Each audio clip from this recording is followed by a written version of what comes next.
Good morning, this is Heather. Just wanted to get a sound check. Good morning, Heather. We can hear you clearly. Thank you.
Good morning, everyone. I'll call this meeting to order. It's 8:02 And we are beginning our day today with the AP report on agenda item C2. I think we have Ms. Mann here. Following the AP report, we will begin public testimony. So any members of the public wishing to testify on C2, please sign up before the end of the AP report. Thank you. And Ms. Mann, I think we need you to share your screen. Oh, it was my understanding that you all were running the PowerPoint. I can though, if you want. What would you prefer, Daniel? Yeah, Yeah. if she can change. Okay, if you can share your screen easily, let's try that. Thank you. Oh boy, you're testing my technology early in the morning.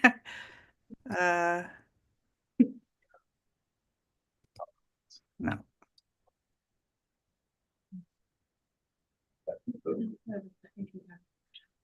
Oh. Okay, Do you see it? no, Yeah, Yes. is this the PowerPoint? we can pull up the PowerPoint. Okay, we're gonna go to Plan B here. I think we're gonna pull up the PowerPoint. I'm sorry. Oh, okay. I can pull it up. I'm sorry. I think we've got it here.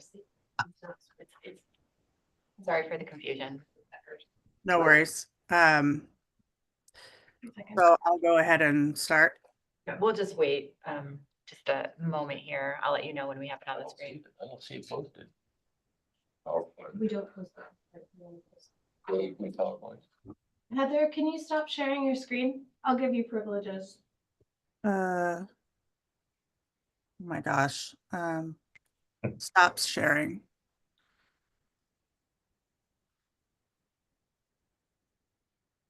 How do you do that?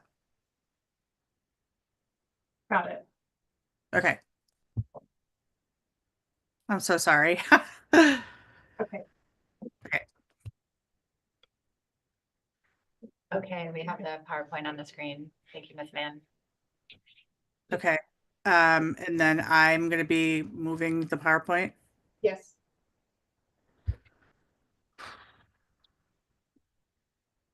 Yep, you should Okay. have privileges. Then how do I now do that? Okay. There we go. No. There you go.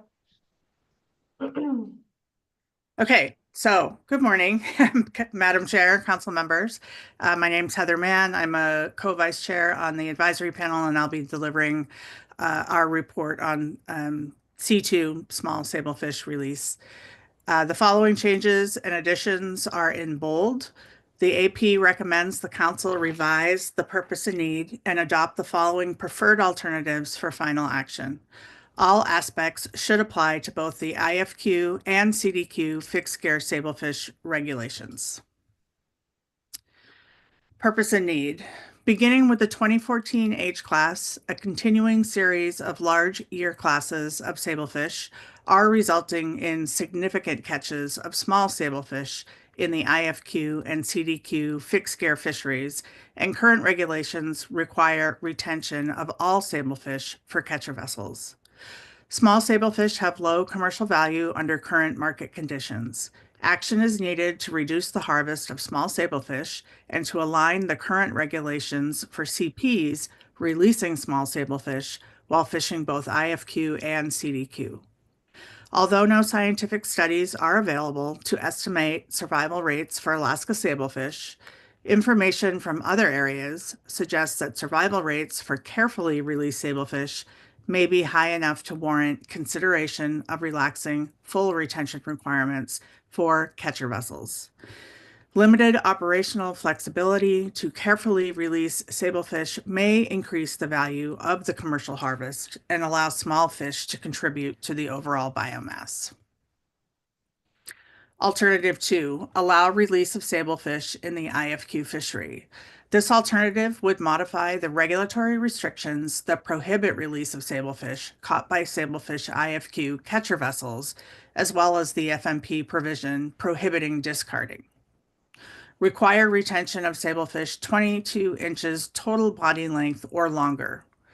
This provides for voluntary release of sablefish under 22 inches total body length for catcher vessels. Option B, All CPs using fixed gear to fish sablefish IFQ, CDQ could discard any sablefish regardless of size. Element 1, DMRs. The SSC recommends the DMR be identified and regularly adjusted through the stock assessment process. Element 2, catch and release mortality accounting. Sablefish catch and release mortality associated with the IFQ fishery will be accounted for in the stock assessment. The AP recommends that the term ICA be changed to Sablefish Discard Allowance, so SDA. For in-season management, an SDA must be established to account for sablefish discards. Option 1, as part of the annual harvest specification process, fixed gear SDAs will be established separately for the CP and CV categories. The AP recommends no SDA be established for the first year of this action. The AP also recommends the Council establish in-season management authority to allow NIMS to prohibit discarding in the sablefish IFQ, CDQ fisheries in the situation that if continuation of discarding were to continue, it could result in exceeding attack or ABC. Element 3, monitoring and enforcement. The AP recommends that NIMS utilize existing observer programs and vessel logbooks to monitor compliance and estimate discard amounts utilizing current infrastructure to ensure effective enforcement without additional regulatory burden. Observer protocol should be created for documenting released sablefish on both CP and CVs fishing IFQ or CDQ sablefish. For this action, a CP shall be considered a vessel which is actively fishing as a CP or a freezer longliner and participating in full coverage monitoring. Element 4, review. Option 1, the ability to release sablefish will be reviewed in 5 years following implementation or during the IFQ program review, whichever comes first. Element 5, careful release. The AP recommends the development of a careful release requirement for all fixed gear sablefish that states, quote, sablefish shall be carefully released immediately and with a minimum of injury while ensuring observers, when present, have access to fish for biological sampling and catch accounting. For hook and line fishing, discards must follow the careful release procedures implemented by the Pacific halibut fishery. For vessels fishing with pot gear, sablefish must be released in a timely manner with a minimal injury or harm. The AP recommends the Council not specify the requirement for escape mechanisms at this time to allow for continued innovation of sablefish pot gear. And the main motion passed 17-3, and I'd be happy to answer any questions. Thank you for the motion or for the report, Ms. Mann. I'll see if there are any questions on the AP report. That's Mr. Williams. Thank you, Madam Chair, and thank you, Ms. Mann, for your report. Your last slide there where you speak to the AP's recommendation not to specify requirements for escape mechanisms. Can you expand on that discussion that the AP had a little bit for me so I understand kind of how the discussion went regarding that recommendation? Sure. Through the chair. Good morning, Mr. Williams. Yes, so we did have a bit of discussion in the AP over this. Part of the reason for not regulating an escape ring is similar to those for excluder development so that continued innovation can happen. So that was one component. However, there was also testimony and discussion that some folks in the directed sablefish fishery have sort of changed their business plan and their strategies over the last couple of years, and they're not interested in releasing small sablefish. That was one of the reasons that, maybe not requiring escape mechanisms was appropriate. However, the maker of the motion, and I hope in the rationale we captured that using escape rings is highly recommended. It's not to be discouraged. But I would say it's primarily around similar to excluders where there's constant innovation, and you'll probably hear some of that in public testimony here about the escape rings and how to get them to perform their best. So that captures the discussion the AP had. Thank you.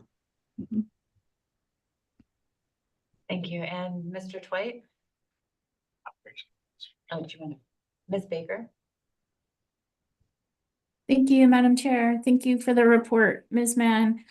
My question is about the AP's recommendation that a Sablefish discard allowance not be established in the first year of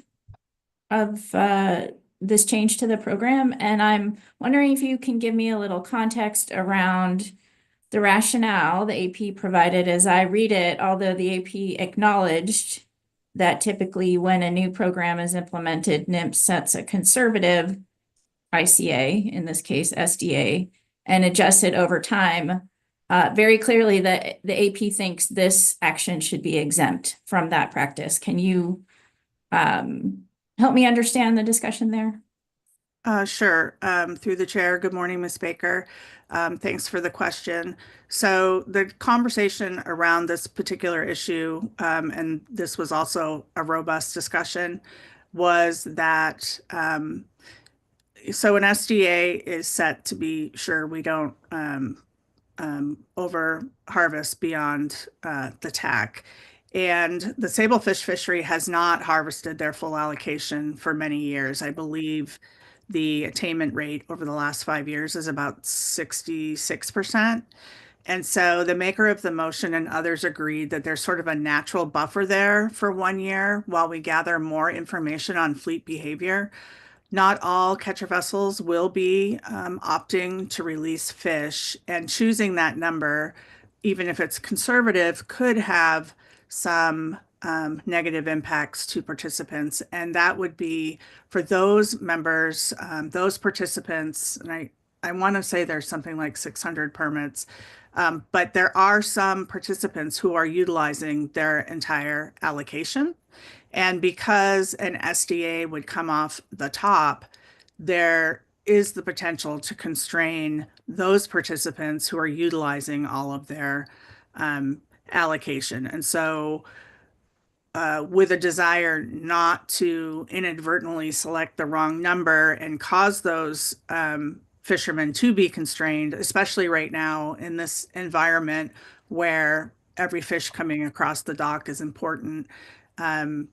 The majority of the AP felt that learning more about fleet behavior, seeing how much sablefish is actually being discarded 22 inches and less could help inform an SDA the following year. So the maker of the motion was very clear that this was a 1 year type situation. And again, it's to gather that information about who's discarding, but also to make sure we're not constraining some fishermen who are using all their allocation, even though the entire allocation has not been attained for the directed fishery. I hope that helps. Thank you, Ms. Mann. Madam Chair, quick follow-up, if I may. Yes, Ms. Baker. Thank you. And in the discussion that the AP had about this topic, did you receive any input from NIMS staff at all about this recommendation and just sort of perspective on implementing that as recommended by the AP? Through the chair, Ms. Baker, my recollection is we did not have that input at the table during the discussion. And I don't recall if questions around that were asked during the presentation. Thank you. Thank you. And Mr. Twite? Thanks, Madam Chair. I think based on the last question that Ms. Baker just asked, as well as a couple of other questions I may have for NIMS staff, I think it would be useful after public testimony to see if NIM staff are available to help us both with Ms. Baker's question and a couple of mine. Ms. Mann, still on the Sablefish discard allowance, but a different element of that. The AP seems to have had a pretty clear preference for setting the discard allowances separately for CPs and CVs. And I was wondering if you could give me a flavor of the discussion that led to that recommendation.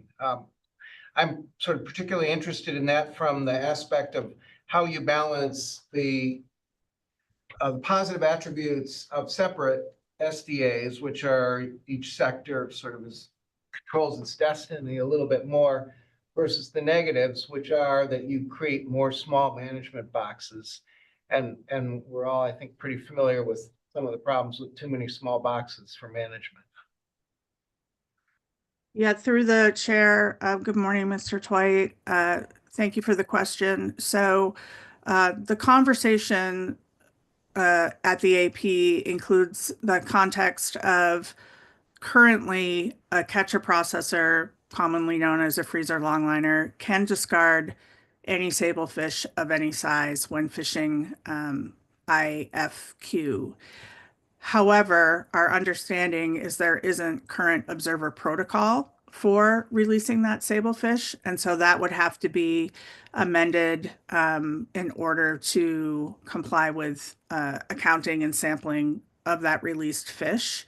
And because the catcher processors have 100% observer coverage, there is a different level of accounting precision than with the catcher vessels. And so that was the basis that the maker of the motion used for separating out the two SDAs, because they are being informed by very different levels of precision in terms of observation. And also, there was conversation around the fact that CPs and catcher vessels are operating differently and using different gear potentially. And so those all fed into the idea to have a separate SDA. Thank you. And then a question about review.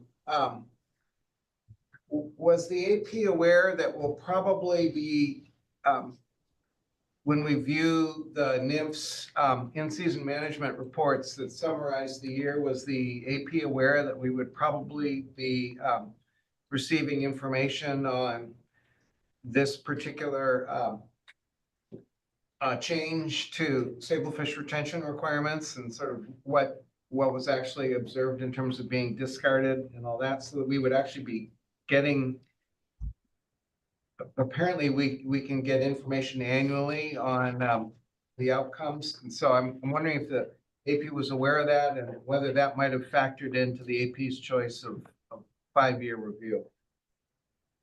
Through the chair, Mr. Twite, thank you for the question. We did have a lot of conversation around the review period, but it focused more on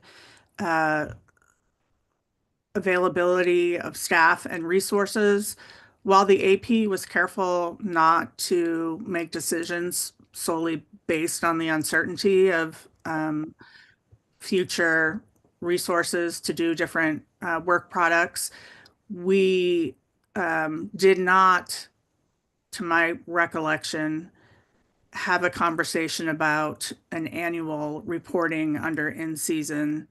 And I can't recall that conversation, but our focus was more, this does need to be reviewed. It makes sense to match it up with the ITQ review. And some AP members felt that that was perhaps too long for a new program, and we should take a look at it sooner. But I don't recall us talking about the annual reporting of in-season, and I think that's a very good point. Thank you. Madam Chair, I did want to add one component, and that is the maker of the motion did spend a lot of time with nymphs on some of these issues. So I'm glad you'll have that conversation so that even when we didn't bring nymphs back up to the table to discuss some of these components, I do know that they were based on conversations with staff prior to and during the creation of the motion, and I did want to indicate that. Thank you, Ms. Mann. It looks like we have another question, Ms. Kimball. Thank you. Just based on that last statement, Ms. Mann, that you're not suggesting that the agency agrees with everything in the AP motion. You're just suggesting there was conversation with agency staff and you had that opportunity during the discussion and during the development. Through the chair, good morning, Ms. Kimball. Yeah, absolutely. Yeah, I would never put those. Yeah, the agency has not blessed this motion. I'm just saying that there was coordination between the maker of the motion asking questions of staff and the agency to help inform what was put forward. Thanks. Yeah. Not seeing any other questions. Thank you for the report, Ms. Mann, and for your work on the AP. Thank you. Have a good morning. You too. So that brings us into public testimony for C2. We have 5 people signed up to testify. Your reminder to testify as individuals and companies will have 3 minutes, organizations and associations, 6 minutes to testify. Begin with Bob Alverson, followed by Paul Clampett. Madam Chair, can you hear me? Yes, good morning. Good morning. For the record, my name is Bob Alverson. I'm representing Fishing Vessel Owners Association of Seattle. We have about 90 Sablefish IFQ holders that have quota as well as fishing vessels in our organization that fish off of Alaska. We are supporting the AP recommendation to the council. This alternative would modify the regulatory restrictions that prohibit release of sablefish caught by IFQ and CDQ vessels. It would require retention of sablefish 22 inches and longer. One of the supporting elements in the RIR is an economic plus for the fleet. And just to give you an update, most of my boats that are participating right now are involved in their second offload. And it looks like prices are about resulting in about 20% increase over last year. And particularly last year, the season started with 1 to 2s. That would be largely the 22 and less smaller fish. Started at 40 cents, and that's at 50 cents this year. It started for 2 3s at $1. They're $1.50 now. 3 4s were started at $1.55 and it's $2.15. 4 5s started at $2.25 and are at $2.75 this year. The 5 7s and 7 ups are similar to last year, about $4 and $6.50 a pound. But the first 3 levels there, the 2 3s, 3 4s, and 4 5s. 2 3s are 300% more valuable than the 1 2s. 3 4s are 400% more valuable, and 4 5s are about 500% more valuable. So I think this year is hopefully turning around the market for this resource, and I think it emboldens the economic plus for this. There are 5 elements related to this alternative. The DMRs, we interpret the RAR as suggesting that these would come from the assessment team and then would flow to the plan team and then to the SSC and to the council for final decision. And we're supportive of that. The element 2, in our written comments, we supported a singular ICA. I guess the letters have changed to FDA now. And so we recommended it initially a singular one because both the freezer fleet and the catcher vessel fleet are about 80% pots, and we thought the mortalities would be similar. We did support bifurcating this to fix the catcher vessels and freezer longliners if it was not an arduous jump to do so. But otherwise, we supported something that might be easier for NIMS to implement at this phase with a singular IFQ or ICA was in our written comments. Element 3 on monitoring and enforcement. The observer program should deploy protocols for estimating discards of small sablefish and be able to estimate total discards of the small sablefish.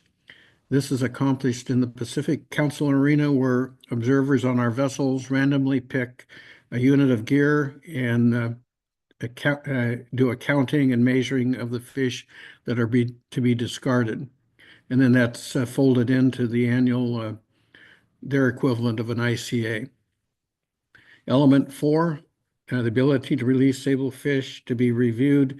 We differ from the AP in this. We recommend the natural IFQ review period when that comes up.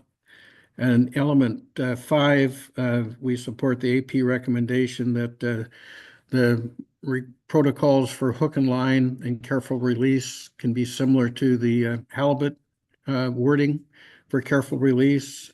But for pots, we would suggest the National Marine Fisheries Service, law enforcement, and industry work together and come up with some best practices, or perhaps something that can be implemented as a hard regulation. Madam Chairman, that concludes my comments for FVOA. Thank you very much for your testimony, Mr. Alverson. I'll see if there are any questions. Yes, Mr. Twite. Thanks, Madam Chair. Good morning, Mr. Alverson. The AP motion recommends that the agency not establish a sablefish discard allowance in the first year, rather use that first year to sort of gain information, real life information that'll be helpful in setting one in the second year. If the council doesn't adopt that AP, that portion of the AP motion, what recommendations would you offer to the agency for their consideration as they think about where to start with setting an SDA for that first year? Thank you for the question through the chair. We would recommend looking at the Satura report. This was a study on hooking mortalities done in, I think it was inside waters of Alaska. It was conducted over 19 years. There was 10,400 fish, sablefish that were tagged in this process. And then in 2011, they finished the report, and it suggested 11.71% mortality. So if I would fall back to that, Mr. Twite, and recommend a 12% ICA to begin with, and then as new information comes forward on pots, it should be modified on an annual basis. And I think the AP motion provides for that annual review. Thanks. And you kind of led into my second question for you, which is, at least when you think about the vessels and operations that are in your organization, what do you see in terms of transition to pot usage and continued sort of experiment adaptation of the pots relative to, in particular, escape mechanisms? Have your members already pretty much plateaued in how much they're going to rely on pots, or do you see continued transition? And what are your thoughts about the gear? Well, first of all, in our association, I think we reflect what NIMS put in the annual report on that. Is we're using about 80%, maybe 85% pot.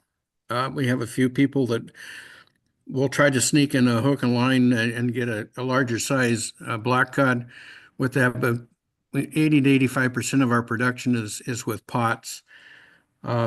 And guys have been experimenting, sewing in different escape rings. I know I've talked to Alexander Stubbs. I don't know if he's testifying this morning, but he is, he brought about the slinky pot and is trying to come up with a stretchable escape ring so that the fish don't gill and become an attraction to the whales. We may need to go to a more rigid pot out west because there is a pod that has been ripping open some of the slinkies as well as the hard pots. So there's a lot of thinking going on how to best design these pots. We haven't had that problem in the eastern part of the Gulf, east of Kodiak, but you get close to Area 4A and the Bering Sea area, that there's a particular pot out there that is a bit more aggressive than others. So I know that the pot manufacturers are looking at different ways to design these pots to preclude whale depredation. Thank you. Thank you. And Mr. Sakata has a question? Yes, thank you through the chair. Thank you for your testimony, Mr. Alverson. I was wondering, in that study you cited of 11.71% mortality, you can recall if that rate was across all sizes or the sizes specific to this release, i.e. the smaller fish? Through the chair, I am reading, and it just says the conclusion that the report was a discard mortality of 11.71. I don't know if it's across all sizes, sir. Thank you. Maybe just quick follow-up. Can you name the study again very quickly? Yes, it's a study by, it's STACHURA et al. 2012. Okay. Thank you very much. Thank you. And Mr. Moeller? Yeah, thank you, Madam Chair. Good morning, Mr. Alverson. Quick question on your fleet and use of escapement rings. Does the majority of your fleet currently use escapement rings in their pots?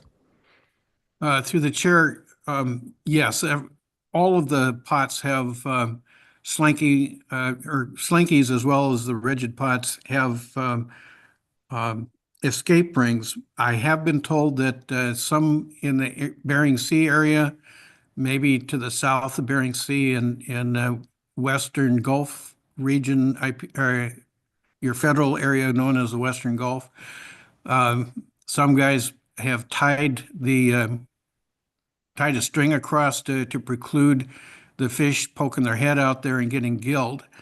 And that seems to have abated some of the whale depredation on the pot. So other than that, and I would say that's in the last year that's taken place. Other than that, I would say 90% of them have escape mechanisms. Thank you. Yeah, I'm not seeing any further questions. Thank you for your testimony, Mr. Alverson. Thank you. So Paul Clampett is up next, followed by Chad C. Thank you, Madam Chair. Can you hear me? Yes, we can. Good morning. Okay, thank you, Madam Chair and the council members. I'm Paul Clampett, president of the Sablefish and Halibut Pot Association and owner of the fishing vessel Augustine. Myself and my family have been fishing sablefish and halibut for 40 years. I'm here to discuss Alternative 2 and the C2 Sablefish Release Report. It distinguishes catcher vessels like mine, limiting us to discarding sablefish under 22 inches from catcher processors who under option B may release any size across IFQ and CDQ sectors. We propose a unified policy allowing catcher vessels, catcher processors, and CDQ vessels to voluntarily discard sablefish of any size. The science supports this. The statutory report shows an 88% survival rate. Koopman and Kanucky report demonstrates an economic restraint, and your own C2 analysis confirms minimal risk. This adjustment would enhance fairness, profitability, and stock resilience. Considering fairness, Alternative 2 permits catcher vessels to release fish below 22 inches while requiring retention of larger sizes. Yet option B grants catcher processors unrestricted discard rights for both IFQ and CDQ sectors. I appreciate the effort to align CDQ and catcher processors with the IFQ's catcher processors under the Magnuson-Stevens Act mandate that CDQ rules not exceed IFQ restrictions. However, capture vessels, whether IFQ or CDQ, operate on the same grounds, target the same stock, and face identical market challenges, with small sablefish fetching negligible returns. There's no ecological or operational basis to impose stricter limits on capture vessels and capture processors. My vessel shouldn't retain fish a capture processor can release simply because we deliver fresh rather than process on board. Equity across all sectors would better reflect the act's intent and our shared stakes in the fishery. The council has expressed concern that unrestricted discards might compromise spawning biomass through excessive high grading. We think that this is unfounded concern, and the data agrees with us. Statura et al. 2012 tagged 10,427 tagged sablefish, calculating a discard mortality rate of 11.7%. While commercial handling may slightly elevate this, most of the fleet fish with pots, not long lines. Pots reduce trauma, no hook injuries, minimal stress, likely lowering the discard mortality rate below 12%. The C2 simulations reinforce this. At 12% discard mortality rate, dead discards are minimal. The spawning biomass experiences negligible decline, and overfishing remains improbable. Far from endangering the stock, this policy leverages high survival to sustain it. Economic behavior further mitigates the risk. Koopman and Kanucky's 2022 yield per recruit model shows that with 88% survival, releasing smaller fish increases yield by allowing growth before harvest. High grading, retaining only the largest, has natural limits. Fuel costs, time at sea, and quota constraints deter excess discards. Profitability hinges on balanced landings, not cherry-picking giants. The C2 report estimates a 4.3 million revenue boost from releasing fish under 22 inches. Extend that flexibility and we optimize further without overreaching. My decades on the water confirm fishermen prioritize efficiency over waste. Beyond economics, this supports the stock's future. 88% survival rate means discarded fish, small or otherwise, rejoin the population, mature, and contribute to the spawning biomass. I understand the council's concern about enforcement and operational differences. C2 suggests capture vessels require tighter oversight, while capture processors' processing capacity justifies leniency. Respectfully, I see no barrier. We host observers annually. They can access any size discards as effectively as they identify species, sample a pot, weigh, and weed release, and log it. It's routine, not burdensome.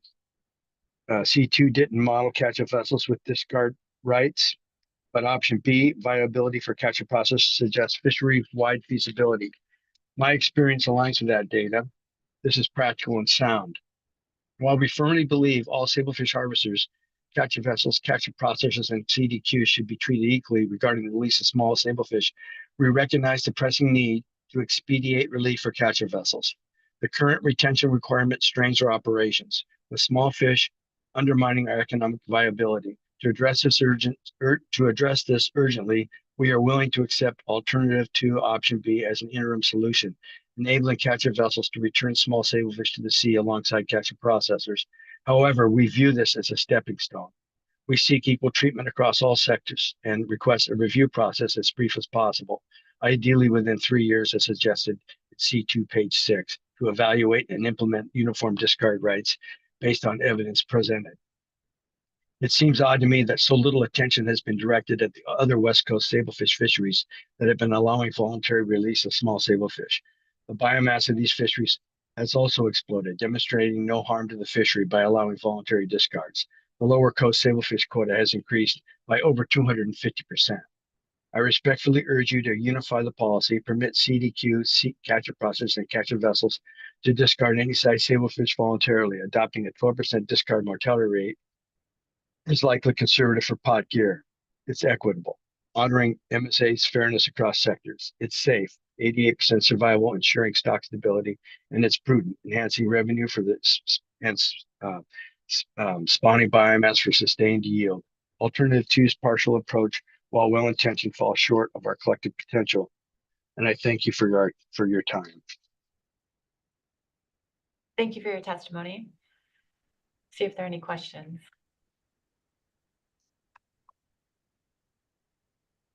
Ms. Goodwin. Thank you, Madam Chair, and thank you, Mr. Clampett, for your testimony. I heard you speaking about the benefit to the resource of releasing small sablefish, and in the presentation, we heard that there wasn't necessarily a conservation benefit, so I'm wondering if you can speak a little bit more to that.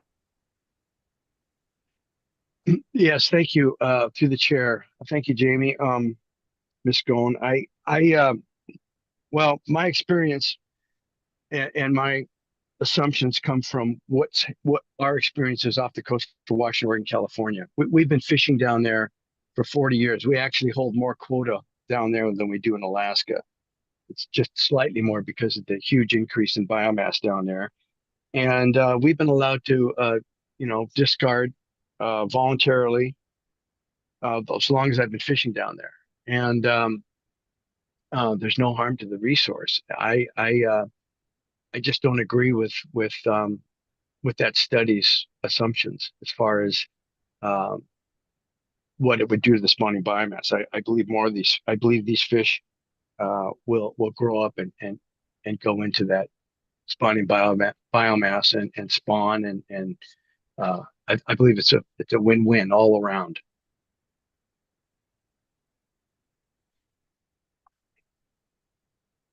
I'm not seeing any other questions. Thank you for your testimony, Mr. Clampett. Thank you very much. The next testifier is Chad C., followed by Nels Evans.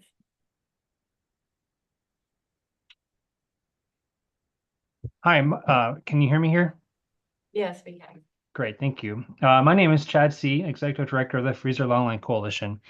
The FLC represents the freezer longline fleet participating in the federal Pacific cod fisheries off Alaska. Importantly for this action, many of our members are also hold A-share sablefish IFQ that are harvested by our fleet.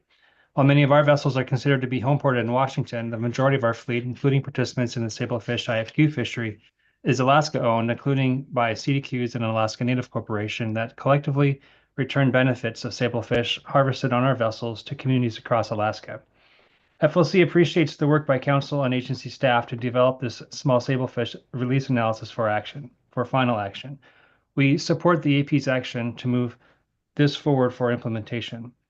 In moving it forward, we ask that council, consistent with the AP's action, facilitate operational flexibility requested by the IFQ Sablefish CV fleet while ensuring current operational flexibility is maintained for the IFQ Sablefish CP operations. FLC members in the catcher processor sector are not subject to the current regulatory prohibition on discarding of sablefish. However, we support this action because it provides important flexibility to catcher vessel operations. The Council has consistently recognized that operational flexibility is vital to the success and adaptability of fishermen. This small sablefish action is an opportunity for Council to recognize that fishermen need to respond to changing stock conditions, allowing them to carefully release small sablefish when that is the most responsible option for them. Following on that, FLC supports Alternative 2 to remove the prohibition for IFQ holders on catcher vessels to release sablefish under 22 inches. Consistent with our stance on flexibility, FLC strongly supports Option B, which would maintain the existing release allowance for CP operations fishing IFQ sablefish and extend that flexibility to CP operations fishing CDQ sablefish. Speaking to the elements, I'll offer some brief comments on FLC's perspective on each. On element 1, FLC supports the Council's PPA that the determination of DMRs occur through the stock assessment review process as recommended by the SSC. On element 2, FLC supports option 1, the establishment of ICAs or SDA for CPs and CVs. Freezer longliners are 100% observed and their discards can be accurately measured, while discards in other vessels in the sablefish fishery are extrapolated from partial coverage. As we've seen in other fisheries, extrapolations taken from partial coverage can result in highly variable numbers, impacted strongly by a handful of observed vessels across the CV fleet year to year. Freezer longliners have invested heavily in observer coverage, data systems, and compliance protocols with the intent by both our fleet and fisheries managers that this investment would provide for more precision in measuring our harvest. Holding us to the same discard allowance as CVs is counter to this intent and inequitable for our fishermen. As noted in the staff presentation, creating a separate SDA under option 1 would avoid CPs having to move to full retention in season due to higher numbers of discards by CVs in a given year. If there is concern about SDAs creating less management flexibility when abundance is lower, we would suggest this be a point of focus in the review of this action. While nothing is certain, it does appear the Sablefish stock will remain healthy for the time being, and separate SDAs should not limit flexibility for managers in the near future. Establishing separate SDAs now would buffer the freezer longliners from the impacts of potentially high CV discards and give time to understand the cost benefits of maintaining separate SDAs. On element 3, the analysis identifies the challenges to monitoring and enforcing size selective Sablefish discards, but does not present an immediate decision point for the council under this action. We'd suggest the council and FMAC and the FMAC may wish to separately explore monitoring protocols tailored to the 22-inch size threshold, including industry-driven compliance strategies. On element 4, FLC recommends that the review of the small Sablefish action be aligned with the next scheduled IFQ program review or after 5 years, whichever one comes sooner, consistent with the AP action. In terms of the idea of coordinating with IFQ review, coordinating these reviews could be a more efficient approach for council and support a more comprehensive evaluation of how this action interacts with the broader IFQ management framework.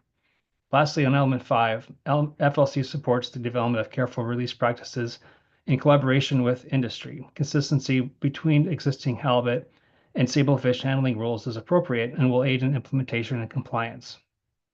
FLC also supports voluntary gear modifications to improve size selectivity, particularly in pot and hook and line fisheries.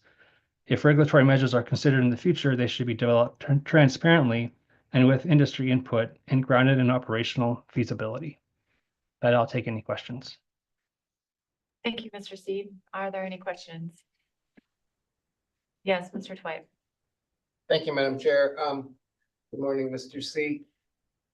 Similar question to one of the questions I asked Mr. Alverson. Do you have any advice for the agency at this point on where they should start on setting an SDA, either from perspective of if there is an SDA just for the CPs, and then as well, if the council chooses instead to establish an SDA that covers both CPs and the CVs? Would your advice differ on a starting point for an SDA? Sure. Thanks, Mr. Twite, through the chair.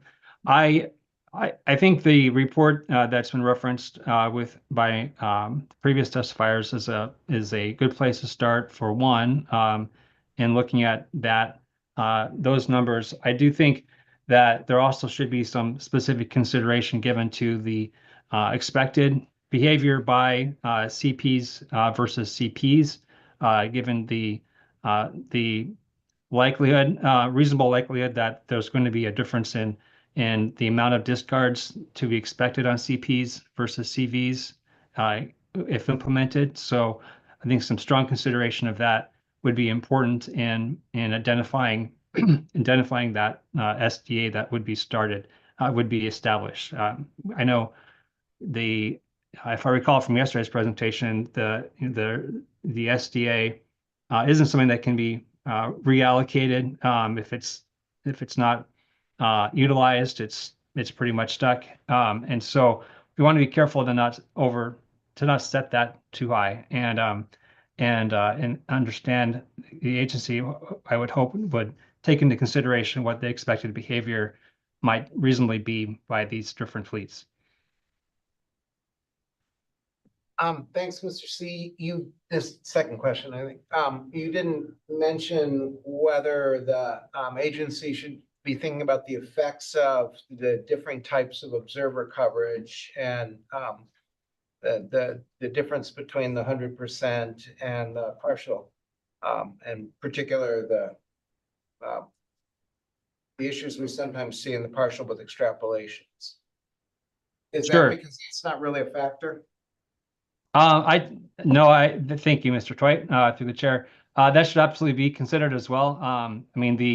I think that's just, I would hope, given that, understanding the different operations, but my oversight not mentioning that, understanding the operations of the vessels and the coverage that occurs would, and the precision with which you're going to understand the numbers that come from those on discards that come from the different fleets ought to have a big difference, should have an impact. If you're having CV, numbers are going to be extrapolated. Those can be dramatically different. It can be variable given the small amount of observer coverage on those partial coverage fleets. With our fleets, the numbers you get are going to be very, very accurate in terms of the overall amount of discards. And so I would hope that would be a very fundamental part of what's considered in developing that SDA. Thank you. And Ms. Kimball. Thank you. Just a quick follow-up to Mr. Twite's question. The projected coverage rate for the Gulf fixed gear fleets in 2025 is 6% observer coverage. That's just observer, not those folks that qualify are in EM. So what is your CP coverage rate? Our thanks, Ms. Kimball, through the chair. I mean, for our vessels, any of them would be fully covered, 100% covered on any of our trips that we're doing in the Gulf as well. Thanks.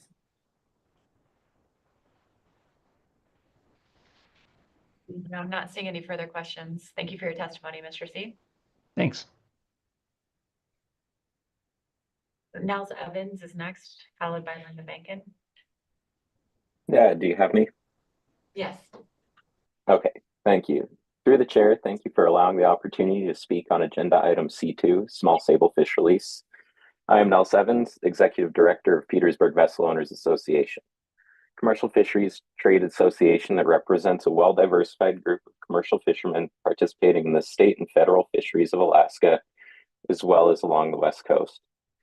Majority of the vessels and fishermen that I represent participate in the halibut and sablefish IFQ fisheries, and Petersburg as a whole is one of the communities indicated in this report as having one of the largest resident sablefish IFQ ownership rates in the state, as well as one of the highest processing ports by volume for sablefish.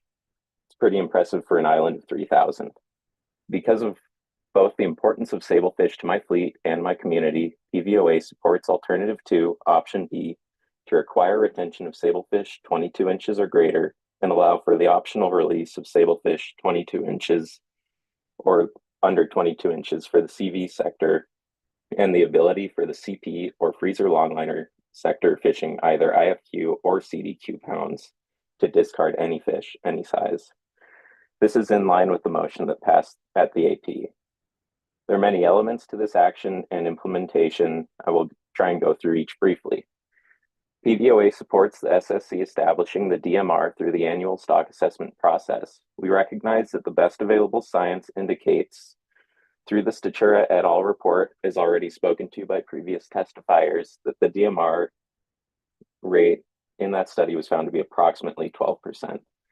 That study was performed on sablefish caught with conventional hook and line gear. As we know and as we've heard, the fleet has majority moved to fishing with pots, either slinky or rigid, 80% of landings coming from pot gear. We believe that pot gear provides for a much higher survivability rate, even when you factor in fishermen handling. PVOA supports establishing the language sablefish discard allowance, or SDA, and move away from the terminology around ICA just for this action. We think that it better indicates what that accountability and enforcement language would be for.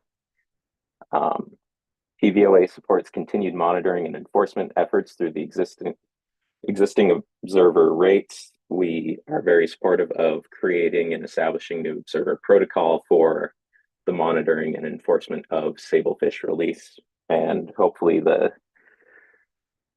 fishermen and industry participants can work alongside so that we can create the best operational fluidity with that.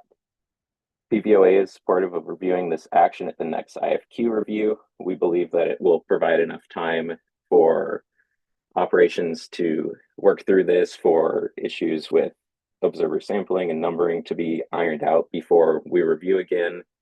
Also mirroring some of the concerns that were brought up in the area 4 vessel cap conversation yesterday.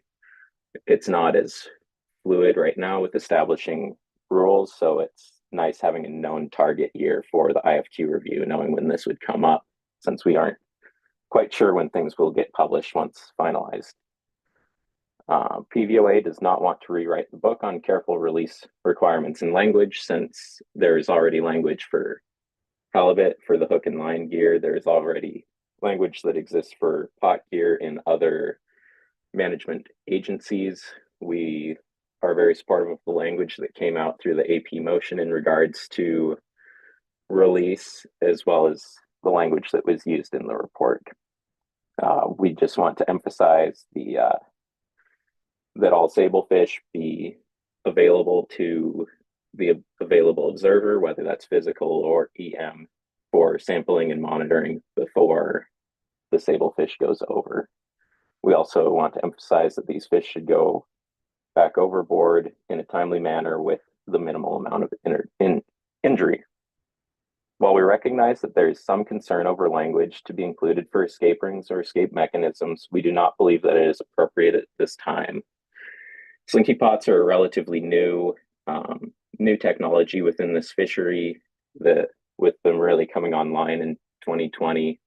That means that this is just finally the 5th season that most fishermen are using them. They're the reason why we've seen this sudden uptick in the use of pots, because it's made pot longlining an available technology for most all of the fleet at this point. Listening to testimony from pot manufacturer in the AP, they discussed the amount of innovation that they go through annually, trying to figure out the best means for escape mechanisms. One of my PVOA members also manufactures slinky pots. Before this action, I've talked with them several times, and they said that they are constantly innovating and being asked by fishermen to try and provide different escape mechanisms, different size rings, different number of rings, different escape ring positioning, trying the soft escape mechanism as opposed to a hard fixed ring. There's so much innovation that's happened in the past 5 seasons. We don't think that it is appropriate at this time to establish an escape mechanism. This is something that could be re-reviewed at the review period. I would also just, on that same point, in the last 2 Board of Fish cycles, we have seen the escape ring size changed for pot use in the state water fisheries. We don't want to kind of follow that pattern of establishing a mechanism before we have it fully figured out.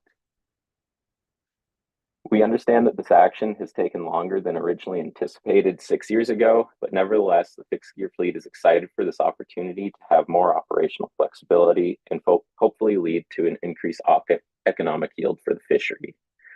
PVOA is supportive of seeing agenda item C2 move to final action with alternative 2 option B, and would like to reiterate that all other sablefish longline fisheries in Alaska, BC, and the West Coast allow further release of sablefish, and all of those stocks are thriving. Again, I thank you for the opportunity to testify, and am open to any questions. Thank you for your testimony, Mr. Evans. Are there any questions? Yes, Mr. Twight. Thank you, Madam Chair. Good morning, Mr. Evans. Thank you for your testimony. I'm tempted to ask how many times you rehearsed it to have it end exactly when the buzzer went off, but I won't. I do have a serious question, though. There is a fair amount of information in the report about the difference in value, the fairly large difference in value between the youngest age classes of sablefish that are actually showing up in the gear, and then the ones 22 and up. And then in public testimony this morning, it was confirmed that that difference is still showing up in the market. The market in general is improving for sablefish, but you're not seeing a commensurate amount in those small ones. My question for you about that is, does PVOA and the processors that you talk to and your harvesters talk to, do they foresee that dynamic staying into the future, that there just will never be the same kind of really high value market for those small fish that we've grown accustomed to seeing for the big fish? I think that through the chair, I think that part of that issue is just the volume that we've seen of those small fish entering the market. I would have to go back into the report to give you the right table number, but there's a table number, or there was a table that showed the price breakdown from 2015 through 2023 of all those size breaks for pricing, as well as the proportionality of those sizes per delivery. Back in 2015, we were only seeing 1% of all delivered sablefish being this under 2 pound or this under 22-inch fish. Over the last 3 years, the average delivery rate has been about 6.5% of all deliveries have been under 22-inch fish. This has also occurred while the stock has nearly tripled in that same amount of time. So not only are those small fish proportionally taking a larger amount of each delivery, the whole number of small fish delivered is also increased hugely. I think that it's largely a volume issue, and if we're able to reduce the number of deliveries of those under 22 fish that are relatively undervalued, I mean, you're just not getting a lot of meat retention off of one of those fish. By the time you remove the head, remove the guts, you're left with a 1.5 pound H&G fish. By the time you pull those fillets off, there's just not much recovery, not much retention that you're receiving there. Whereas if you're getting one of those larger size grades, you just receive so much more for that product. So from what I've heard, it's largely these small fish and the exponential increase in the volume of small fish hitting the docks that is really impacting the market. And there's not a whole lot of indication that we will see a large increase, at least for the CV fleet delivering fresh product. We have Mr. Ritchie.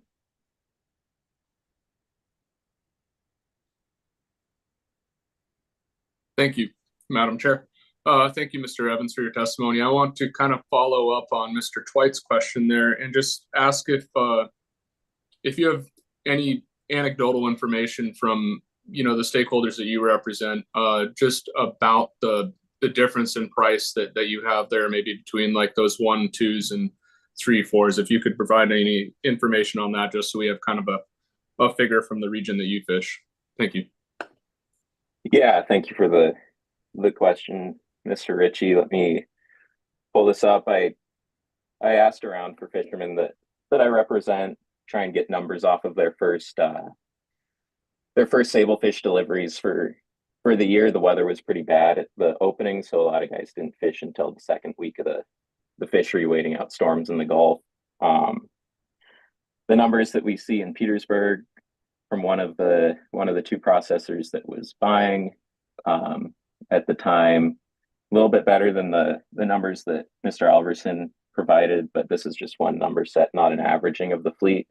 But those under 2s were about 60 cents, and the next size up, the 2 3s, which is what you'd be your first size that you're required to retain, is $1.70. So you're looking at over 100% increase in the value just from those under 2s to the 2 3s. That if you're able to change 5 to 10% of your delivery from 60 cent a pound fish to $1.70 a pound fish, right there you're probably covering your bait expenses in a fishery that's already relatively marginal at the time, particularly considering what IFQ buying costs were just 2-3 years ago at $28 to $32 as compared to $5.50 to $6 a pound now. So operationally, it would help the bottom line in a pretty significant way. Thank you, Mr. Evans. And Ms. Gimel. I'm very close to that question. Okay. And Mr. Sakata? Yes, thank you for your testimony. I noticed in your letter that you talked about with the increasing biomass, the fishermen have had to put more and more harvest pressure onto the young fish, and that probably is true. My question is, it seems like with hook sizes for hook and line gear, innovation of the ring escapement systems. I was wondering if you could tell me kind of like how easy it is for you to self-regulate size or self-select for size. Are things like hook sizes, fishing location, ring sizes, how effective are they in your ability to kind of self-regulate your size that you bring up? Yeah, thank you for the question through the chair. Hook sizes, I'll start with hook size and then I'll move on to escape rings and pots. Hook size, there is some selectivity, but it's not a one-stop sort of a solution. A lot of guys in the sablefish fishery use a size 13 or a size 14 hook.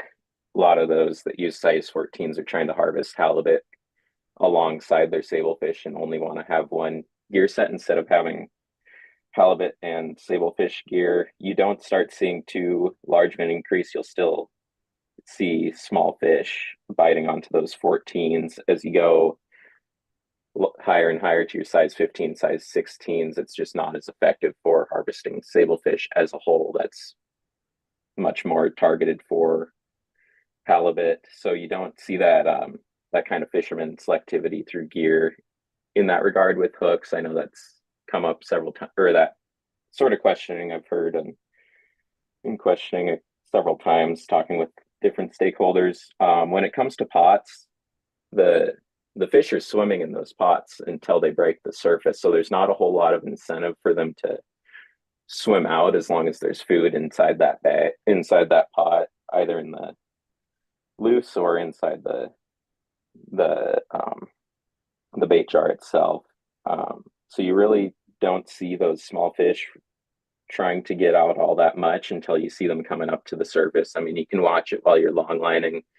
You see those pots come out or come up as you're hauling your long line, and you see those small ones start to shoot out right as it gets to break the surface. Partly with a slinky pot, that's because they horseshoe as that bridle is pulled up with the tension of the long line, and once that tension relaxes, they start to shoot out, but ultimately it's because they're swimming in there with food. So escape rings do work to a degree, but not until you soak them long enough that the food is out of there or when they sense that they need to leave. Thank you. Yeah. Ms. Kimball. Thank you. Thank you for your testimony, Mr. Evans. And I was noting the tables that you referenced in answering Mr. Twite's question. We have data that goes through 2023.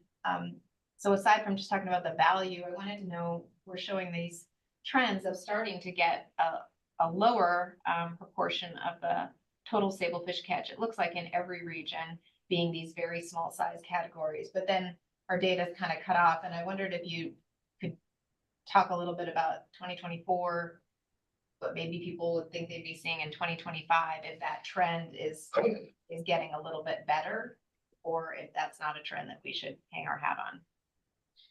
I think that as a whole, or through the chair, I think that as a whole, we are starting to see that trend. I think that pots are the best kind of fisherman survey mechanism for that. We've always known that the large fish bite on to the hooks quicker than the small ones do, but the small ones seem to get into the pots quicker than the big ones do. And over the same years that we're looking at in those tables where we're seeing that proportion of the catch going from about 7% to 5% of those under 22s, I've heard from my fishermen saying that overall they are starting to see that aging up within their pot gear as well. I'd just like to kind of reiterate that this action was originally raised in 2018 when we were expecting to see this this trend occur, and now we're reaching final action as we're hopefully seeing the issue at least stabilize.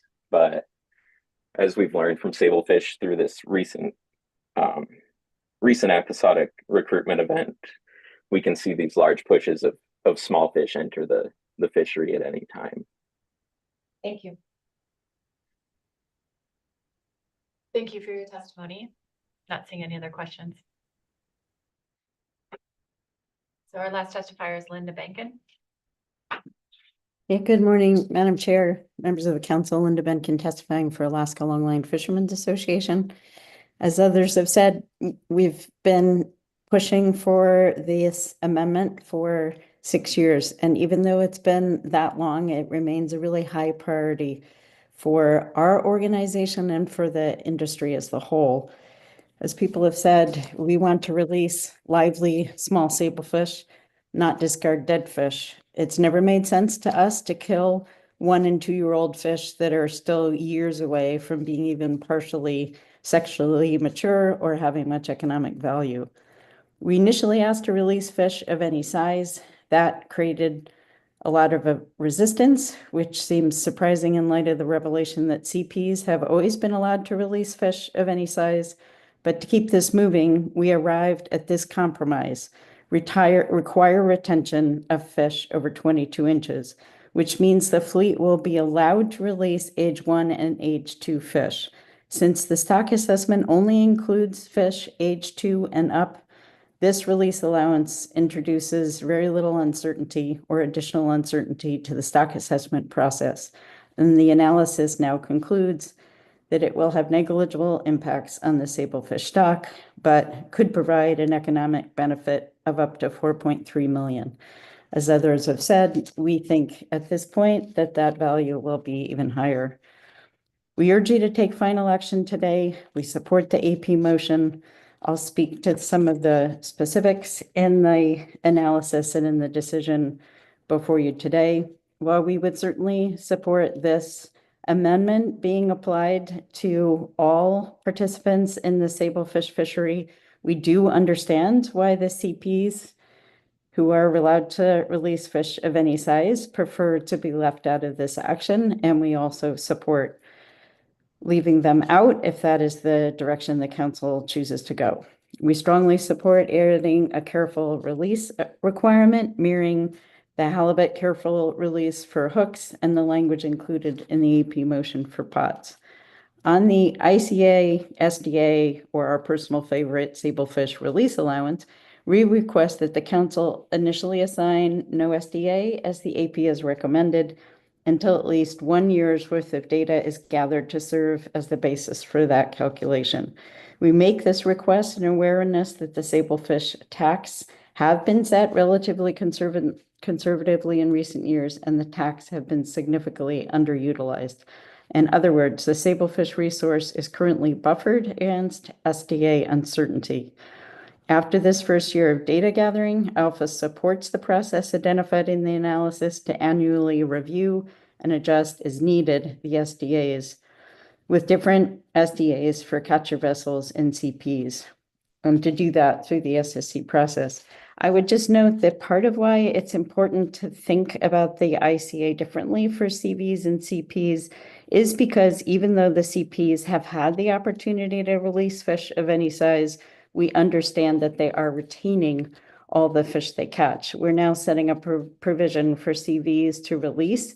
It's unknown how many CV operators will take advantage of that release, and that's why at this point, there's very little to base that CV, SDA, or ICA on. And sorry about all the acronyms.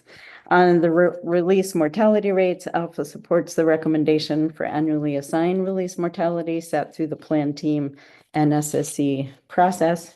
I know there were questions about that Stakura report that was conducted with fish tagged through research surveys in 89 and 90. So whatever fish came up on hooks, and then they up to 10,000, well, it was 10,427 tags that were recovered over the next 19 years.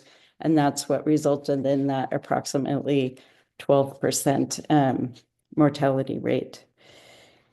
We do agree with the relative catch counting that's recommendation where the agency use a combination of observers, EM data. We would be happy to report in logbooks whether as fishermen we are releasing on a trip or not releasing. That's a logbook reporting requirement we did for years for halibut. And I know fishermen would be willing to do that or happy to do that for sablefish if that was helpful to the catch counting process. We support the 5-year review. We agree with others that we ask that the council not set an escape ring requirement or size, and would point out that requiring escape ring is not much different from requiring release of small sablefish, which is an approach the fleet and the council did not support. So for that and other reasons people have discussed, we do not support a requirement for escape rings at this time.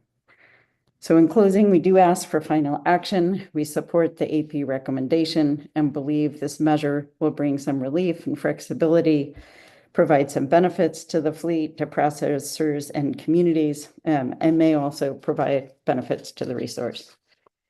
I'm also happy to describe if there's still any confusion about CPs and Sitka freezer trollers and how they operate, but hopefully you are now clear on that. Anyway, happy to answer any questions. Thanks so much.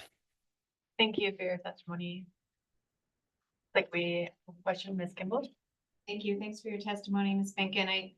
I was listening to your testimony on opportunity to provide information in the logbooks, and I think you just said, you know, kind of check a box whether you released fish or not. Was that the level of information you thought might be appropriate for our logbook? Or was it anything more like number of fish or anything like that?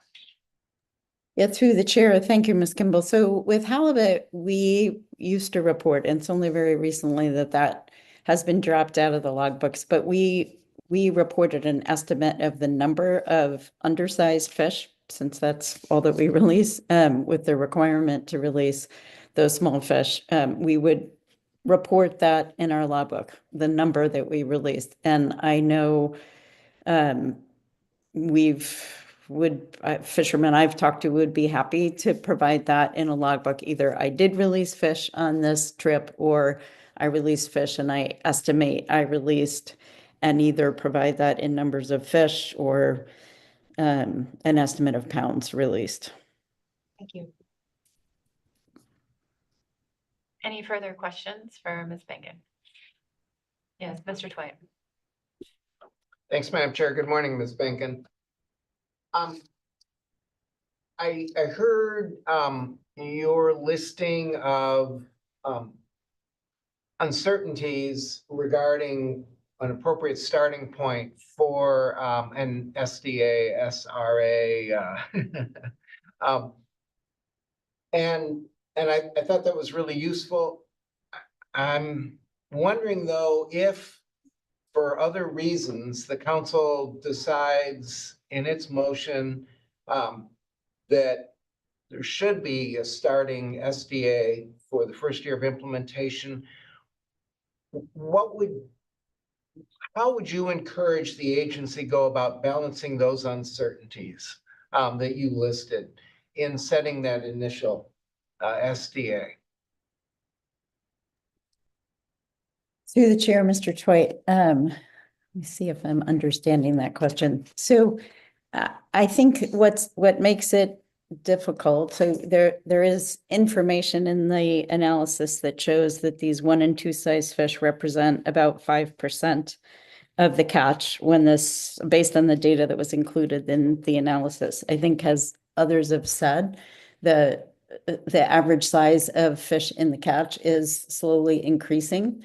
You know, it's probably less than that. And we have a number of fishermen who will continue to keep all the fish they catch. Some of them may start the season with escape rings that they then so closed, or they may start the season releasing small fish, but when it gets close and they just want to catch as much as they can, given the time they have left, for whatever reason, they decide to keep all their fish. So I would just say that it's a number that's pretty hard to estimate right now, because the first part of that is really fleet behavior. And since the fleet has not been allowed to release fish before, it's pretty hard to say how many people will release fish that are age 1 or age 2.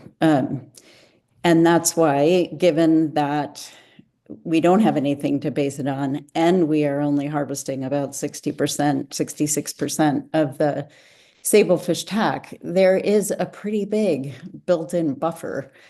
Even if utilization improves a bit this year, that would argue that we are pretty well buffered against the uncertainty of not having an SDA in the first year, while we figure out what the right number should be. And I would note that Mr. Alverson talked about the DMR, which is how many of the fish that are released will die and how high that release survival is on sablefish from all the tags that have been recovered. So we have something to base that on, but we really have nothing to base estimate right now on of how many people will release fish that are 1 and 2 years old. And that's why we are recommending gather data for a year and then set that. I hope that answers your question. It does really well. But as I'm following the logic, I'm realizing that this might be also an important consideration for the council as whether or not there's going to be an SDA set, particularly for that first year, might be an important consideration for the council in how the council sets TAC relative to ABC in that first year. And I think you were kind of referencing that, and I'd like you to see if you can kind of unravel that bit of the web a little bit further for me from your perspective. Through the chair, Mr. Twait, well, we have been pushing for conservative tax for years and setting the tax below ABC. I don't think anything will change that. We are just hesitant to see an SDA be set in the absence of information, particularly when there are a number of fishermen who will go ahead and keep all the fish they catch. I would say if the council decides to direct NIMS to set an SDA in this first year, we hope that they will set it in a way that reflects the small amount of the catch, the big buffer we already have between TAC and ABC, and the likelihood that not all fishermen will release fish. Whether you call that conservatively or the opposite of conservatively, I'm not sure what the right word is to use there. And it wouldn't be a showstopper for us. We want to see this move ahead. Either way, it just makes more sense to us, as it did to the AP, to gather a year's worth of data to be the basis for setting that sablefish release or sablefish discard allowance. Thank you, Ms. Benkin. That's really useful, and I recognize I was not throwing easy questions at you, but your answers, I think, were really informative. Thank you. Any further questions for Ms. Benkin? Seeing none, thank you for your testimony. Thank you. So that concludes public testimony on C2. I'd like to maybe provide an opportunity for council members to ask any remaining questions of staff who are with us in person or online. So I think Mr. Twite might have a couple. Go ahead, Mr. Twite. Thanks, Madam Chair. I'm not quite sure which staff may want to take a lead on this, so I'll just pitch the question and see where we get with it. Obviously, from questions I've been asking in public testimony, I'm still thinking through the AP's recommended approach compared with what I think the agency's recommended approach is for the first year relative to establishing an SDA. And my question is, I think twofold. One is just please, for me, contrast the differences between those two approaches. Are they really different? I know they look different, but depending on the numbers, they might not be that different. And then two, whether there's any legal ramifications as well to choosing one or the other. Through the chair, Mr. Twite, this is Sarah Kleber, council staff. I'm gonna defer that one to the agency. Is Mr. Olson online? Yeah. You, Mr. Olson or Ms. Milani, I believe, both online. Yeah. Here. Part of the in-season management team. I'm sorry, Bill, I think I missed the first part, the main part of your question. Can you just back up about which two alternatives you were talking about again? Sure. The AP has suggested relative to establishing an SDA that the agency defer actually setting an SDA for 1 year following until the second year of implementation of the program.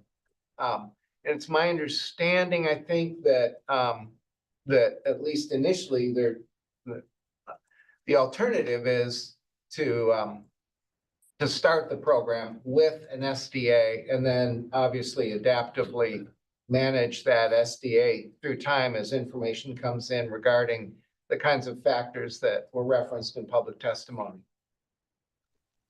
Sure, Mr. Twite, through the chair. I think it's a bit problematic to set the SDA at 0 for the first year. We are required to account for all harvests, including discard and retention, within the TAC. So if we know there's a new program moving forward that has required discards and we're not utilizing that as part of the TAC, that is a bit problematic. The other issue is there is this 2 million metric ton cap in the Bering Sea and another cap in the Gulf, which has not been restrictive. And if we're not accounting for these discards within that 2 million metric ton cap, then it kind of seems like we're trying to get out of the 2 million metric ton cap that is in place for the Bering Sea Aleutian Islands. So I guess I would caution against, it seems problematic to set the SDA at 0 the first year. I'm several questions. First off, I don't think the effect of the AP would be to set it at 0. The effect of the AP motion would be to not set one, period. So that setting it at 0 means that essentially full retention is required from the start of the season if you set it at 0. And then you did refer a little bit later to required discards. And I think what we're hearing from in public testimony, first off, this isn't requiring discard, it's allowing voluntary below 22. And I think what you heard public testimony was some uncertainty on the part of industry leaders about what percentage of the fleet would actually take advantage of that relaxed retention requirement. Yeah, yes, Mr. Twite, I'm sorry, I did misspeak. We wouldn't set the SDA to 0. The AP motion was to just not set an SDA, but I think that that's still problematic because we know that there will be additional discards with this new program. And if we're not accounting for that within the TAC, the overall TAC, then that's a little bit problematic. And for your other point, right, it would not, we don't know yet how many vessels would discard versus choose full retention. And so it is going to be difficult to set the SDA the first year for sure.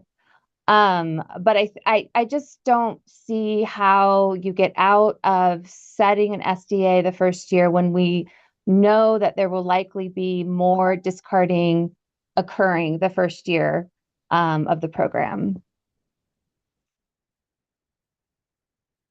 Now, is that essentially a legal requirement that if you know there's going to be discarding, you have to? Or is that still really just a responsible management sort of requirement? Mr. Twite, through the chair, we are required to account for all discard and retained catch towards tax ACLs, OFLs. So, and there is a 2 million metric ton cap overall of all retention, including discards for the Bering Sea Aleutian Islands. So we do have to account for it in the overall TAC as a result. I'll go to Ms. Kimball, and then it looks like Mr. Olson has. Mr. Olson, do you have another thing to add to Ms. Malani's response? Yeah, through the chair, thank you. So I just want to clarify too that we'll have information on CPs because they're already allowed to discard sablefish any size. So we're going to have some information between now and when this action gets, if it gets implemented. So we're going to already have some information for CPs on informing what that SDA is. And then during public testimony, there's a good comment on looking at the full retention fleet on what proportion of those sablefish are small and being retained. So we have a good starting point to figure out kind of what that SDA is, just trying to help understand the data we have moving forward and how to inform what the SDA will be. Thank you, Mr. Olson. And Ms. Kimball? Yes, thanks. It was on this point to Ms. Malani. I'm trying to sort this out also. And so we do need to account for discards, any discard or retained catch within the TAC. And so I was looking at the SDA similar to an ICA, even though we're calling it something different in that we're not requiring people to have incidental catch, but we sure estimate what that might be and account for it in the TAC. And that's what I'm looking at as an SDA. We're not requiring people to discard. This is voluntary, but we're trying to account for it within the TAC similarly to how we do across all ground fish. So I guess I'm just looking for Krista to say that's the right frame to look at this, or it's not. Ms. Kimball, through the chair, that's an excellent way to put it, much more eloquent than the way I said it. Thank you. Thank you. And Ms. Vanderhoven? Thank you, Madam Chair. New acronyms, I might be getting myself a little bit confused. And so can we just clarify, I was trying to find in the document, wasn't finding it quickly. The SDA only applies to fixed gear and there's still an ICA for trawl gear, or am I mixing apples and oranges a little bit? Ms. Vanderhoven, through the chair, you are correct.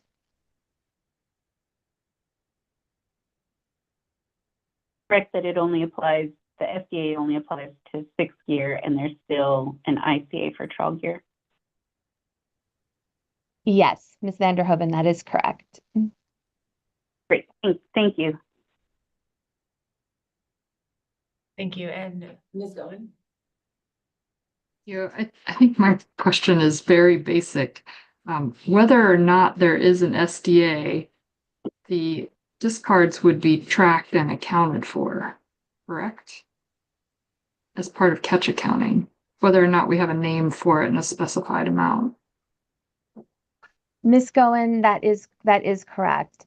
So if, for example, we do not set an SDA the first year and we allocate all of the fixed gear TAC to IFQ, and if all that IFQ is fully harvested, then anything that is discarded through this new release program would still accrue towards the TAC and it would show as an overage of the TAC.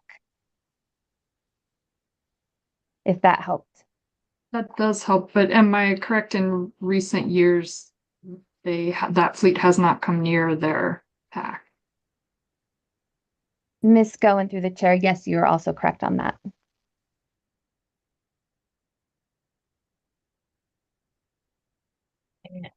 Any further questions from council members? Yes, Mr. Dwight. Thanks. Changing gears slightly.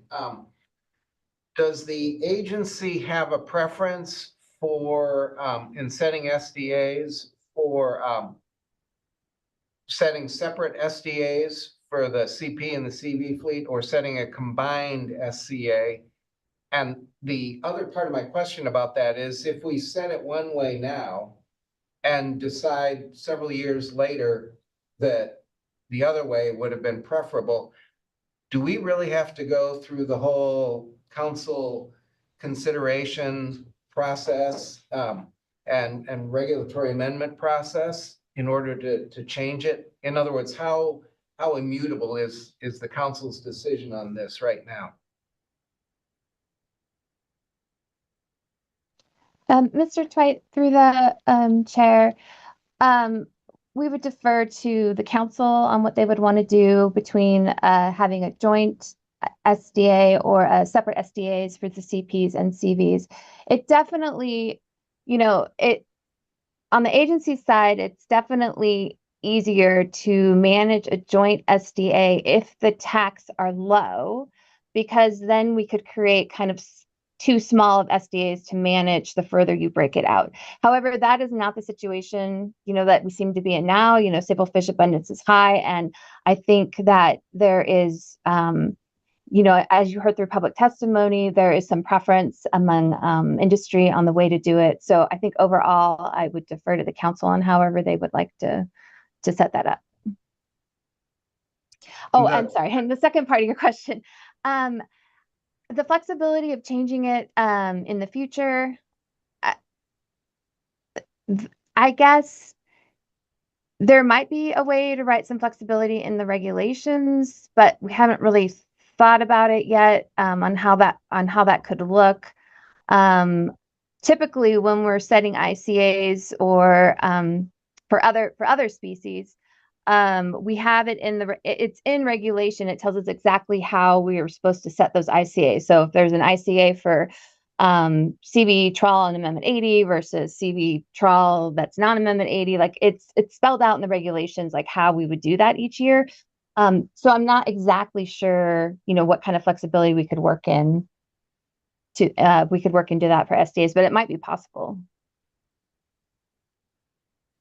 That was unsatisfactory answer, I know.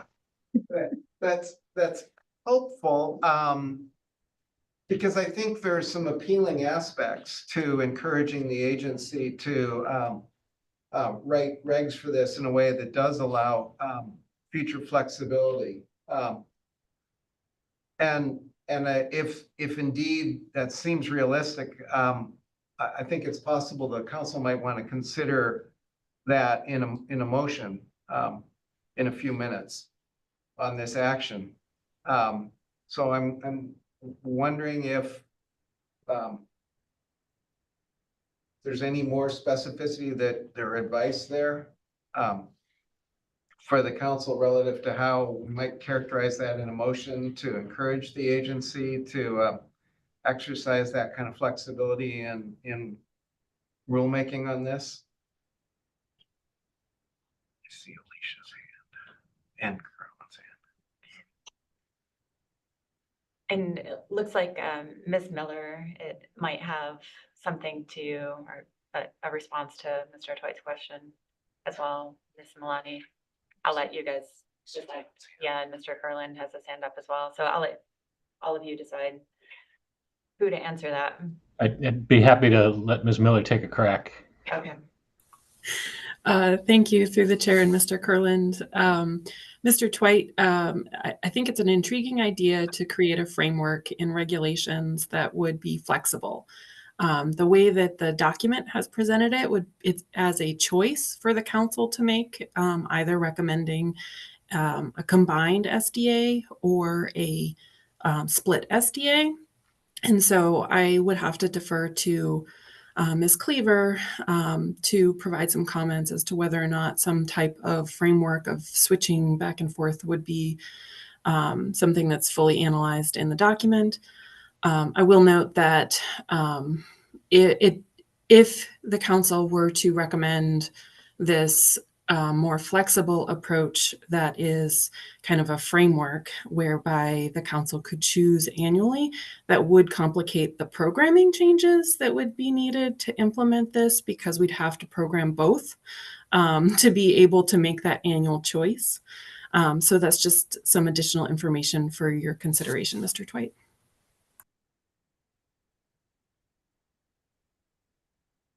And Mr. Curlin, did you have anything to add to that?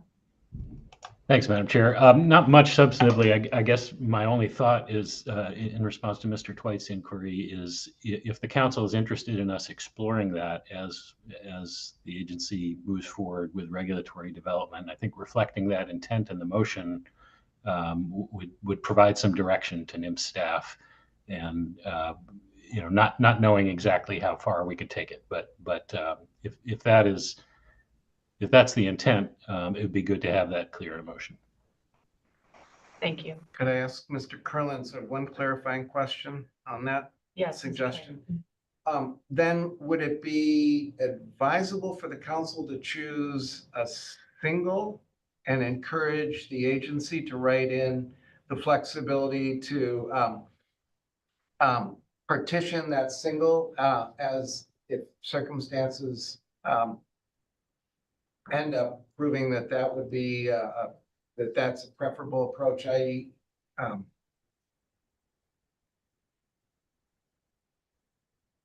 So that there's a provision in the regs for a single, or provision in the motion for a single, but the council indicating a preference for some flexibility to allow the agency to, on an as needed basis in consultation with industry, partition it. Yeah, and I'm not sure if the agency is going to be able to answer that on the spot. We might need to put a little bit more thought into that, and I'm anticipating needing a break after this line of questioning anyway, so we can perhaps discuss that a little bit offline and see how we want to approach language and emotion. That's okay. Ms. Goen. Thank you. This question is for staff, and it's about discard mortality rates. We heard that there's an estimate, roughly 12% coming from a long line study for discard mortality rate, but we also heard that POTS likely have a lower discard mortality rate. And I recognize that the SSC will be determining the discard mortality rates if that element of the motion moves forward. But I'm curious if anyone has heard if there's a plan to better understand discard mortality rates from POTS to get an estimate for those specifically. Through the chair, Ms. Goen, this is Sarah Cleaver, council staff. I don't know if we have anyone from the Science Center online. As far as I am aware, there are no planned studies for looking at DMRs of Sablefish in pot gear, but I will defer to anyone at the agency at the Science Center if they are online. Online. Yeah, I'm not aware of any planned research on that though. Thanks for that info. They can raise their hand. Thank you, Ms. Goen. Ms. Miller, you still have your hand up. Did you have anything to add? Okay, great. Okay, I'm not seeing any other hands up. I have a question. I probably should have brought this up yesterday when Mr. Olson was showing us his infographics, which were very helpful, and the discussion about combined SDA or separate SDAs as it applies to CDQ. If there are separate SDAs and we have a pool, a CP CDQ pool and a CV CDQ pool, because CDQ is flexible, can be fished on either vessel type. Is there, and maybe this is one of the numerous issues that still need to be worked out. Is there an approach that the agency would take to delineate how much in a first year to attribute to CP harvest versus CV? Would it be based on the previous year's activity or an average of a number of years? And if you don't have an answer to that, if we can also discuss that offline, but if there was any thought put into that, or if that was mentioned yesterday and I missed it, if you could share any insights, that would be helpful. Sure, Madam Chair, this is Krista Malani again. Ideally, what we would do in future years when we have enough information is to look back on past years, see what the discarding has been, and then create an SDA based on either an average or the most recent years. Part of it would depend on how variable it is from year to year. If it's really high some years and really low other years, then the agency is going to have to come up with a way to create probably an average on what that might look like for setting the SDA for the current year. But that's something we still need to think about. It's not fully thought through yet. As far as catcher processors, we do have more information there because they are currently able to discard. I also believe with catcher processors, it would be fairly easy to reach out to industry as well and see if their behavior would change, how much they expect their behavior to change. And we would probably be able to set SDAs based on the information that we currently have and through discussions with the CP fleet right now. Starting on year one, probably we could do maybe a fairly good job of that for CPs. CPs is going to be a lot more difficult the first few years. So you would basically look at the portion of the CDQ that was harvested on CPs the previous year or few years and calculate or attribute that amount of CDQ to that pool, and then do the same for the CV pool, because those calculations are different. One, the CP is attributed directly to the CDQ allocation, where the CV's SDA would be off from the larger IFQ pool. And then broken down after that to CDQ and just non-CDQ IFQ holders. So I think you basically answered my question. So thank you.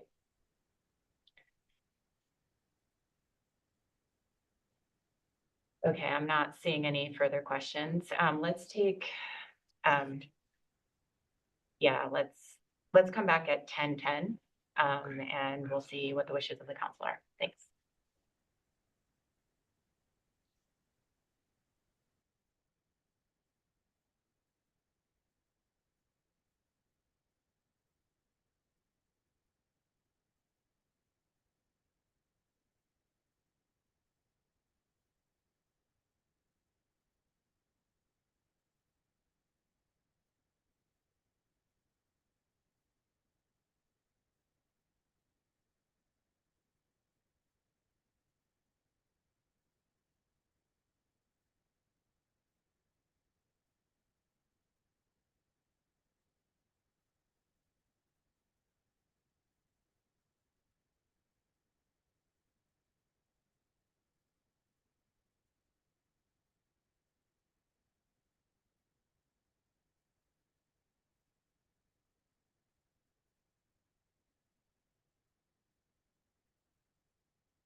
And we're looking at just a couple more minutes. Thank you for your patience. We'll be back at 10:25. Thanks.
Welcome back, everyone. So we've finished our staff presentation, public testimony. We've received our AP report on C2. Ask what the wishes of the council are. Yes, Mr. Choi. Thank you, Madam Chair. I do have a motion to offer. I appreciate you indulging me with a bit of extra time. There were several issues that came up both in public testimony and in our subsequent questions with staff that caused me to want to make some revisions to the draft I've been working from, as well as make some revisions to the talking points. So I really appreciate that extra time and appreciate the public's and other council members' patience on that. My motion is, I move the council adopt the following revised purpose and need statement and preferred alternative for final action. Purpose and need. Beginning with the 2014 age class, a continuing series of large age classes of sablefish are resulting in significant catches of small sablefish in the IFQ and CDQ fixed gear fisheries. Current regulations prohibiting sablefish discards for much of the fleet require sablefish of all sizes to be retained. Small sablefish have low commercial value under current market conditions. Although few scientific studies are available to estimate the survival rates for Alaska sablefish, information from other areas suggests that survival rates for carefully released sablefish may be high enough to warrant consideration of relaxing full retention requirements. Limited operational flexibility to carefully release sablefish may increase the value of the commercial harvest. Alternatives. All aspects of this action apply to both the IFQ and CDQ fixed gear sablefish regulations in the BSAI and GOA. The council's, I will describe the council's preferred alternative, which is shown in the text in bold. Alternative 2, allow release of sablefish in the IFQ CDQ fisheries. This alternative would modify the regulatory restrictions that prohibit release of sablefish caught by sablefish IFQ and CDQ vessels, as well as the FMP provision prohibiting discarding. The council recommends NIMS use in-season management authority to prohibit discarding in the sablefish IFQ CDQ fisheries when an area-wide sablefish discard allowance parentheses SDA is reached.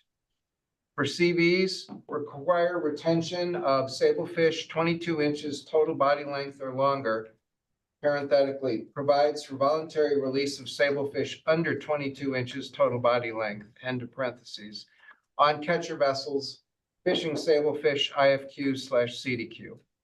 CPs, allow catcher processors fishing sablefish IFQ/CDQ to carefully release sablefish of any size.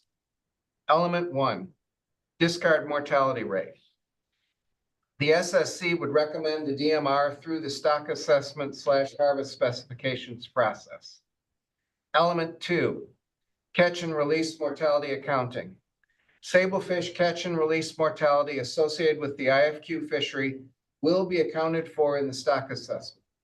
For in-season management, the council recommends NIMS establish an SDA to account for sablefish discards by fixed gear vessels engaged in directed fishing for sablefish in the IFQ and CDQ programs.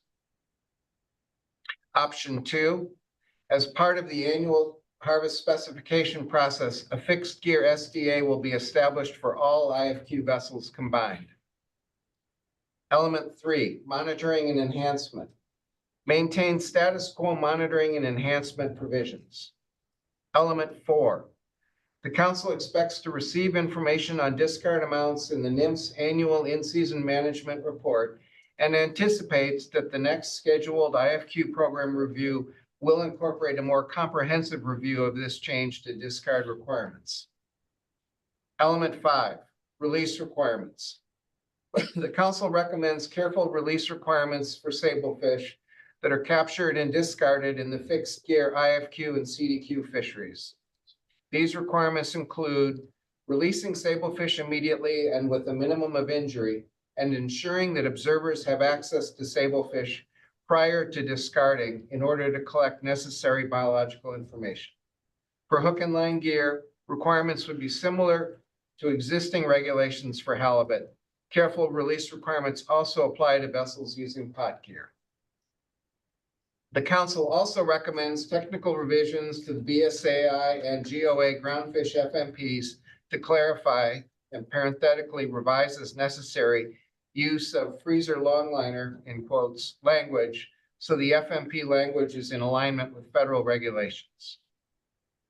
The council deems proposed regulations that clearly and directly flow from the provisions of this motion to be necessary and appropriate in accordance with Section 303C. The council authorizes the executive director and the chair to review the draft proposed regulations when provided by NIMS to ensure that the proposed regulations to be submitted to the secretary under Section 303C are consistent with these instructions. Madam Chair, with a second, I'd be pleased to speak to my motion. Second. Thank you for the second, Mr. Sakata. Mr. Twite. Thank you, Madam Chair. Large recruitment events, particularly those that occur over a period of several years, can pose a challenge to our management systems. The unprecedented recruitment events of sablefish have certainly been challenging, although they are also welcomed. When the first large cohorts of small sablefish appeared on the grounds over 6 years ago, sablefish revenues and values dropped noticeably and have yet to really recover. And this is for many reasons. At the time when this was flagged by industry, the council chose to not consider relaxing retention requirements as industry had been requesting, in the belief that this might be a short-term and self-correcting problem. This belief now has proven out over a period of 6 years to have been incorrect. This action is now necessary to allow the fixed gear fleet to adapt to the very large biomass of small sablefish that appears to be continuing over quite a few cohorts, and to the challenging economic environment that was so well documented by the NIMS report reviewing 2023 status of Alaska fisheries and fishery dependent communities. That said, it is important to remind all of us that full retention requirements are a key element of sustainable management of fisheries and should always be our starting point for management. But like many other standards, exceptions are at times warranted. In my mind, this action has now proven to be a necessary exception to full retention requirements. Now I'd like to comment on individual aspects of the motion. First, the purpose and needs statement. We've changed the wording in several places. The one I want to call out is we've changed the wording from, quote, allow small sablefish to contribute to the overall biomass, unquote, to be consistent with what the analysis has found, which is that that would not be the case. The analysis finds that this action strikes a balance between conservation with no negative impacts and potential economic benefits. And the revised purpose and need statement now reflects that. To the alternatives and the individual elements. First, allowing all CPs to release sablefish of any size aligns the retention regulations for CPs fishing CDQ with the regulations for CPs fishing IFQ as required by the regulation of harvest provision under the MSA. NIMS cannot readjust the amount of fixed gear tack in the IFQ fishery once IFQs are issued. As a result, NIMS cannot readjust the SDAs once they are set through the harvest specifications process, i.e. NIMS cannot take away tack from IFQ once issued and add it to the SDA or vice versa. Prohibiting discarding of sablefish after the SDA is reached is necessary to ensure that the total tack is not exceeded. And this motion accomplishes that provision. No other management tools beyond in-season adjustments exist for sablefish, except for closing the fishery for both fixed gear and trawl gear when the OFL is reached in order to prevent overfishing. Our management tools for in-season adjustments for fisheries are found in Regulation 50 CFR 679.25. I do encourage the agency in rulemaking for this action to explore whether there is annual management flexibility to partition the SDA before it's actually finalized and then used for IFQ calculations. To partition it as necessary between CP and CB sectors, depending on the need and the annual need as tax and fleet dynamics vary in the future and vary between years. I did not include element 3 in the PPA because, as described in section 4.2 of the analysis, existing reporting requirements are sufficient and catch accounting methodology can be modified to adjust for size selective discards of sablefish, and no additional monitoring or enforcement tools are necessary for this action. And sorry, I meant to say I did not include specificity in element 3.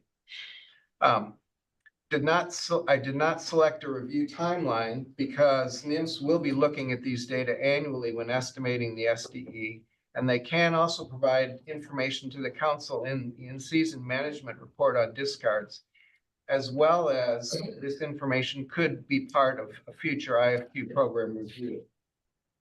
With those already in place, I'm reluctant to add another required review to the council and the agency's workload when existing review processes appear to be more than sufficient. I'm also not including any recommendations on actual modifications to the gear.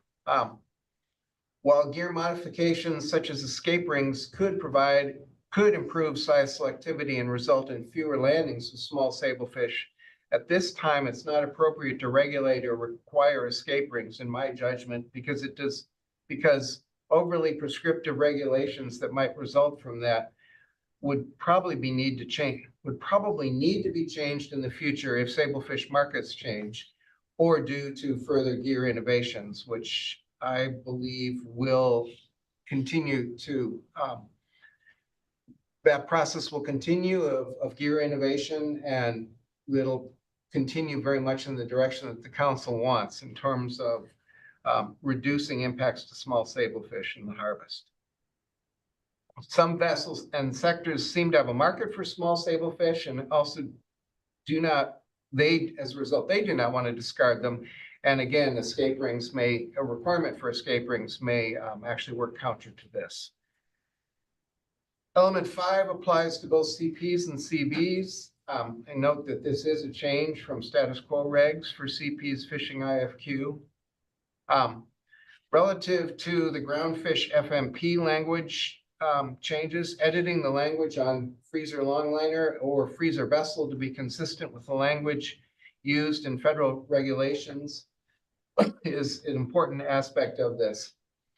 And the agency will address that in rulemaking.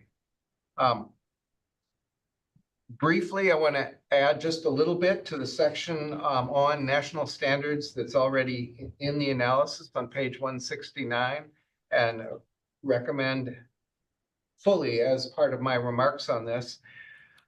Relative to National Standard 1, this action clearly improves the ability to achieve OY from the perspective of improved economic value of the harvest and reduced retention of fish that have both low recovery rates and clearly also low value economically.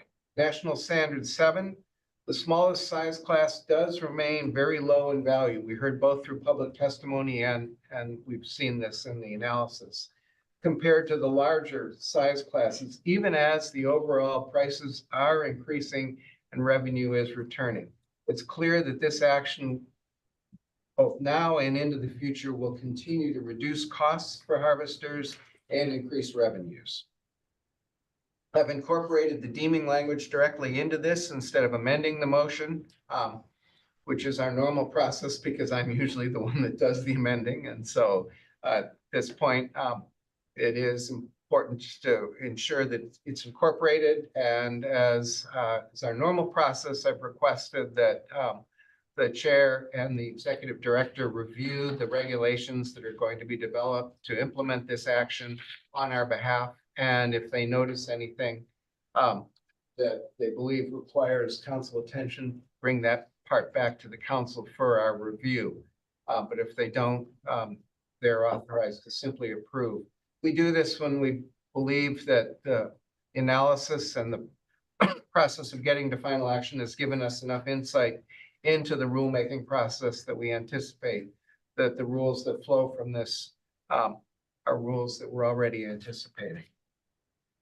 I also want to briefly speak to timing without any specificity, but I do suggest that while we acknowledge many constraints to our ability to address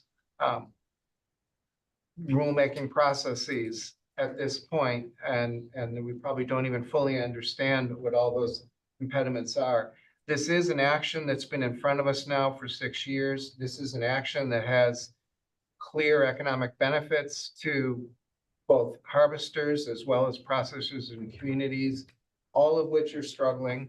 Sablefish has been a very important part of the overall Alaska revenue stream because of its value. So I encourage any urgency that can be accommodated to this, recognizing that that's a hard request for the agency to actually guarantee that they will fulfill it. And in closing, Madam Chair, I just want to recognize that if passed, this motion will add one more acronym to the already lengthy compendium of council acronyms, and that alone is a momentous achievement. Thank you, Mr. Twite. See if there are any questions on the motion. Yes, Ms. Kimball. Thank you, Mr. Twite. Maybe I missed it, but I think you made some substantive changes to the purpose and need, and I wondered if you could speak to those. I did very briefly speak to them, so I think it's probably worth some further speaking to them. As we've worked our way through the analysis and as we've received both public comment, agency comment on this, particularly at this round, but also sort of looking backwards, it was clear that several changes were warranted. Madam Chair, it's actually going to take me a moment to pull up the previous version. No problem. Take your time. Thank you. And my glasses.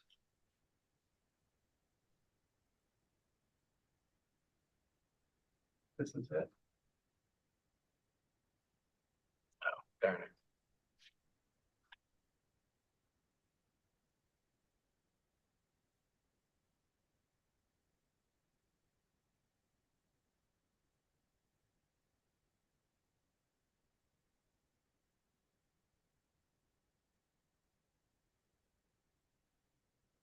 Sorry, I've got 5 versions. And only one has the. Okay, I was hoping for the track changes version just to make it a little easier. Let me do one more.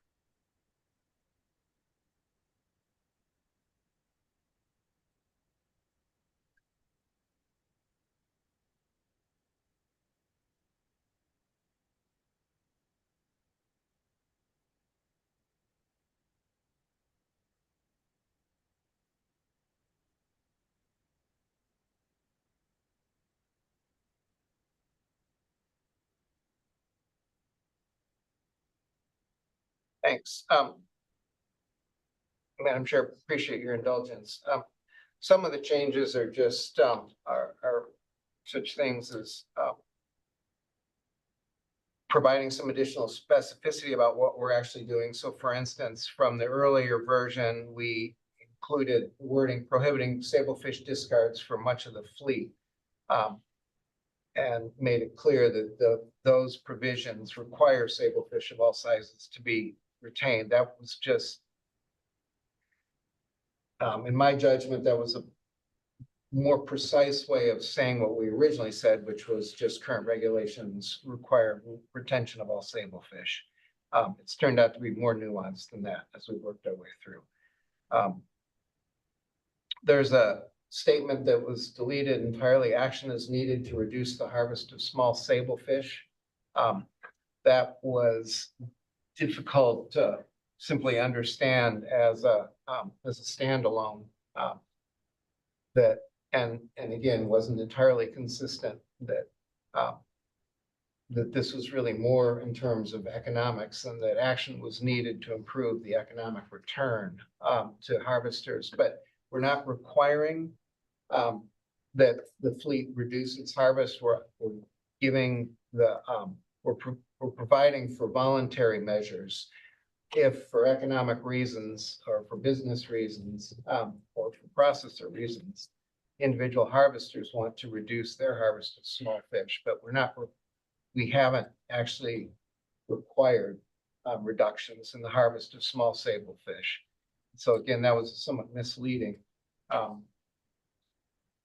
then additionally, the change to the final sentence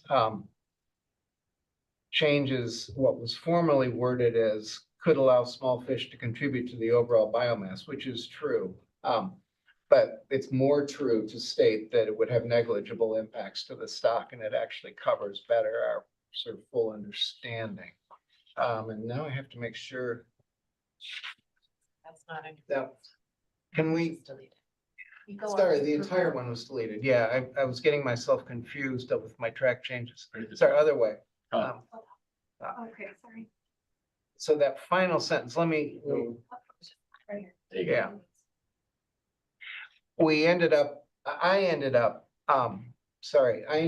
deciding that probably the clearest outcome from this is the economic outcome, and that, well, it's not necessarily part of a purpose and need statement to have negligible impacts. That was the concern I had. And we've demonstrated that this probably will not allow small fish to contribute in significant amounts to the overall biomass. That's been determined through the analysis. And so focusing the final sentence just on the economic impacts and the value to OY seemed to me to best reflect what we collectively now are doing with our purpose and our need for this action. Thanks for that explanation. And apologies for the sort of cumbersome walking through, but it helped me to have the old. Thank you, Ms. Kimball and Mr. Curlin.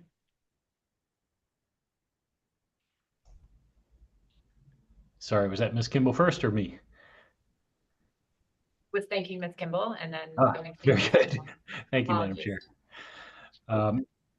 Mr. Twite, I may not have been tracking your intent with regard to multiple SDAs and whether you were asking NIMS to explore in a proposed rule whether we could have separate SDAs for catcher processors and catcher vessels. In other words, allocate the single SDA between sectors. I wonder if you could just clarify that for me, please. Thank you, Mr. Curlin. I was probably a little telegraphic in that when I was speaking to it.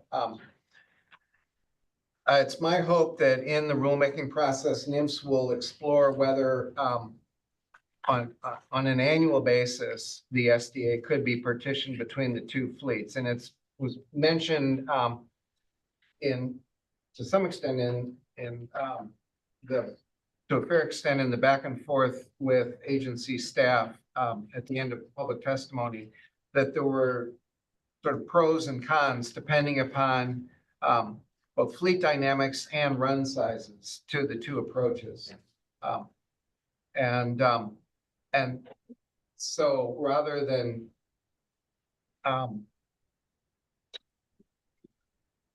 fixing something in perpetuity, which might still have to do if the flexibility isn't there, but if there is flexibility to instead of always having a single SDA, if there's a flexibility to sometimes have to partition that into two SDAs due to annual circumstances. And if the agency can accomplish that on an annual basis without having to go through an actual regulatory change, it seems like that flexibility would be of value to the management process and to the industry. I appreciate your clarification on that. That we'll need to think about that, I guess, and I imagine staff will need to examine that during the course of beginning to develop a draft final rule if that language is approved by the council.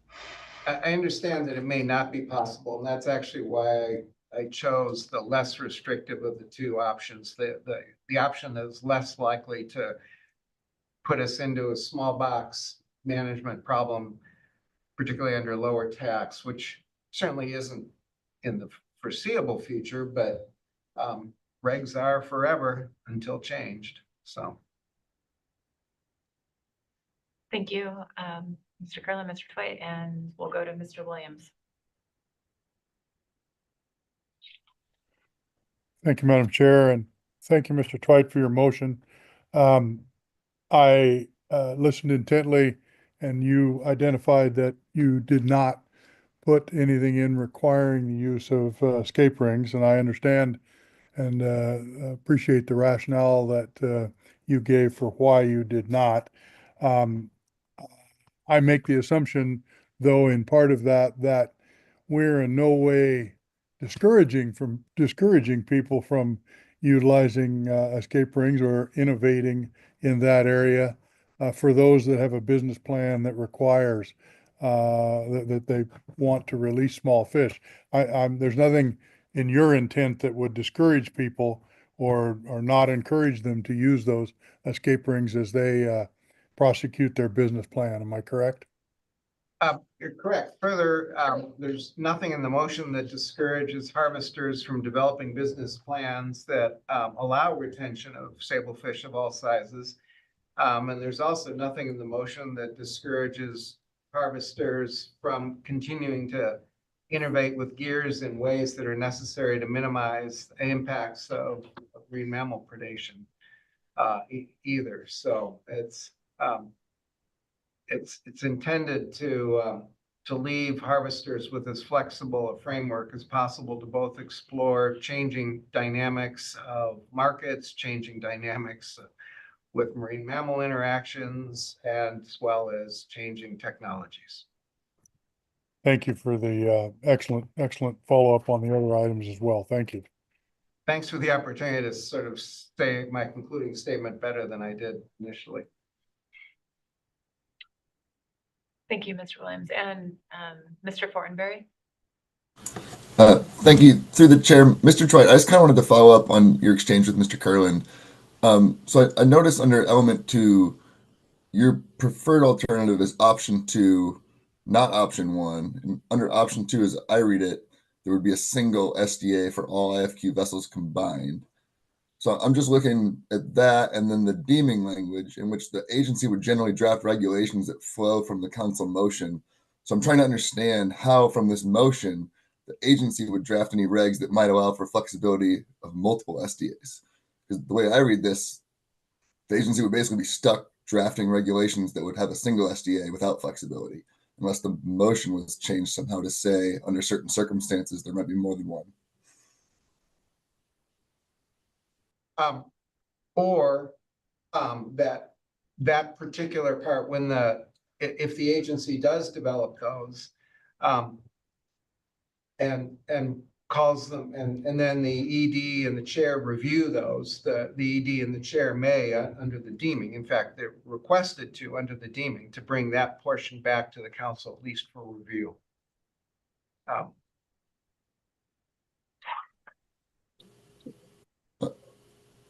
Through the chairman, if I could just follow up, I suppose what I'm saying is if the council as a whole voted to adopt this motion, all the bold portions of it, I would interpret as the agency then writing regs to send back to the council to deem necessary and appropriate as regs that would allow for a single SDA. And I don't see, I guess I'm trying to figure out how you see the agency exploring multiple SDAs in a proposed rulemaking when we'd be writing something that directly flows from whatever's adopted by the council as a body, regardless of the talking points.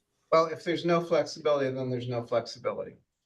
Clearly, the council has to provide an initial starting point. And if the agency determines because of the wording of the motion and the deeming language that there's no flexibility, then there's no flexibility. Thank you.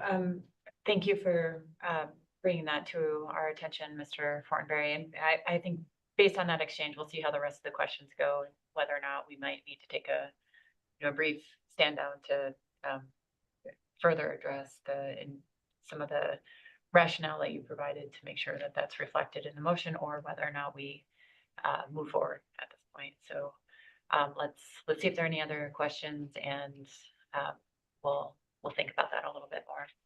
Ms. Goen.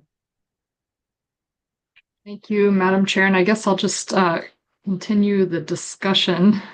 Mr. Toit, thank you for your motion. Can you, given what we've heard from the agency and their general counsel, can you speak a little bit more to your intent here with sticking with all IFQ vessels combined versus allowing some flexibility as in option 1? Thanks. Well, to be clear, I'm not sure there's any flexibility in option 1. Option 1 requires 2 separate SDAs, one for CPs and one for CVs. Option 2 requires a single one. So I don't know that there's any more flexibility in option 1. And I chose option 2 as a starting point because under a single, we reduce the management complexity, the problem we often refer to as the small boxes problem, where we recognize that the more caps, the more allowances we create, the more likely it is we are to bump into one of those during in-season management and have to take action in order to avoid exceeding a limit.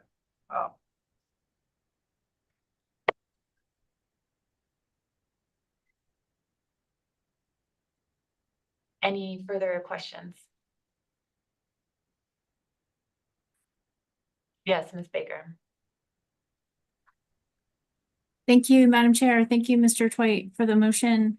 I may have missed it again in your rationale. Sorry to ask you to repeat, but since this is final action, I was wondering if you had comments in terms of which national standards you felt this action was most responsive to. Thanks. I did cover maybe a little too briefly.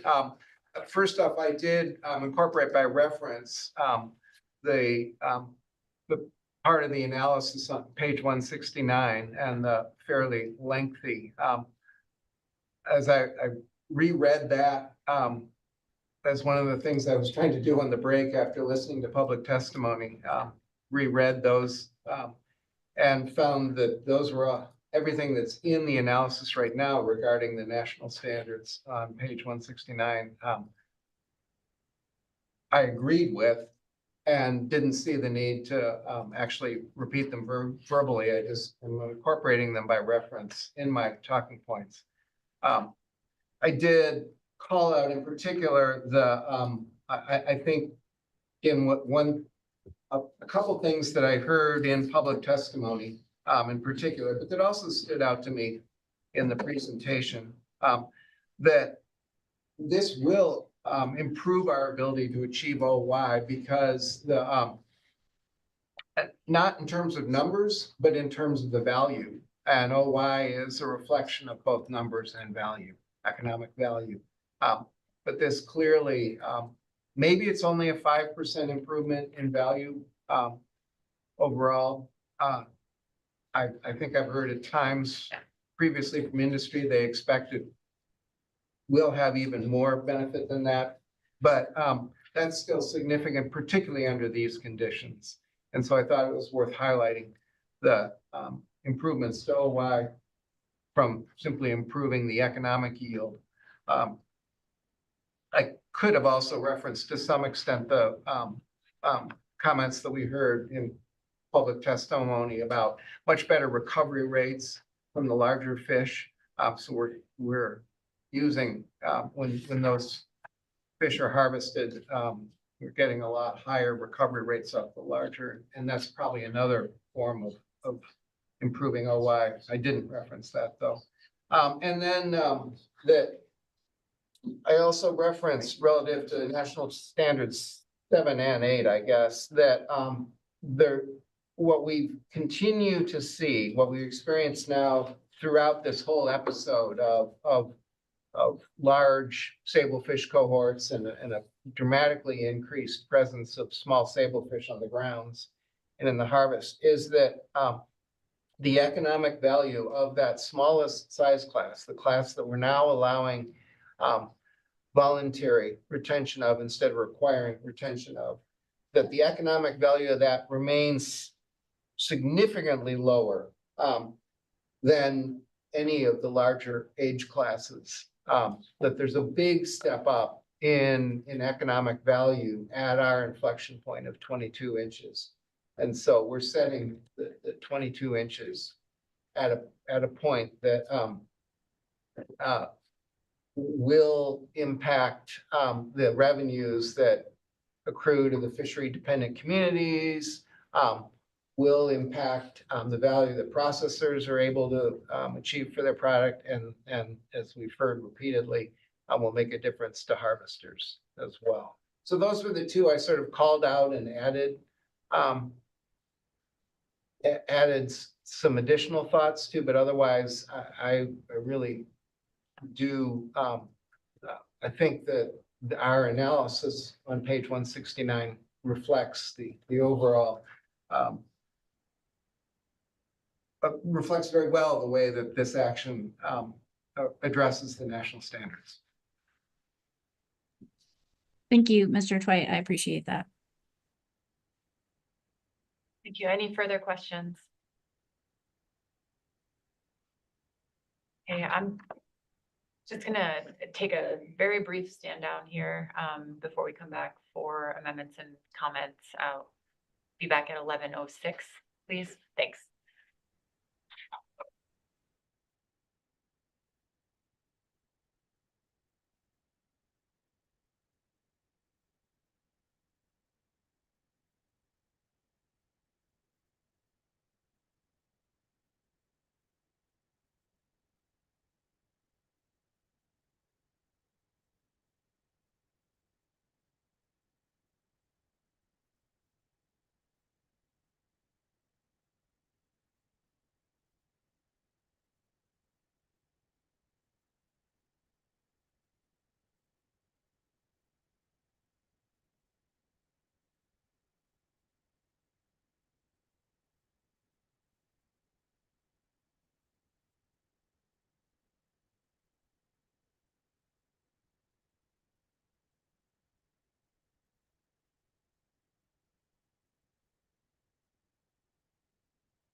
Thank you, everyone. Welcome back.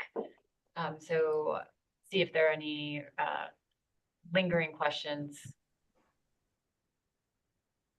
Okay. Any amendments on the motion on the floor?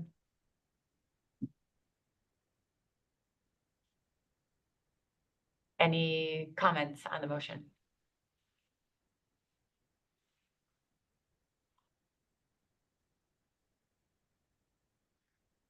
Yes, Mr. Mueller.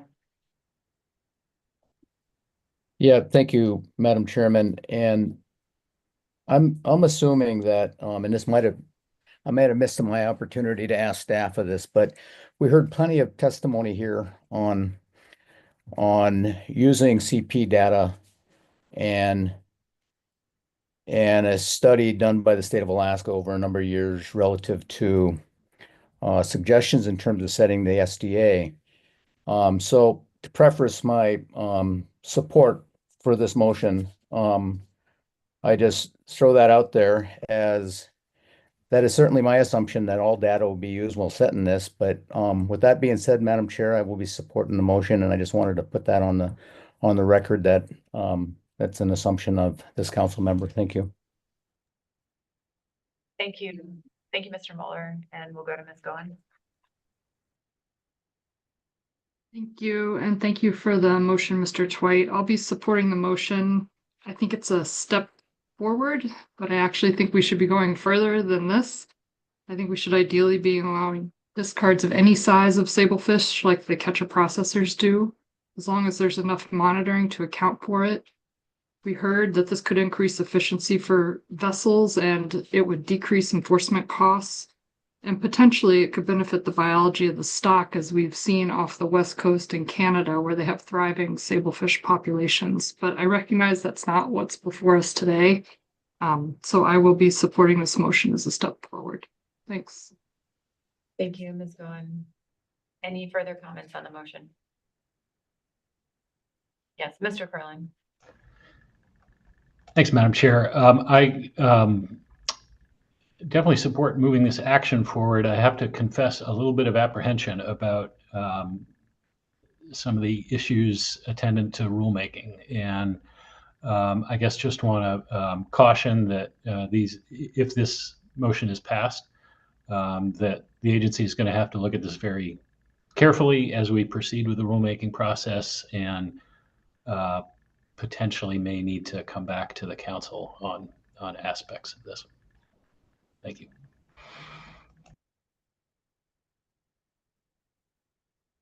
Thank you, Mr. Curlin.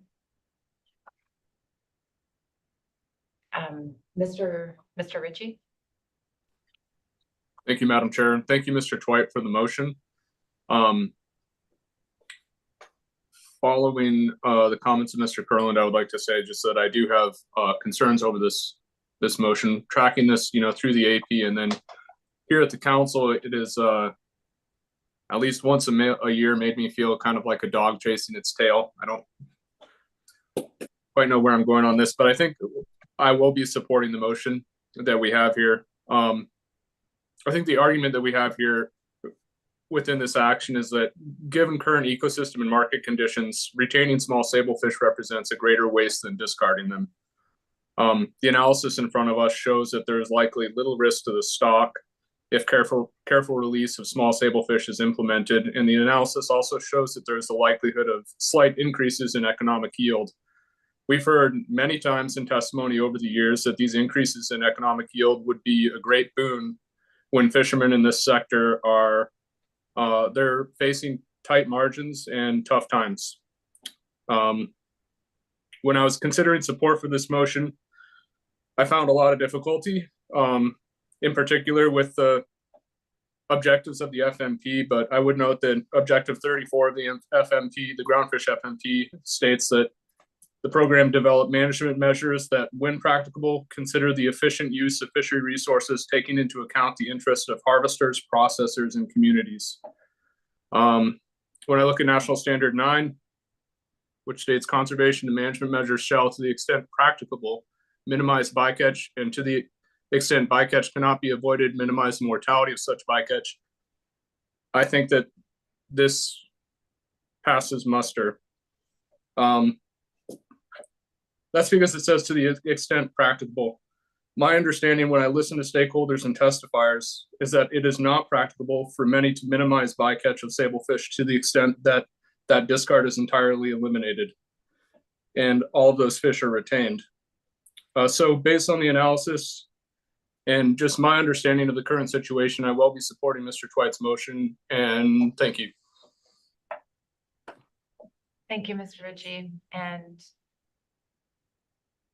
any other comments?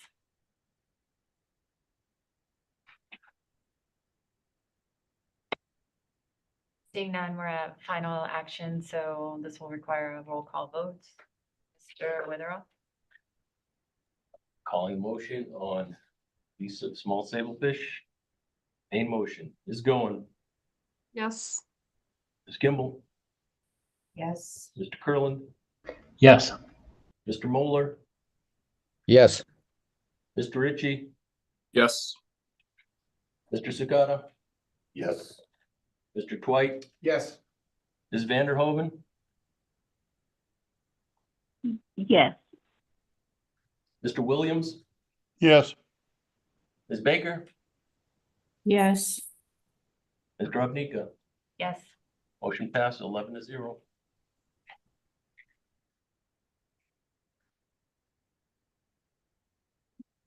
With that, so that concludes our action on C2.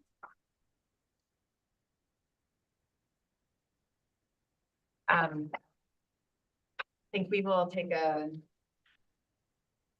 5-minute stand down here. We've taken a couple of breaks, so I might skip over our mid-morning break and call staff in to begin our presentation on C3. Thank you. So let's come back at 11:20.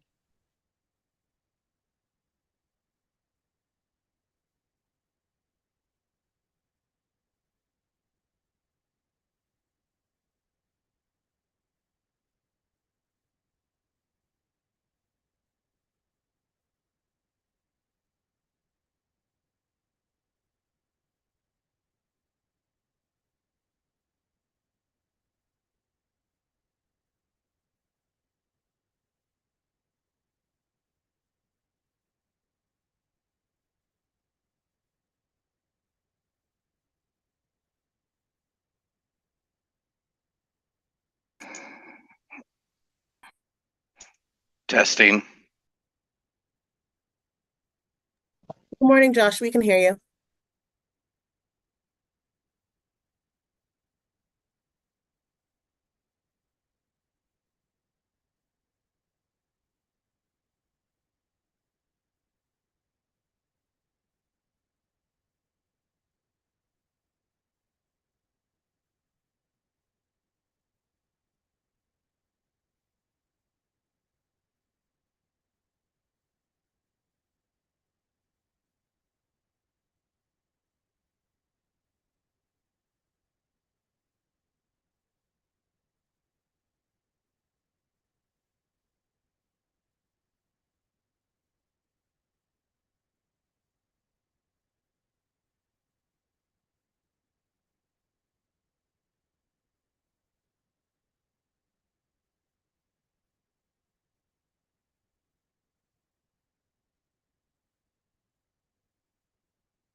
Welcome back, council members, members of the public.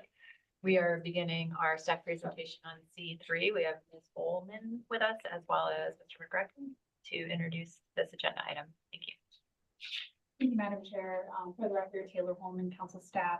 With me today in person, I have John McCracken, Action Associates, and online we have Josh Keaton, Lieutenant SF.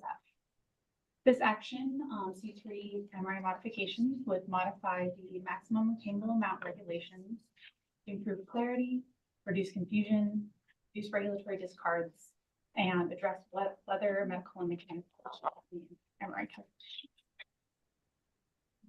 Yeah, two success, two presentation. Going on. So the action was initiated via council motion April 2024. Ms. Holman, I'm sorry to interrupt. I'm hearing that other people are having trouble hearing you. Oh, so, yep. If you could speak up a little bit. This action was initiated via council motion in April of 2024. At that time, the council intended to maintain the original intent of MRAs and did not consider changes in this action that would increase MRA percentages or changes in how MRAs assist in limiting harvest of a groundfish species within its annual cap.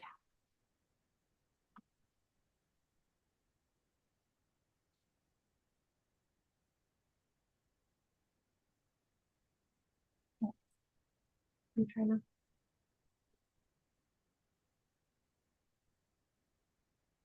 No.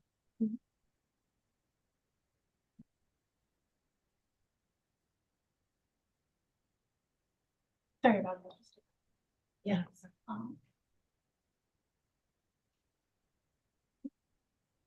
You try now. Oh, yeah. Okay, there we go.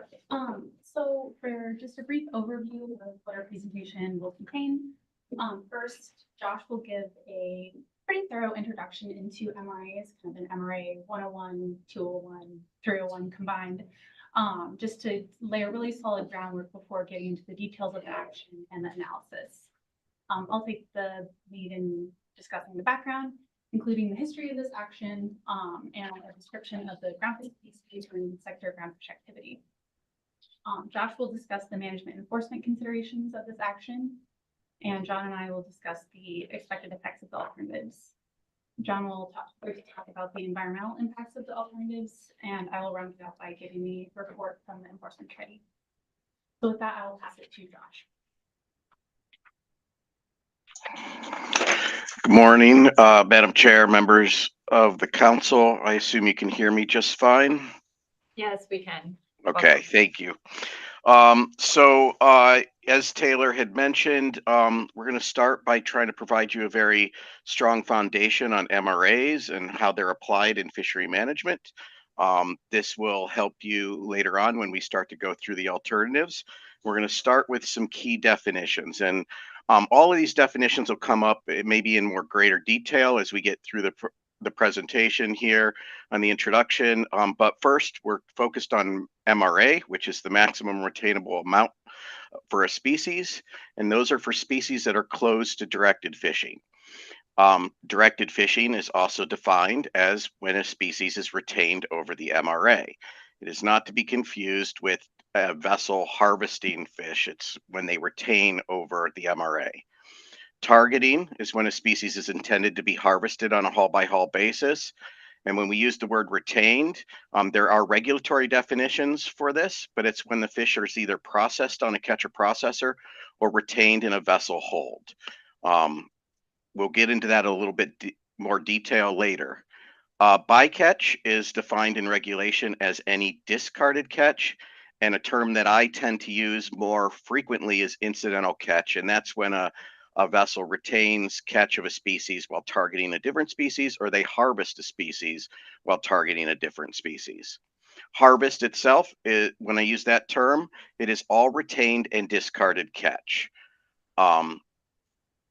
Topping off is a term that we use in the North Pacific, and I heard during the AP also used in the West Coast region, which means a vessel that is targeting a species that is close to directed fishing in order to retain that amount of species as close to the MRA as possible. And we will get into more detail on that later on.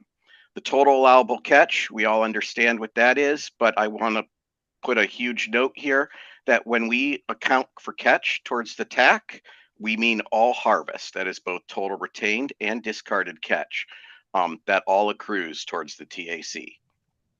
The trip, we have multiple definitions for trip. We have observer trips and everything else, but for purposes of this presentation, trip is going to be the period of time in which we do the MRA calculation.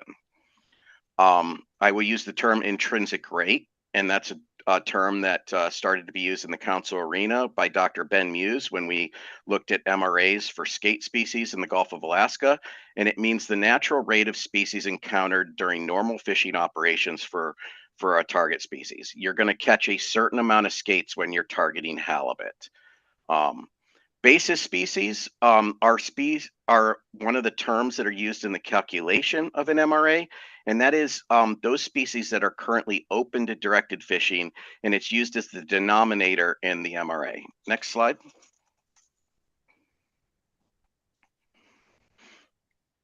Sorry.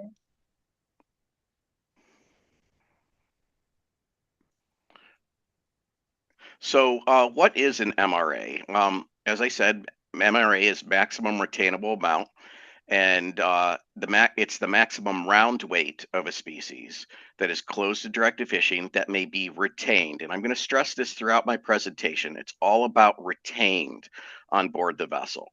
MRAs help limit, but also allow for retention of species that are close to directed fishing, while the vessel operator is engaged in other directed fishing for like what we refer to as the basis species. So those species that are open to directed fishing. MRAs are determined by percentages in regulations. They're in Appendix 2 of the analytical document in front of you, but they're also Table 10 and Table 11 in federal regulations. And a lot of fishermen have those regulations printed out and on board their vessels. An example of an MRA percentage is, say, a species is closed. For the purposes of this example, we use Pacific cod is closed to directed fishing, and they catch 100, and the vessel has 100 metric tons on board their vessel of arrowtooth. That means that they can keep 20% of that legally, or 20 metric tons of round weight. I will note that basis species change throughout a trip in certain circumstances when directed fishing changes. So if you enter a protection area, you can no longer use that species that is closed in that protection area as your basis species. So while a lot of these alternatives that are before you today help simplify regulations, simplify calculation, the vessel still has to keep track of their basis species on where they're fishing and when they're fishing throughout the trip. The basis species can change, and therefore that changes that denominator. In the example up above, the 100 metric tons, right, will change as they move throughout their trip. Note again, MRA calculations only include retained fish. That's the retained incidental catch species, and that's the retained basis species. And there is no MRA allowed for species in prohibited species catch status. We're going to talk a little bit about the in-season tools that we use. That is not to be confused with PSC species that we tend to use, like halibut, salmon, crab, herring. But when in-season places a species on prohibited species catch status, then it basically sets the MRA to 0. Next slide. Currently, under status quo, the accounting period for most MRAs is known as instantaneous, and that means that the MRA cannot be exceeded at any point during a fishing trip. So you're on your first you're on a longline vessel and you have your first set coming in, and it's mostly skates, right? You have not retained any halibut on board your vessel, and so you can't retain any of those skates. That is why we sometimes look at MRAs as a regulatory discard. The vessel, under instantaneous MRA calculation, is required to discard those skates because they do not have enough basis species on board the vessel at that time.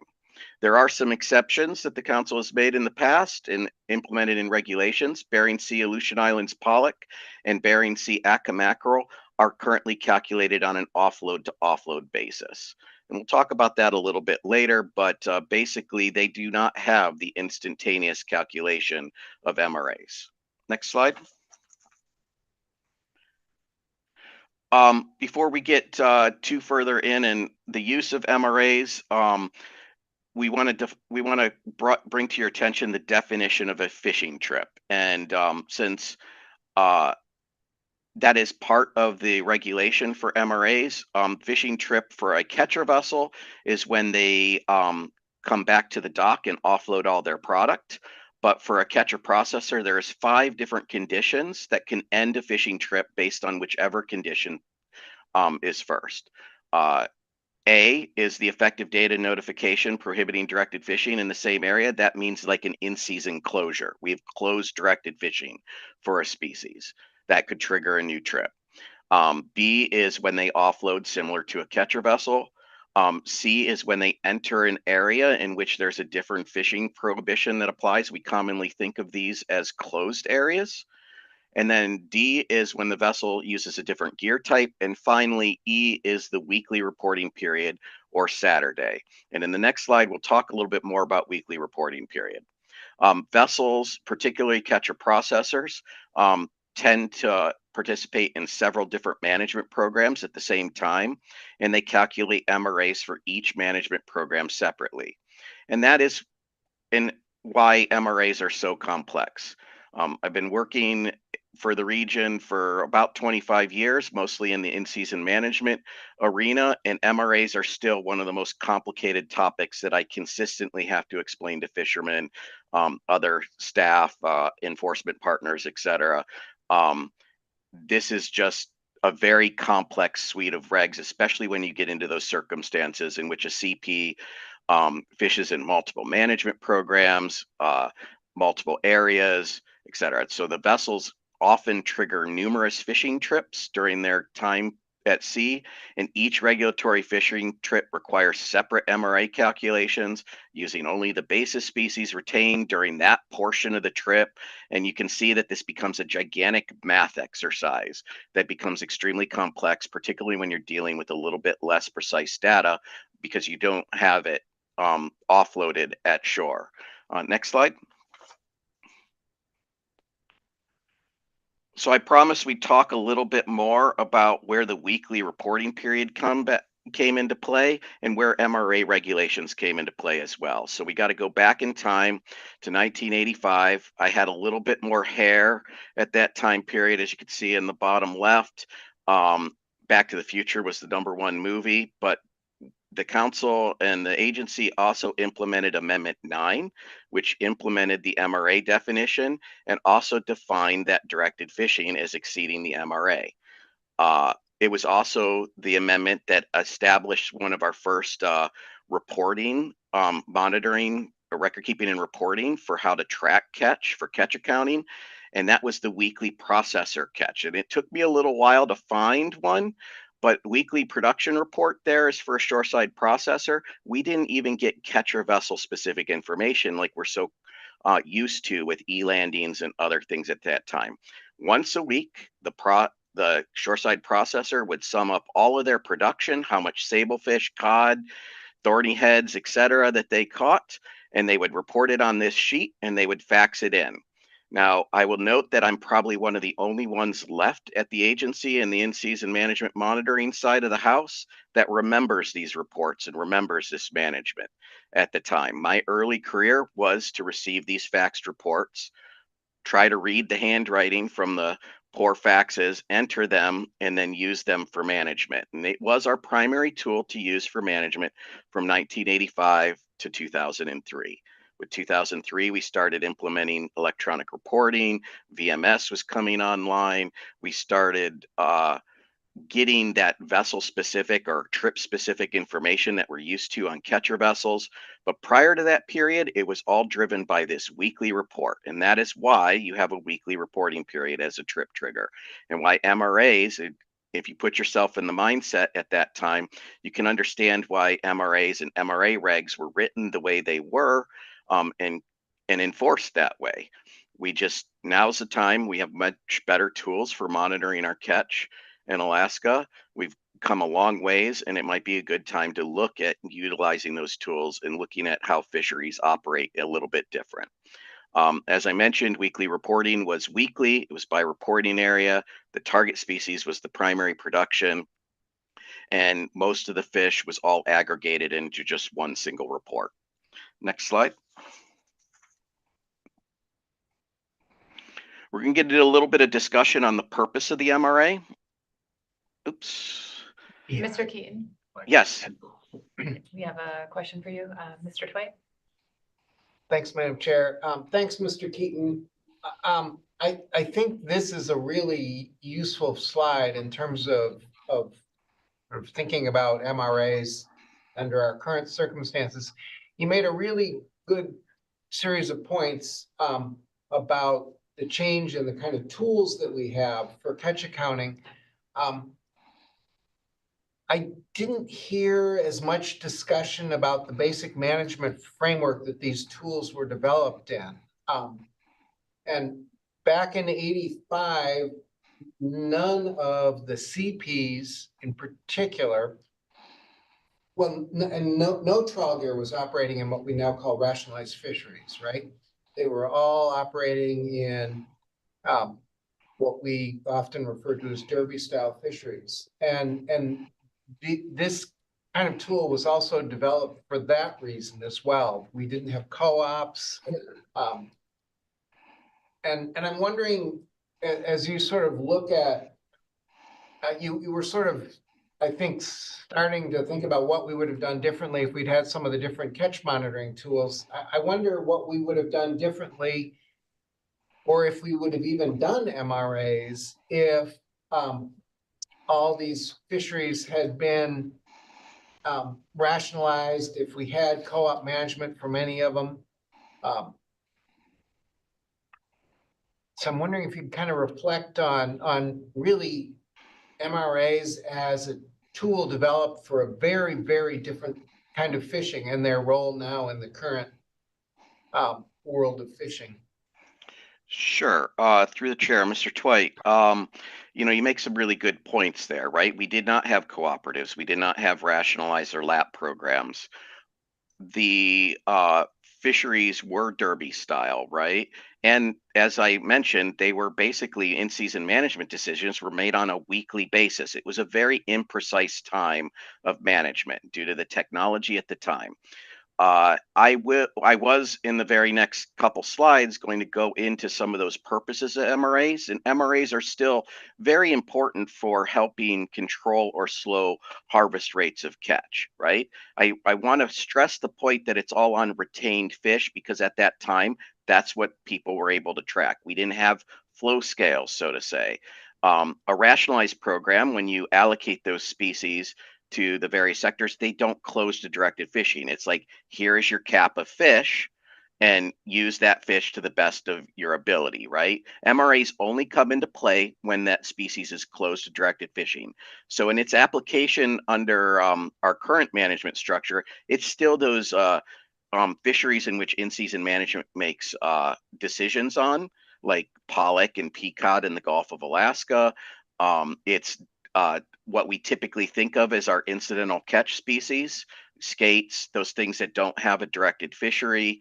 But it's also used in the application of closed areas and stuff because you're placing a cap basically on the amount of harvest. And maybe if I go to the next slide, I might be able to address your question a little bit more as I walk through why it's an important tool for us. So I will describe a little bit more what directed fishing is in future slides, but when in-season, it's the first tool that in-season management uses in managing a fishery, right? So a TAC is set by the council. We have that TAC. We first look at how much vessels are going to go out, and then we make an assumption that there's going to be harvest after we close directed fishing. This is a key point, right? So we set an incidental catch allowance. Kind of behind the scenes, it's actually in our motion or our in-season actions, right? Where we set aside a certain amount of catch. After we close this fishery, X amount of fish is still going to be harvested. And during that, we assume that vessels are going to retain species close to directed fishing, but it the MRA sets a cap on how much. And this is an important tool to in-season management because there are some fisheries like trawl Pacific cod in the central Gulf of Alaska that the fleet capacity in one trip could exceed the total allocation that is available for that fishery. So we use the closure of a closing to directed fishing with the assumption that certain valuable species are going to be, quote, topped off on. Vessels are going to try to maximize their retention up to the MRA to meet optimum yield. This is a very key point because we make that estimate. We use a lot of historical information. How much is the intrinsic rate that we normally see through all the tools that we have, and then we take that off the top. We manage, we close the fishery. If for some reason, say one of the drivers of like peacod topping off behavior is the price of peacod. If the price is low, we might assume less peacod is going to be harvested after that. But if the price of peacod's 50 cents or more, everybody comes out of the woodwork and is out there trying to top off and maximizing the profit of their catch or their trip. So at that point, if we underestimated during our setting of the ICA, we have another tool in our toolbox, and that is what I was talking about with the prohibited PSC, putting it on prohibited species status. So that's tool number 2 that in-season has. Okay, so they're still catching a lot more cod than we wanted in this situation. We are at risk of exceeding the TAC. NMFS places the species on PSC status. That sets the MRA to 0. That means you can't retain any more legally. That provides a disincentive for the vessel to continue to harvest that fish because of the operational cost to them to discard that catch. I will mention it's not on this slide, but in-season has one further tool there. If for some reason that PSC action failed to slow down the rate of harvest, let's just say, for example, sablefish during the pollock fishery, they just couldn't get away from it a few years ago because there was so much, they were in their pelagic phase and they were just mixed in with the pollock, right? There was no intention to catch that fish. They weren't making money off that fish. They just couldn't stay away from it. We have a further tool that's called In-Season Adjustment Authority that allows the regional administrator to close other fisheries to prevent the harvest of a specific species. So in our peacod example that we were using, we underestimated the amount of incidental catch after the directed fishing closure. We're starting to approach the OFL. The regional administrator can close directed fishing for arrowtooth because that's where the peacod is being harvested. It places a further cap that you can close areas, you can close whole other fisheries to prevent exceeding an OFL. Go ahead and go to the next slide. So the purpose of an MRA is to slow the harvest rate of the species that is close to directed fishing. And to answer Mr. Twite's question, right, it is still an important tool that we rely on as part of our in-season management. Even if we had all these tools, we would still need to place some type of cap on to slow that harvest down.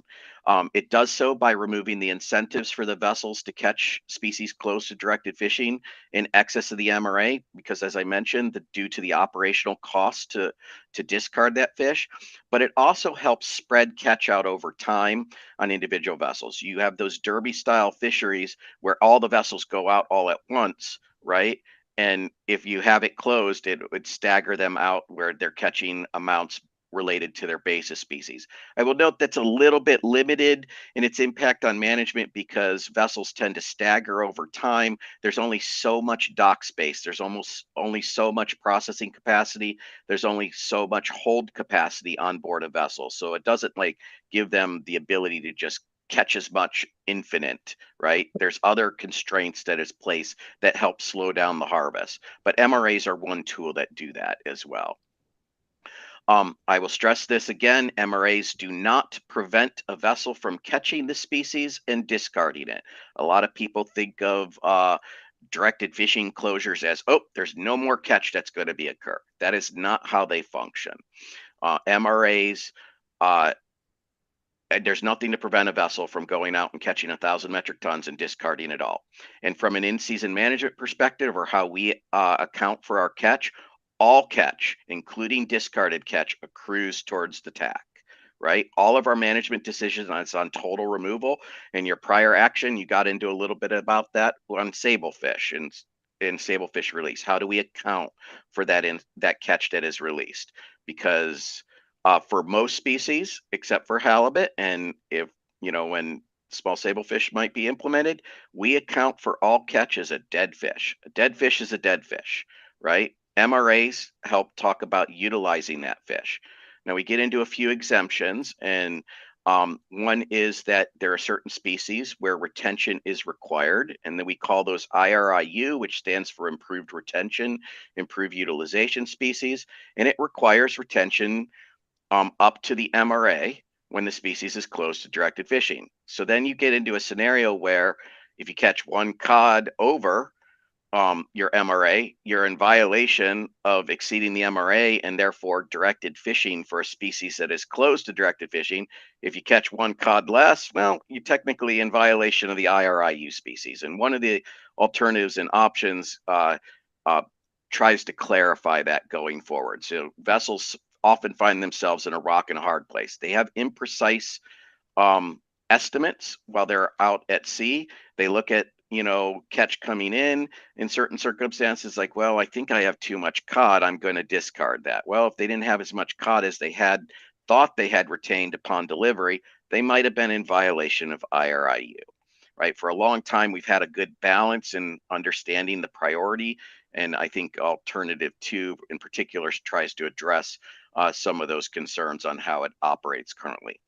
There are certain species that are not applicable to MRA regulations because they're programs that require full retention. One of those is the action the council took a few years back to require retention of all rockfish on non-trawl CVs in the Bering Sea and Aleutian Islands. That effectively sets the MRA to, it doesn't apply, right? You're required to retain all your rockfish and bring them back for enumeration at the dock.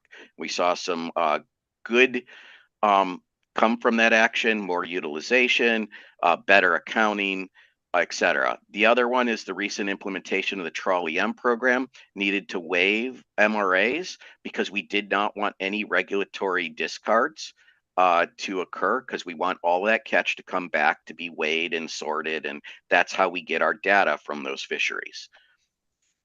Next slide. So we're going to get into a little bit of the definition of directed fishing, as I promised. People think, oh, you close the directed fishing, that means you're no longer catching that fish. But if you read the actual definition, and I'm not going to go too much into this slide, don't read everything on this slide, but this is just straight from the regulations, right? The highlighted section we're going to break out in the next slide, but I want to focus on a couple of the other ones here.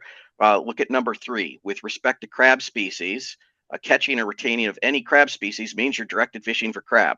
So you're a trawler and you go out and you have one crab in your hold.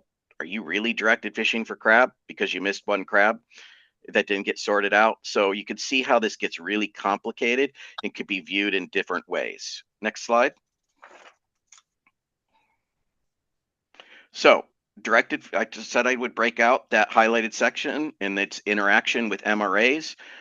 Directed fishing means any fishing activity that results in the retention, again, stressing the word retention, of an amount of species that is greater than the MRA for that species. Retention, as I mentioned early on, is actually defined in a couple different places in regulations, but for the most simplistic thing to keep in mind is for catcher processors, that means processed fish. Just because a catcher processor brings on a bag of, or say a trawl, a Memon 80 vessel brings on a trawl net full cod end and dumps it into their hold tank, until they run that over the flow scale and have an opportunity to discard it, it's not technically retained. They have to have an opportunity to be able to sort that. And so that's why we usually categorize on catcher processors. It's when they enters the processing facility is when it becomes retained. For catcher vessels, it's really when that catch is stored inside either the hold or the refrigerated seawater tank, the RSW tanks. With Trawl EM, I get to watch a lot of video of trawlers And I'll tell you, they just keep those holds open. They bring those nets on, they open up the panels, and the fish pour straight into the hold. There's really no opportunity for a catcher vessel to sort that catch. I bring some attention on this slide a little bit to the MRA percentages that are defined in tables 10, 11, and 30. Most of the time it's 10 and 11 that I answer the most amount of questions about. There's some flatfish species that are set at 35%. Well, that seems like a pretty high percentage. Why is that the case? Because if you go back to 1985 and you think about, well, we know that there's going to be allowed retention, right? There was an assumption made at that time that topping off behavior and increased retention of fish was a good thing to do. Most species are set at 20%, still in my opinion high. It's much higher than the intrinsic rate, that natural rate to be caught. And when you get to the skate line, you'll notice that that's 5% in the Gulf of Alaska and 20% in the Bering Sea. So years ago, and I don't remember when, but it was while my time in the agency, we were having a challenge with in-season management to manage skates underneath the tack. And that was due to topping off behavior that was occurring in that fishery. So the council took action to set that MRA closer to the intrinsic rate of fish to discourage that topping off behavior.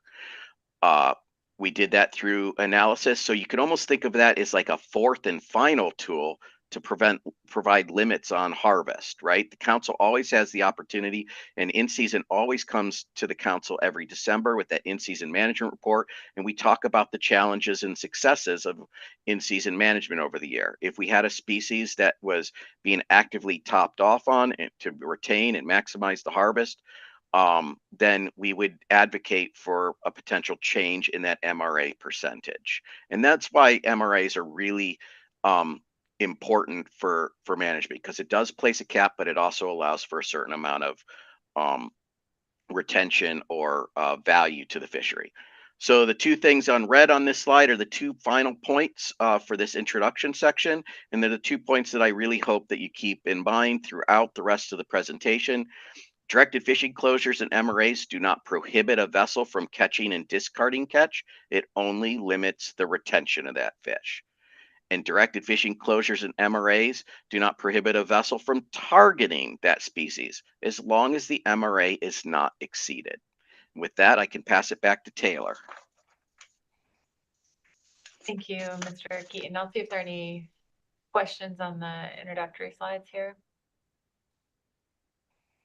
This might be a good place to take our lunch break. Let's split up the presentation a bit. We'll come back at 1 p.m. and continue the presentation on C3. Thank you.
And welcome back from lunch, everyone. So we'll be continuing our staff presentation on C3, transitioning to Ms. Pullman. Thank you. Thank you, Madam Chair.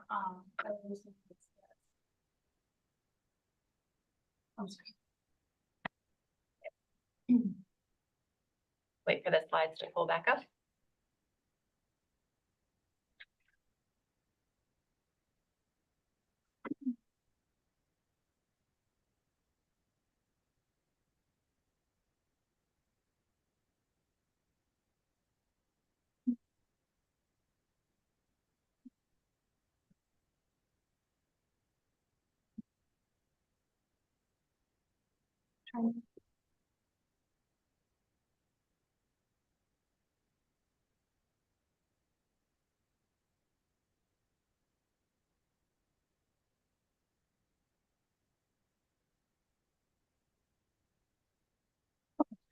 So kicking off the background and description of alternative section, here is just a brief slide on the history of MRA actions.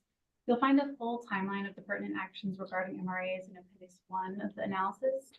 But we've highlighted 3 actions here that are associated with changing MRA calculation interval from instantaneous to offload, similar to what we're doing.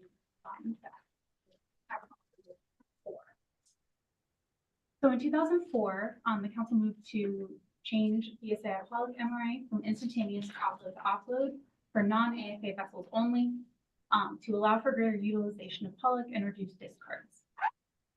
In 2009, the final rule was withdrawn by NIMS after being proposed a couple years prior. This rule proposed to revise the MRA accounting interval, the offload to offload for certain species for the head and gut shell CP sector, which is now referred to as Amendment 80 sector. Before taking final action on the item in December of 2006, the council determined that a relaxed interval would increase incentives to harvest as a self-praised species in protection areas. The council revised the preferred alternative at that December of 2006 meeting before taking final action to 1, trigger a new trip if a head and gut shell CP vessel entered or left certain SSL protection areas in the BSAI, and they left the MRA accounting interval at status quo within those protection areas. At the time, the council was worried about stellar sea lions. This was prior to the 2010 and 2014 stellar sea lion biological opinion. This was also considered prior to the Amendment 80 sector development. This was a different way for vessels to operate that was than it is now under Amendment 80. They're operating with a lot more uncertainty in terms of vessel operation and fishery impacts compared to what we have at the time. So after the rule was proposed, NIST then withdrew the proposed rule after seeing withdrawal requests from representatives of the sector. Industry noted that the proposed rule, as amended, would no longer assist the sector in increasing the value of groundfish catches. So then in 2014, the final rule was published to change Bering Sea Atka mackerel MRAs from instantaneous to offload to offload. Again, like the 2004 rule for pollock, this was for non-AFA vessels only to allow for greater utilization of Bering Sea mackerel.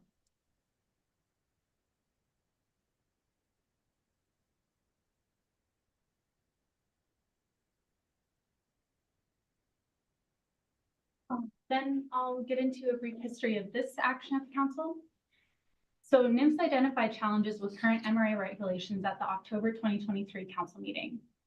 At that meeting, the agency noted that minor revisions were needed to improve clarity, efficiency, and effectiveness of MRAs.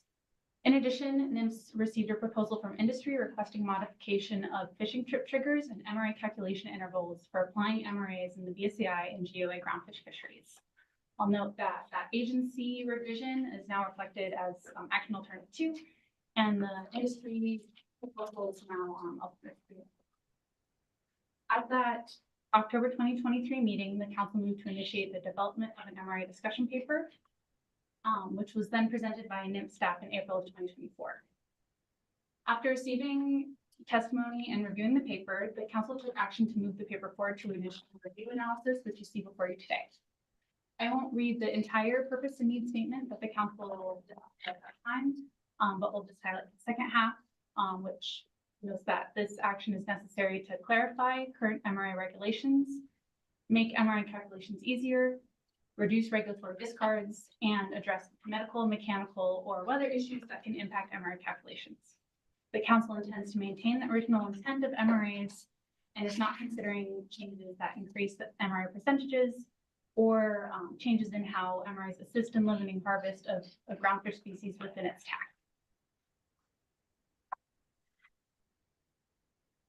Now I'll briefly describe the alternatives.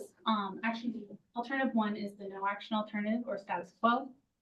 The action alternatives 2 through 5 are not mutually exclusive. So as I mentioned on the previous slide, alternative 2 is based on those NIMS recommendations. Krista Maloney authored that discussion paper, which described a number of light edits to the MRA regulations that are now reflected as options 1 through 6. So option 1 would modify the definition of a fishing trip to make it clear that motherships are responsible for the overall MRA of any CV delivering unsorted cod ends to that mothership. Motherships do not actively harvest groundfish, and therefore the MRA application and fishing trip regulations are currently unclear. This option would clarify these regulations to state that mothership trip triggers reflect the activity of CVs that are delivering to those motherships, and would clarify that motherships are responsible for the weighing, calculation, discards, and ensuring compliance of overall MRAs of CVs that deliver unsorted cod ends.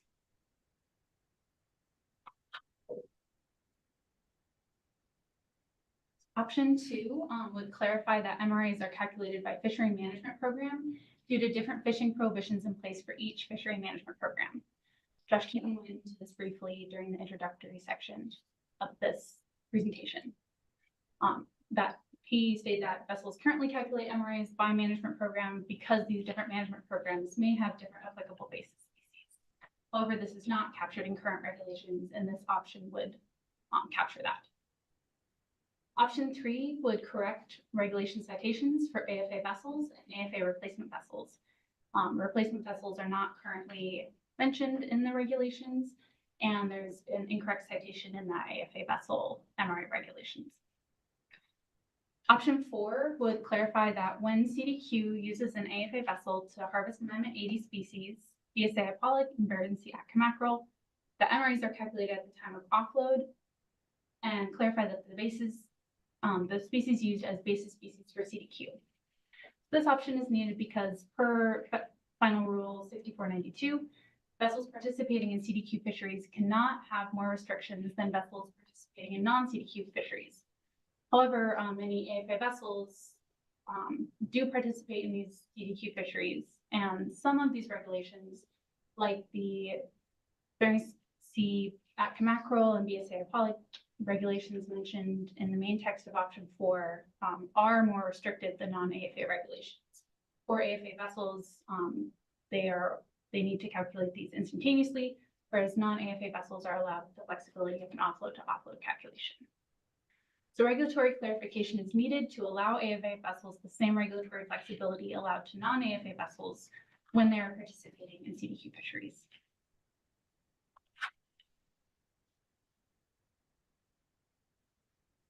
So option 5 would clarify that MRAs take precedence over IRIU regulations when vessels fish in areas with different fishing prohibitions.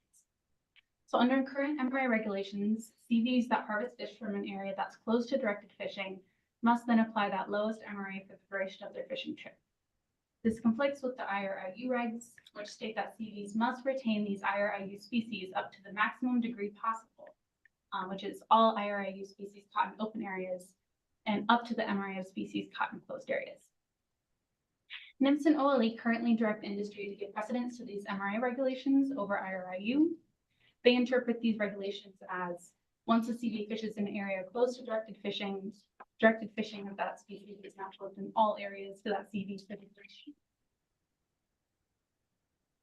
And this option would just put that in regulation. Option 6 would update the IRIU regulations for Amendment 80 vessels to reflect past council actions.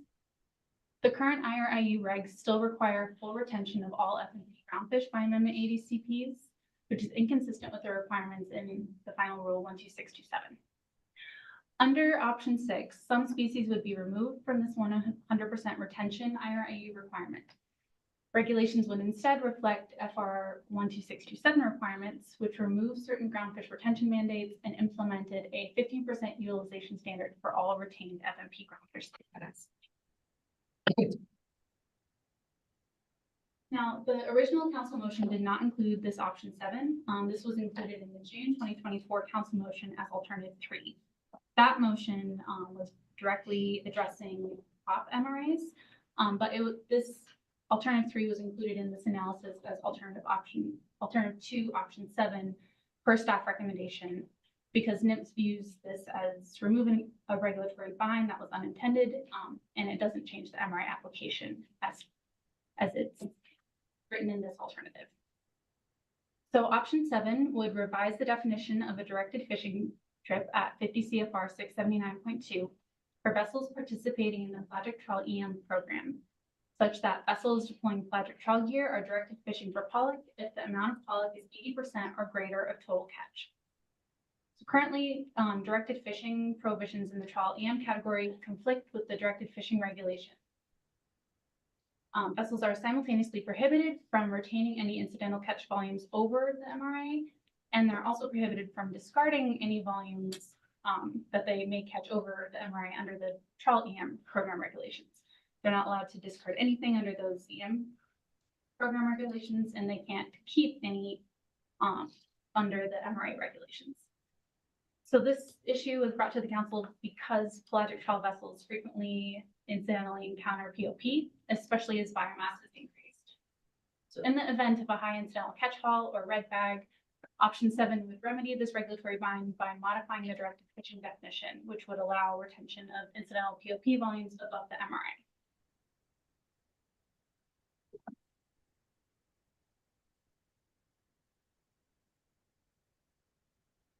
So for alternative 3 would revise the triggers that end a fishing trip from 5 to 2 triggers in the definition of a fishing trip for CPs and motherships. This is not including current offload to offload species, which are BSA pollock and BSA mackerel for non-AFA vessels, and the weekly reporting period species in the Central Gulf of Alaska Rockfish Program. Under this alternative, 3 triggers would be removed. The first being the effective date of a different fishing prohibition in the area the vessel is fishing, or a time closure. Second, when a vessel enters or leaves an area with a different fishing prohibition or an area closure. And 3, the end of the reporting period, which is Saturday. 2 triggers would remain under this alternative. The first being when all fish or fish product is offloaded from the vessel, and the second being if the vessel changes authorized gear type.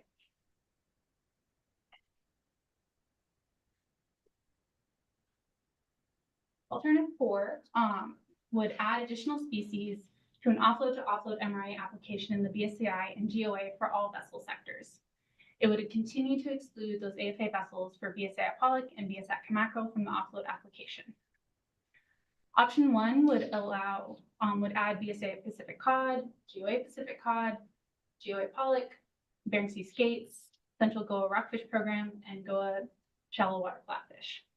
Option 2 would include all groundfish species except as those ones that are excluded above in the main text of alternative 4, which is AFA vessels fishing AFA vessel MRAs for BSA pollock and BSA mackerel. As currently worded now, they would still be instantaneous for pollock and mackerel. Alternative 5 would provide exemptions and regulation from MRA requirements in cases of medical emergencies, mechanical emergencies, or poor weather that ends the fishing trip.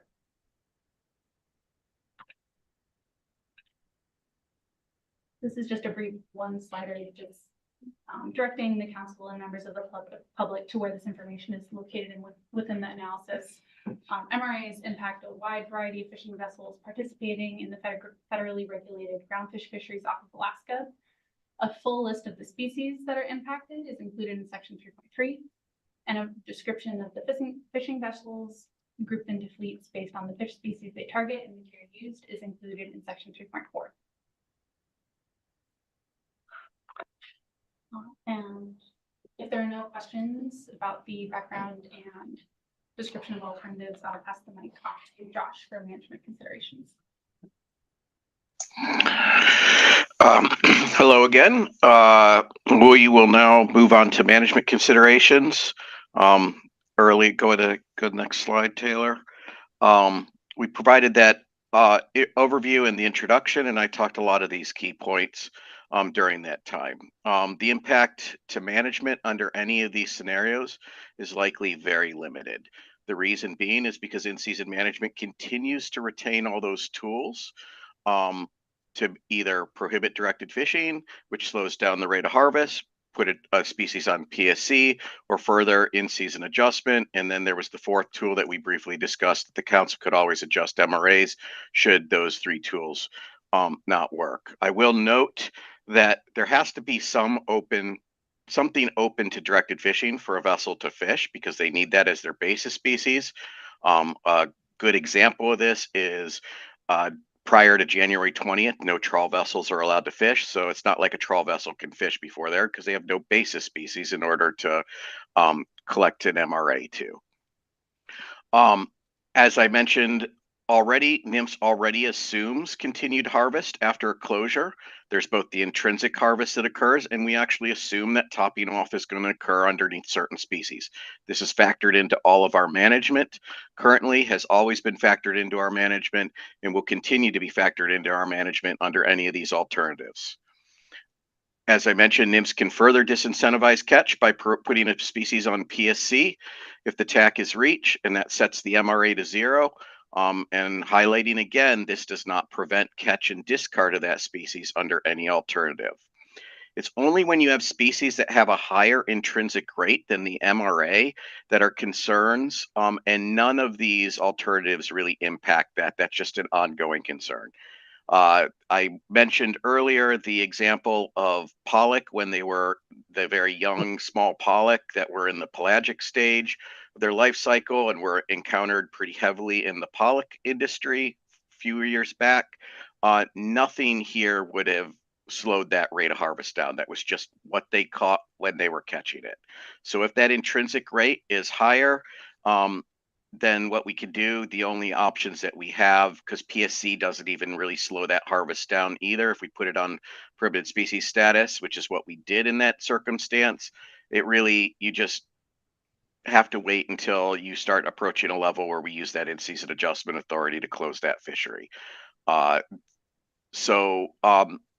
Also, if any of these alternatives did somewhat incentivize increase in catch, we make some key assumptions throughout, and Taylor will go into this after I get through this section, but there's only so much hold capacity, and a vessel typically tries to maximize their efficiency while out to sea.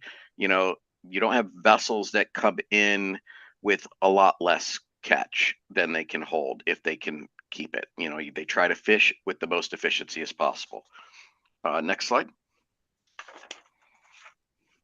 I wanted to spend a little time to talk about instantaneous calculation on CVs, because it effectively doesn't happen that way. A catcher vessel cap operator does not have an opportunity to weigh and sort all that species at sea. On longline vessels, where they come up one at a time, you get a pretty good estimation, right? But essentially, the enforcement of MRAs actually does occur at offload to offload, like alternative 4 is mentioning, right? So there would be almost no change to how the fishery currently operates. It's very hard for our NMFS enforcement to do at-sea boardings and determine exactly how much retained basis species there are and how much retained incidental catch species, or those species that are under an MRA that close to directed fishing. We do have some tools like logbooks, but not all catcher vessels have logbooks. Logbooks are self-reported data and may not be accurate. During the AP discussion, Patty O'Donnell decided to mention about how he's very, very accurate in his logbooks, but you got to take into mind that he has 36 years of experience on the water. A new captain doesn't really have that same level of experience to be that accurate, and we take that into account when we use logbook data.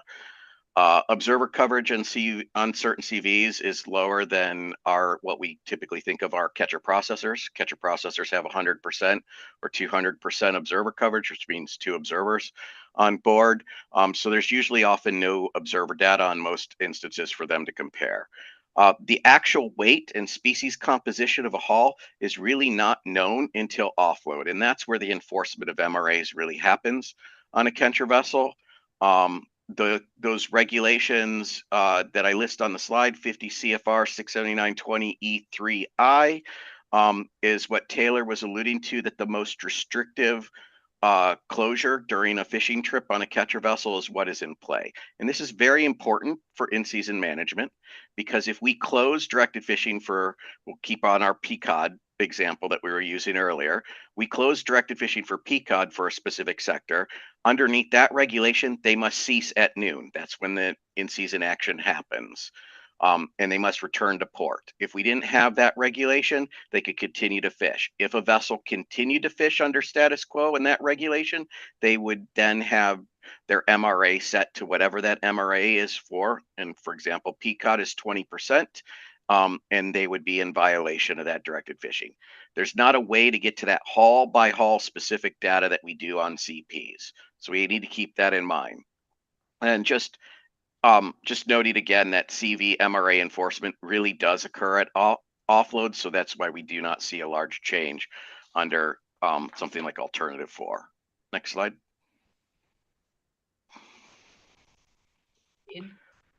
Looks like we have a question, Mr. Twite. Thanks. Thanks, Madam Chair. Mr. Keaton, I'm afraid I'm going to ask you to hop into your Wayback Machine. Given all these really fairly obvious problems with instantaneous calculation, why did we ever start there? Through the chair, Mr. Twite, I'm going to note that I was 7 at the time that those regulations happened. I still have faith in your digging in history.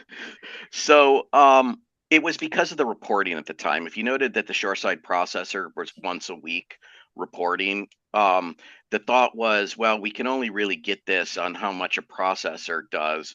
So instantaneous calculation might allow an at-sea enforcement officer to board a vessel and see that they're retaining a bunch of catch that was actually closed, because it was all summed up together. With our new tools that we have now, which is like trip specific information, I believe we have the tools in order to calculate it at that individual vessel trip. That tool did not exist back then. I think that's the best answer I can provide based on my early career experience when we were dealing with those weekly production reports. Thank you. All right, we can move on. We're going to get into a little bit more difficulty here. So we're ramping you up from MRA 101 to MRA 301 here. So we're going to talk about 2 issues and a few possible paths. And we're going to focus on catcher processors for this section of the presentation, because the first issue is that regulation on the slide there, 50 CFR 67920 E3II, basically says that catcher processors have the maximum retainable amount for the species at any time during their fishing trip. So when you start to think about moving that calculation period to a 3-week period, as like a typical catcher processor trip might be, there's some unique circumstances that occur, and this did provide some confusion for the analysts going forward. And I'm bringing these to your attention through various paths, and encouraging the council to select which paths we should focus on for analysis. This creates a lot of what if scenarios, right? The second issue that was really brought to light underneath this is that under certain what if scenarios, it could potentially increase the harvest of important stellar sea lion prey species inside protection areas. And I'll try to allude to that in the following slides. Next slide. So path A, as we're labeling here is if we just took the strict reading of the regulations right now. So you're a catcher processor and you got your offload to offload. And for some reason, we either in-season management closes directed fishing midway through that trip, or you enter into a protection area. Does the vessel have to go and then discard all their catch to make it the minimum, the most restrictive MRA throughout that trip? That's really what I'm trying to present here. And the analyst assumed in the analysis that that was not the council's intent with the emit, that we would need to change this. We would not, and we didn't assume this path, particularly for CPs, because it would not meet the council's purpose and need statement, which was to incentivize increased retention. Go to the next slide. Now, this is path A on the catcher vessel side. As I mentioned, that is important to retain, right? They're two different regulations, but when we were looking into the analysis, we assumed path A would continue for catcher vessels, but path A presented a significant problem for catcher processors, and in some circumstances might require them to discard even more than they currently are when you move that calculation of the offload period. I've already talked to most of the bullets on this slide when we were talking about the importance of that. So let's go to the next slide where we're going to talk about path B. Now, path B is what the analysts primarily assumed, that that we remove the restriction that the CP is bound to the lowest MRA for the entire trip, and the CP would be restricted to the MRA of the area they are currently fishing and would be able to use basis species caught from wherever in the offload or between the offload for calculation of their MRA. While this does help reduce the number of calculations needed at the end of the trip, this is why I was focused on every time you have a difference in your directed fishing prohibition, you have a difference in your basis species. So vessels still have to keep track of those changes in the basis species. It's just what do you use as the denominator? And this is why under certain what if scenarios, and I'm going to stress that these are very much, it's more of a risk, right? We're not saying that this is likely to occur or it's not likely to occur. I think we heard through various public testimony that there is probably conditions that make some of these what if scenarios unlikely to occur, but there is the potential that a CP could change their behavior and catch all of their basis species from outside protection areas, go inside a protection area and harvest that closed species entirely within a protection area. You're changing the spatial location of your catch.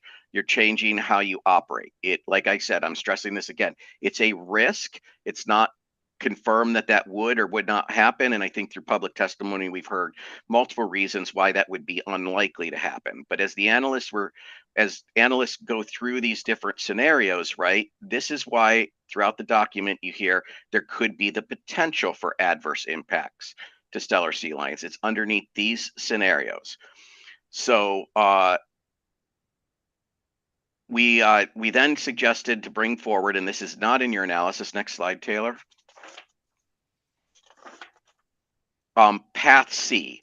And really this functions similar to how they track on status quo, which is you take the amount of basis species that you harvested inside a protection area or after in-season makes a closure, and that is your denominator for going forward, right? So I have a good example coming up in a couple slides here, but reminder, MRAs do not prevent catching fish, only the retention of fish close to directed fishing, whether that's in an area or after in-season management makes a management decision.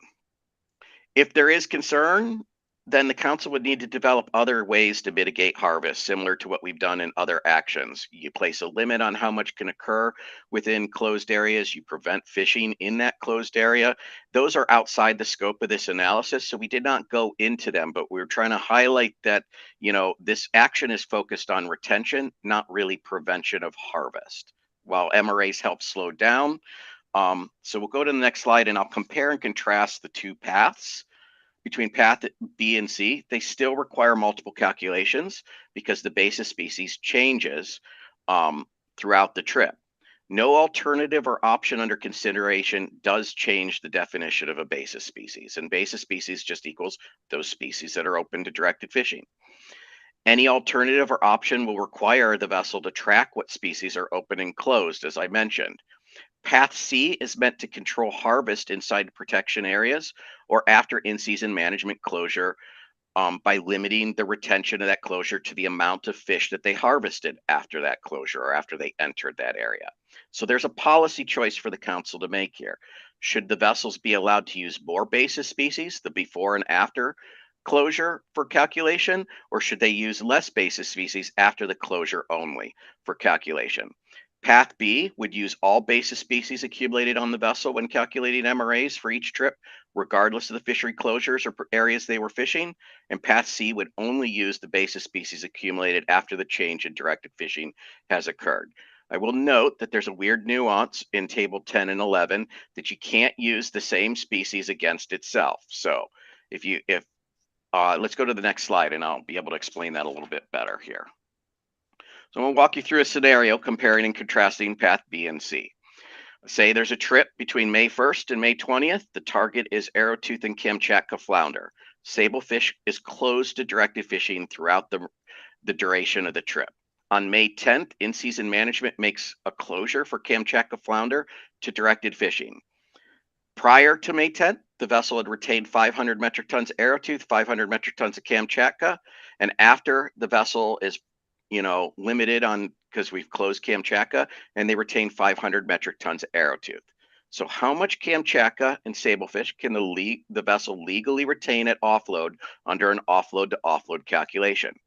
For Sablefish, there is no change in directed fishing. It was closed the entire time. So it's simple. All of the basis species count, that's 1,500 metric tons, and 1% of that means that they can catch 15 metric tons of Sablefish, right? But where the confusion happens is when you get to the Kamchatka that had the change in directed fishing throughout the trip. You could also think of this as a vessel entered a protection area mid-trip, right? So path B would use the catch prior to the closure of Kamchatka, which is 500 metric tons.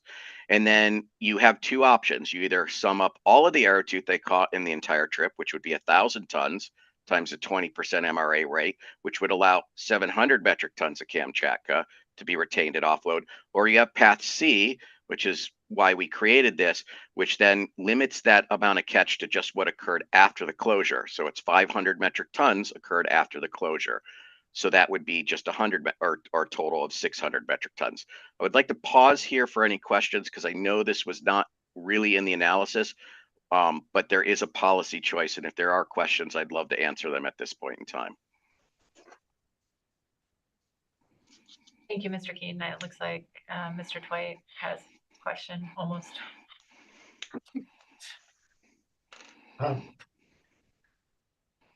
It's definitely still really difficult for me to track this through.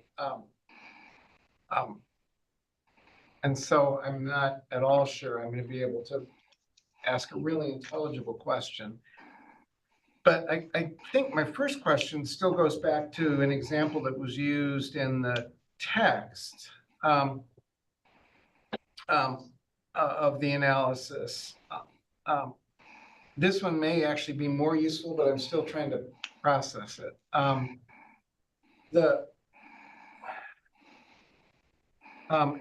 this is relative to the protection areas issues. Well, I think first off, what was slightly confusing to me was when I was reading through it, it was talking about a top off on pollock. But that's didn't seem very illustrative to me because I thought pollock were already on an offload to offload basis. And so I don't understand how anything could change there. So maybe that is the first question is, what am I missing in that? There's certain in the Gulf of Alaska, right? You have pollock is either open or closed. It's the offload to offload calculation is only applicable to the Bering Sea, Aleutian Islands, right? I think that's to answer that question. Pick your species. Really, it's when you have a change in directed fishing, right? So in your protection area type example, and I want to be clear, I'm not saying these are likely scenarios that could occur, but they're what if scenarios that do get spun up when you're writing an analysis and thinking about how a vessel might change behavior with an increase or relaxation of a regulation they're currently under.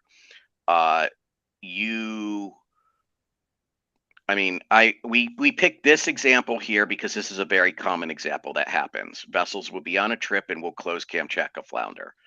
Another example might be, and again, I'll stress not likely, a vessel is fishing for POP Atka mackerel in the Aleutian Islands, and they're fishing entirely outside of closed areas.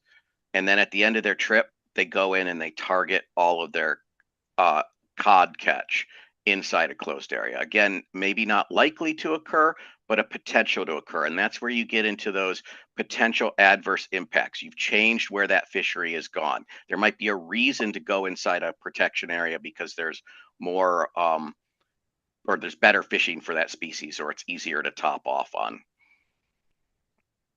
And that helps me because I think my more fundamental question really was about this timing issue. It seems, and again, I could be way off here, but it seems to me that this approach we're considering and the instantaneous approach begin to resemble each other more and more and more as you get closer to the end of the trip. They're very different approaches with very different effects early in the trip. But as you get towards the last tow or two of the trip, they're almost the same, because what you have on board at that moment is going to strongly resemble what you have on board when you actually end the trip. And so if this has always been sort of a towards the end of a trip behavior, for instance, the example that you just described, and was rarely something that a harvester, a skipper, or a company were willing to do early or mid-trip. It's always been an end of the trip behavior, and the two approaches, the status quo, the current approach, and the new approach are almost not different at the end of the trip. Then how are we changing motivations? How are we changing probabilities at all, even 1 iota?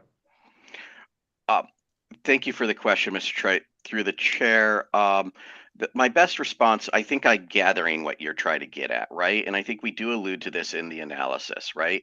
If a vessel is removed from the instantaneous calculation of MRAs, they're going to have that natural intrinsic rate of bycatch going on throughout the trip, right? They may retain that harvest, right? That's all going to accumulate towards their MRA, reducing the incentive, so to say, to top off at the end of the trip, right? I think that is a good function of moving to offload, because vessels won't be forced to discard that catch at the beginning of a trip period. You can almost see this in the data. It's very tough to distinguish, and I know John and Taylor go into this in a little bit more detail, but we don't have the ability to say the reason why somebody discarded catch. But if you look at the data absent of that, you can almost see this cyclical approach where you have higher discards at the beginning of the week and then they decrease, right? Then you might get a little spike in the amount of catch, and that might be the topping off behavior. The data is really not organized in a way to really paint that clear picture going forward, but we see this happen. More discards occur at the beginning of the trip because they don't have the basis species in order to retain that, because the vessels are trying to keep under the instantaneous calculation and not get in trouble, right? And on a catcher processor, you have observers and you have haul by haul information. It's easy for an enforcement agent to track that flow of catch. It's less likely on a catcher vessel. That's why you are kind of at an offload to offload basis. I hope that helped address your question. It does. I see Ms. Kimball has a question which may also help me. Oops. I'll hold that and see. Thank you. And Ms. Kimball. Thank you, Madam Chair. I'm just trying to follow Mr. Keaton. Can you simplify for me, I guess, the purpose of proposing Path C? Just fundamentally, why is the agency putting that forward? It feels like Path B I could follow and was a lot simpler in terms of management. And so I'm trying and I'm of the mind that we don't actually use MRAs as a tool to limit harvest in certain protection areas. So I'm not looking at the MRAs to do that. So I'm trying to get down to the basis of why Path C is proposed. Thank you for the question, Ms. Kimball, and through the chair. The reason we propose Path C is it eliminates all that risk that might be assumed towards the impacting stellar sea lions by keeping it similar to status quo management. Right, you're bound and limited on the amount of catch inside that you have as basis species inside a closed area. You basically undercut the ability for you to use catch outside an area to harvest it inside an area. That is the reason we were doing it. It's like there is a policy choice. It depends on how we want to do it. It's whether the council assumes that risk, and we need to analyze this better, right, in the analysis to assume how much that might increase, but it's really hard to predict vessel behavior. I can tell you what vessels have done in the past. I can't tell you what vessels are going to do 20 years from now under different fishing conditions. I've been in the management arena long enough that I've seen development of whole new fisheries, like the arrowtooth fishery and stuff. You know, we're much different than we were in 1985. We're much different than we were in 2010. So what we're saying is if you wanted to eliminate that risk and have a cleaner path for an analysis, Path C might be a good option going forward because it would place a cap on that. Ms. Kimball. Thank you. As follow-up, then maybe my confusion is in the example, because this doesn't look like a stellar sea lion example with Kamchatka flounder and sablefish. Is that maybe part of my confusion? This is very related. Okay. Yeah, through the chair, Ms. Kimball, this is not an example of a closed or a protection area. This is an example of an in-season management making a management decision mid-trip. And how do you calculate that at the end? So what are the assumptions? Now, is this manageable by in-season management under Path B? Yes. What we would do is we'd set a higher incidental catch allowance to assume that, right? But you can flip this, you know, it does get really complicated when you get into protection areas, right? Because you're thinking about how much harvest has occurred in the past, how much, and that's not my expertise, right? So I'll leave it at that. I'm just stating that there's a risk for change in behavior under Path B, particularly within protection areas. There, you eliminate that risk with Path C going forward. Yeah, Ms. Kimball. Thank you. Thank you for that response. I guess maybe I'm misunderstanding the estimation of whether, you know, the agency thinks total catch will change very much under this action. I didn't see that. And so is that the case? No, through the chair, this is a risk. Again, I said these are maybe not likely to occur, right? And we can manage and we can keep underneath our quotas and tax underneath this scenario, particularly with an in-season management decision. We would just close the fishery a little bit earlier, assuming there'd be more incidental harvest that happened after that. It's a little bit more complicated, and this is where the reason Krista and I and others were bringing this path forward as a choice is it could make for a very clean analysis if we knew which path to focus on, or maybe compare and contrast, right? One has that risk of potential adverse impacts. I can't quantify that. We can't predict changes in vessel behavior, how much that would do, whether it has that harm, but that risk sits there, right? And as certain people that have different lenses or understanding, right, they kind of focused on those what if scenarios. And that's why you got some of the comments in the analysis that says potential adverse impact, right, under certain scenarios of change in behavior. Path C eliminates that change, that potential for a change in behavior. You eliminate that risk. Okay, thank you. And Mr. Twite. Ms. Kimball, you were wrong. Your question got further into my confusion and helped. So thank you. And thanks, Josh, Mr. Keaton, for working through the answers. As I was listening to your last words, I kept coming back to a sentence that has caught my eye every time I've read through this. It's the very first sentence on page 76 that says offload MRA calculations have been proven to not prevent topping off behavior inside spatial closures. And it just feels to me like that sentence is the nubbin of this sort of lingering concern that I still haven't seen any real documentation of. And I actually have a hard time constructing a plausible scenario for it happening. But so I wanted to ask about that sentence, and I don't know whether to direct that at staff or Mr. Keaton, but that it's been proven to not prevent topping off. If indeed that's the case, then maybe there is something more to it. If that's not really the case, then it seems to me we're constructing a much more complicated path to eliminate the possibility of a very low risk probability. And I don't get why at this time, with the limited resources we have, we'd be deliberately making our management system any more complicated than it needs to be. So, sorry, that's question and sermon all rolled together. No, through the chair, Mr. Twite, it is a very fair question, right? And you got to put yourself into different, viewpoints when you look at the fishery. A catcher vessel, right? Offload to offload is basically how it does, right? I don't view topping off as negative. I don't view it as positive. It is just part of our fishery management, right? When we move to offload calculations for pollock, did we see a significant change in how vessels behave? The answer is no, not really, but we need to look into that a little bit more closely. Same with Bering Sea mackerel, but there's a nuance there that for those vessels that are in Bering Sea Aleutian Islands pollock, it's closed inside the areas, it's closed outside the areas. It's the same calculation. There's no change in directed fishing.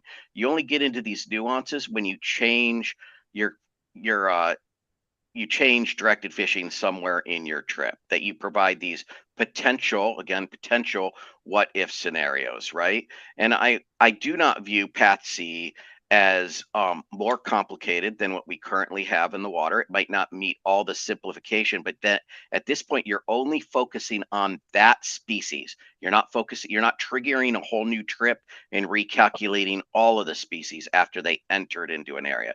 You're just saying, how much basis species did you catch in that area? How much? So it ends up being basically two calculations. You already have to calculate it that way because you have to track the basis species. So it's not inherently more complex. What we were suggesting is that if the council made a policy choice going forward on this path, right, it really eliminates what's in your current analysis is a bunch of what if scenarios, potential adverse impacts that are hard for us to quantify because we just assume status quo going forward, which works, right?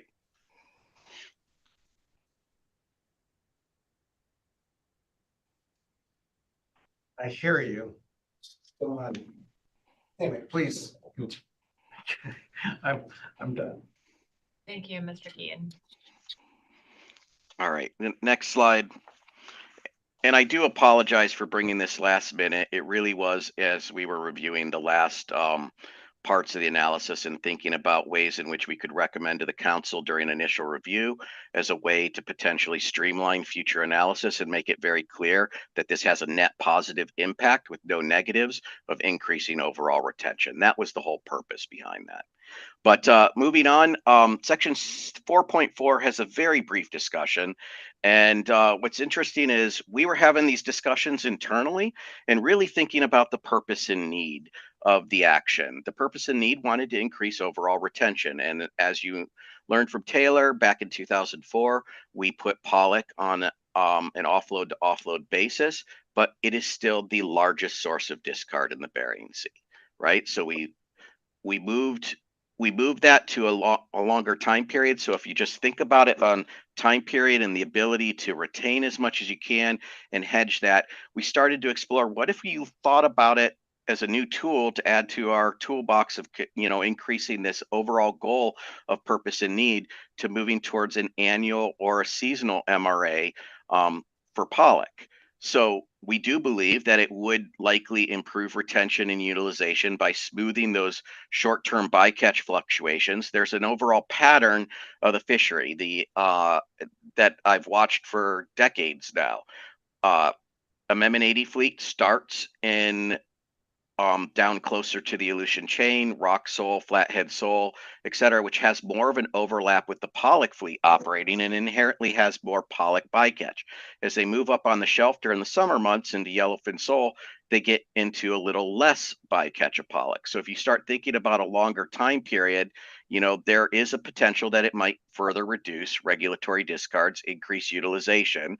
And we were really thinking about this as a support for Alternative 5, which was about those uncontrollable trip disruptions, because that is where those violations are occurring. Your crew member is hurt, or you have a mechanical breakdown and you have to go back to port. Most of those violations are on the pollock MRA.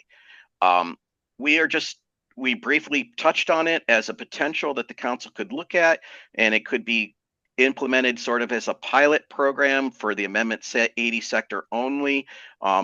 What's interesting is, as we were developing this, we also heard that the industry was looking into this thing, and I think you have some comment letters and potential public testimony that's going to try to encourage you further on this. I want to stress that this was done independent of the industry. We were already thinking about it, so it's just kind of timely that we had added this into the analysis. We did note that you might want to maintain some safeguards in order to prevent any increases in that ICA. The ICA is set by the agency every year based on the incidental catch needs. It is relatively stable. We have not seen it jump around. It pretty much stays the same. And so as long as the fleets continue to operate as they have and don't change behavior, we think that ICA would remain the same, and we could maybe increase utilization. However, if the council was concerned about the ICA creeping up, they could look into certain approaches like the incentive plan approaches that we have operated into the AFA sector and others. So that is briefly touched on, and this would require a lot more analysis, but we didn't want to do that analysis without council direction. I see a couple questions. Thank you. Ms. Vanderhoven? Thank you, Madam Chair. Thank you, Ms. Keaton. Can you just describe or characterize any concerns or issues we should think about? The proposal here is for annual or seasonal, and I noticed the AP motion was for annual, and I'm just not sure if there's anything there that we should be focused on.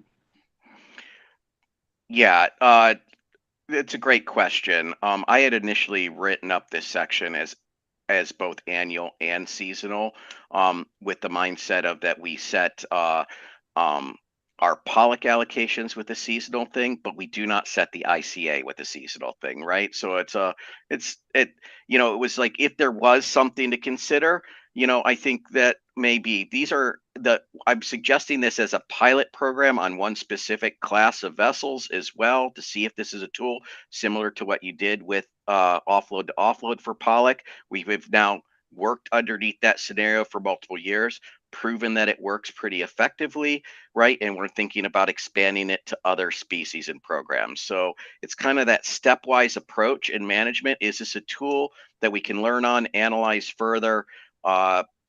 What are the impacts on seasonal? I mean, these are not row boats, right? They do not have row tables that could do row stripping and stuff like that. So I think those limits are different as long as the vessel doesn't change behavior and start targeting more pollock because it's better. I can't think of those scenarios really to happen, but I had written it with that in mind, like, let the council make the decision going forward on what we should focus on. Great, thank you. Good, Ms. Kimball? Thank you, Madam Chair. I just wanted to follow up on this statement Mr. Keaton, you made a couple times about Amendment 80 being a pilot program. You mean adding an option that would just limit that ability to the Amendment 80 fleet into this package? Is that what you mean by a pilot program? Yes. Yes, thank you, Ms. Kimball, through the chair. When I use that term, I'm thinking about limiting it to just the Amendment 80 sector and just to pollock, right? As like a test going forward. Is this a good tool? Was there any negative impacts? I get a little bit, as it with anybody, get a little bit nervous with change. This would be a larger change. We have socialized it a little bit internally, and we can't really think of huge negatives that are like the blinking flashy lights in front of us. But it's always prudent to maybe implement new tools in a stepwise fashion. That's why I use the pilot program. Follow up through the chair. Thank you for that. And yeah, I do see it as a big change, and I know we're at the stage at which we could add things in and get a full analysis of what that would look like. But you mentioned potentially adding safeguards, and I wondered if you had any other details on what that could look like, because I mean, our typical council process is we really have no say over establishing the ICAs.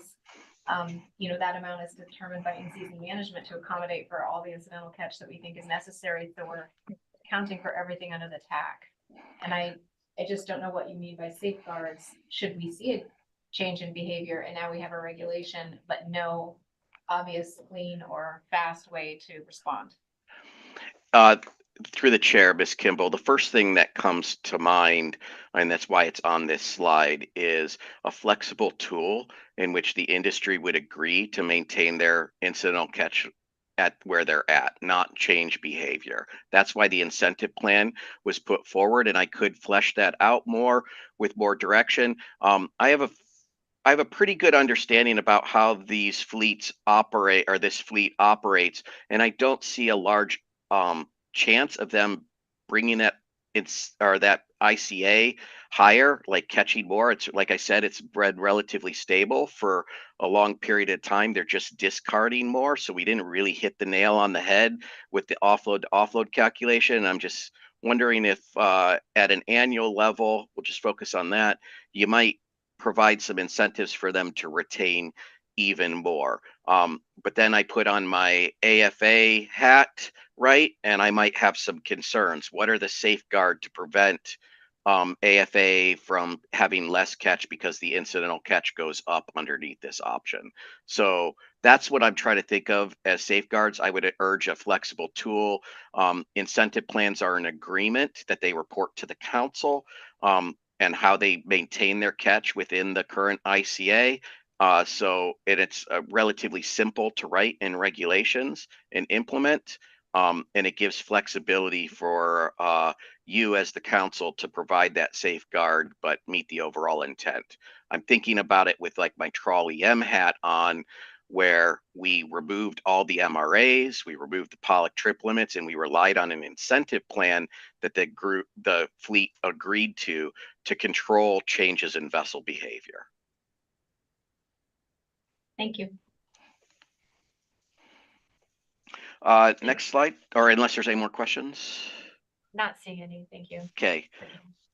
Next slide is my final slide, and this is really just a summary of the different management considerations as underneath all of these alternatives.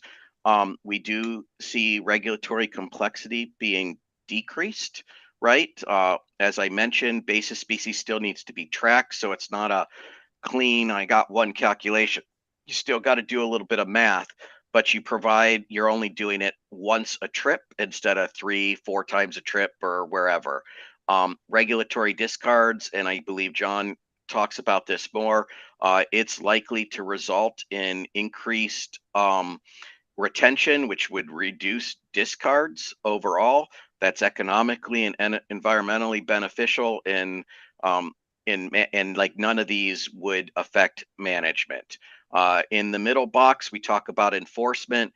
There was some concerns about OLE's ability to enforce protection area closures, but as noted, vessels targeting incidental catch species or topping off inside a protection area is not really a violation of any regulation under the alternative. They just have that limit based on the amount of basis species, or if you're a catcher vessel and you enter that area, that sets your limit for that species for the duration of that trip. Alternative 5 was a little bit hard for us to really consider. We see this, we understand that vessel captains make the best choices for the safety of their crew or the safety of their vessel.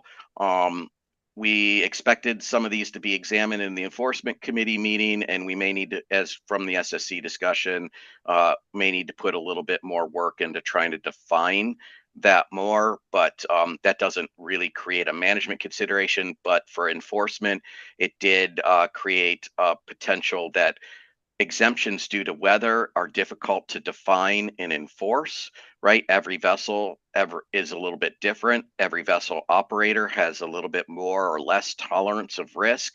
So it's really hard for them to judge, oh, yeah, the weather was bad enough in X area that caused you to cease your trip early. And with that, I am done with my section. Thank you, Mr. Keaton. Thank you, Bill. I'll begin the expected effects of the alternative section by just going over some of the key assumptions that analysts made throughout the development of the RIR. First, vessels seek to maximize efficiency and capacity before offload. Vessel hold capacity will place an amount of retention of MRA species. Josh briefly mentioned some of these limitations, operational limitations earlier. Vessels only have so much space to store processed or raw fish for the vessel. They also seek to retain as much valuable catch species as they legally can at any time during a trip. And because they're wanting to retain as much valuable catch species as they can, they're unlikely to increase retention of species that have little to no economic value for that vessel unless they're required to. For species like sharks, grenadier, and jellyfish, which have little to no economic value for most vessels, there would be virtually no change in harvest or discards under this action. Relaxing regulations that require discard will allow more retention, which would potentially allow vessels to maximize their hold capacity earlier in the trip, resulting in less time per trip or voyage. Vessels will likely not risk topping off on closed species until the end of the trip under current regulation, because of the period for MRA calculations being instantaneous. Less regulatory discards means more retention and may reduce the amount of topping off behavior at the end of the trip. Now, we relied on these key assumptions throughout the analysis due to data limitations. As Josh mentioned earlier, we don't have the tools to look at whether a discard is economic or regulatory, and furthermore, what that regulatory discard was discarded, which regulation they had to discard it due to.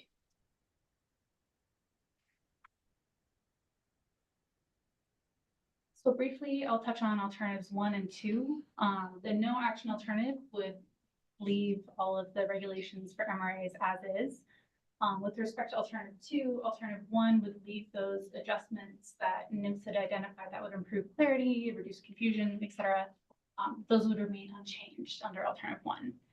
Vessels would continue to trigger multiple trips between offloads, and existing MRA accounting periods would be left in place, which apply for at any time during a fishing trip for most MRAs. With respect to alternative 5, no exemptions would be implemented in MRA regulation in cases of medical, mechanical, or weather emergencies. This would just be based on officer discretion.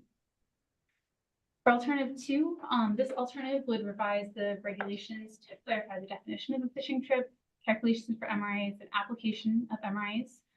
These changes would not alter how the MRA regulations are currently implemented and would have no economic impact. As for alternative 3 would revise the triggers that end a fishing trip for CPs and motherships from 5 to 2 triggers. And these were discussed earlier in the presentation. I will note that the 2 triggers that will remain under this alternative are when all fish or fish product is offloaded and if the vessel changes the authorized gear type. Now, though the practice of using multiple gear types is not common for CPs and motherships, keeping this trigger is necessary because there are often different fishing prohibitions for each gear type. And because this trigger would likely not very frequently be triggered, the alternative would primarily lead to offload fishing trips. And this is just a quick note for alternative 3. Although fishing trip lengths would be offload to offload, the application of MRAs would still be instantaneous. They would still be, the instantaneous MRA provision would remain in place under alternative 3. For the overall economic impact of alternative 3, analysts expected this to be positive. This provides additional operational flexibility through increased trip lengths and fewer MRA calculation restarts during a voyage. Now, regulatory discards, as Josh mentioned, appear to occur most often during the start of a fishing trip. And because you have fewer restarts during a voyage and fewer fishing trip starts during a voyage, it's likely to reduce regulatory discards of valuable incidental species. This alternative provides a strong economic incentive to harvest high-valued species up to their MRA amounts, including through topping off on these species towards the end of a voyage. Now, the magnitude of the impact of this alternative is dependent on the current utilization of MRAs, so how close vessel operators are currently able to get to the MRA during each fishing trip. The difference between current trip length and the total number of, or the average days between offloads, and the change in strategic behavior of vessels. Under alternative 3, vessel operators could use the entire volume of basis species on board the vessel in their MRA calculation. If a vessel is currently able to harvest up to the MRA of all valuable species for all fishing trips between offloads, then alternative 3 would have no economic impact. However, if the length of the trips under alternative 1 is constraining for vessels, so a trip ends before they're able to fully maximize that MRA allowance, then the additional flexibility that's granted under alternative 3 may allow them to retain a higher volume of valuable incidental species. So this slide shows the impact of extending trip lengths, just briefly describing table 5.2 in the analysis. So as I mentioned earlier, alternative 3 provides additional operational flexibility by extending trip lengths and allowing vessels to have fewer restarts during the voyage. Extending trip lengths alone could provide positive economic impacts for a vessel. So in a case like you see in scenario 1 in table 5.2 of high incidental catch volumes in the later part of a voyage, you have additional retention, reduced discards, and an elimination of an unused MRA, or at least a reduction of an unused MRA. So this example shows a vessel that goes on a 2-day trip. For simplicity's sake, say they left on Saturday and returned on Sunday. So Saturday is day 1, Sunday is day 2. Under the status quo, you trigger a trip on day 2 because of the week ending trip. And so the basis species and harvest from those 2 days would be divided into 2 separate MRA calculations. The vessel operator doesn't catch any incidental catch species on the first day, so they can't retain any, don't discard any because they haven't caught any. So they have this unused MRA of 3 metric tons of an incidental catch species that they're not able to capitalize on. Then on trip B, they're again retaining 10 metric tons of basis species, and they catch 6 metric tons of incidental catch species. They're only able to keep 3 metric tons because the denominator is only based on their basis species that was harvested on day 2. Under alternative 3, day 1 and day 2 would both be under the same trip. So therefore the full 20 metric tons of basis species on board that vessel would be used in the MRA calculation. Therefore, when they catch that 6 metric tons of incidental catch species on day 2, they would be able to retain all 6 metric tons and not have to discard any.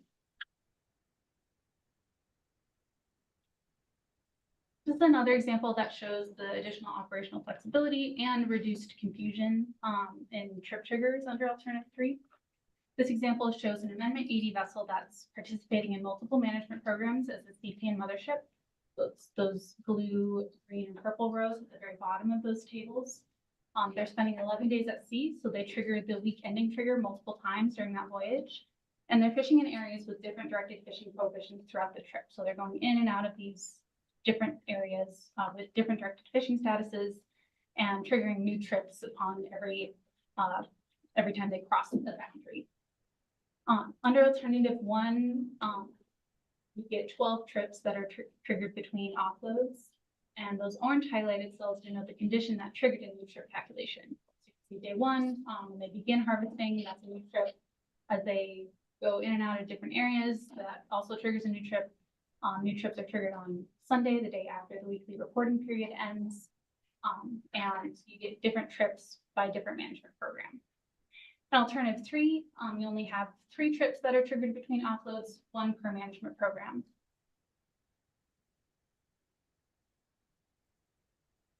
So the impact this would have on trip lengths can be seen by the average length in days of fishing trips, deployments, and between offloads. That's the table at the bottom. So under current conditions, a fishing trip and the purpose of MRA is 4 days. So they go 4 days for triggering a new MRA fishing trip. If they went from offload to offload for all CPs, that would be an average of 19 days per fishing trip.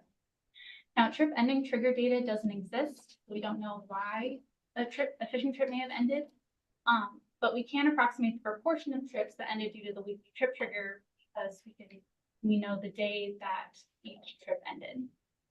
So 52% of trips ended on Saturday in the last 3 years, and though some of these may have ended due to another trigger, the large difference between the trips that end on Saturday and trips ending on any other day of the week, which ranges from 6 to 11% based on which day that occurred, that does suggest that this trigger is an operational constraint for vessels.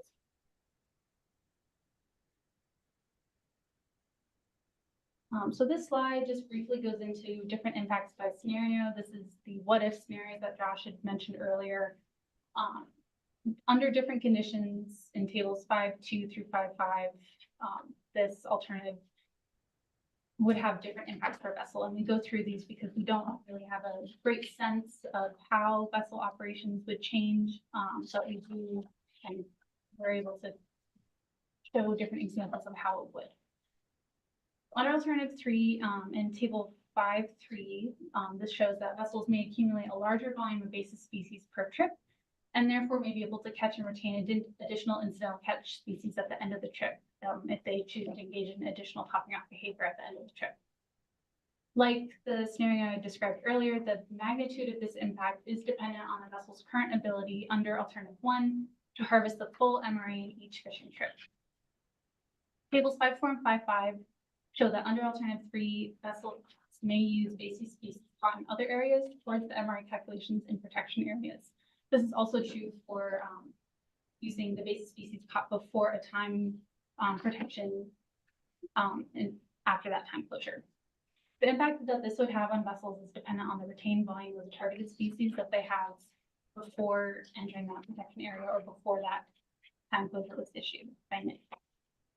So this may have a positive impact for vessels if the retained volume of target species outside of the protection areas is lower than the MRA for that species inside the protection area. However, in cases where the total retained volume of valuable incidental species harvested outside protection areas is higher than the MRA inside these protection areas, vessels would be disincentivized from entering those areas. But if they couldn't avoid those areas, then alternative 3 may lead to increased regulatory discards under this scenario. And just as a quick note, tables 5.4 and 5.5 do show the impacts if path A was taken. So if 50 CFR 679.2 E3 II was left in place. That concludes the analysis portion for alternative 3. If there are no questions on that, I'll pass that on. I think we're ready to move on. Thank you.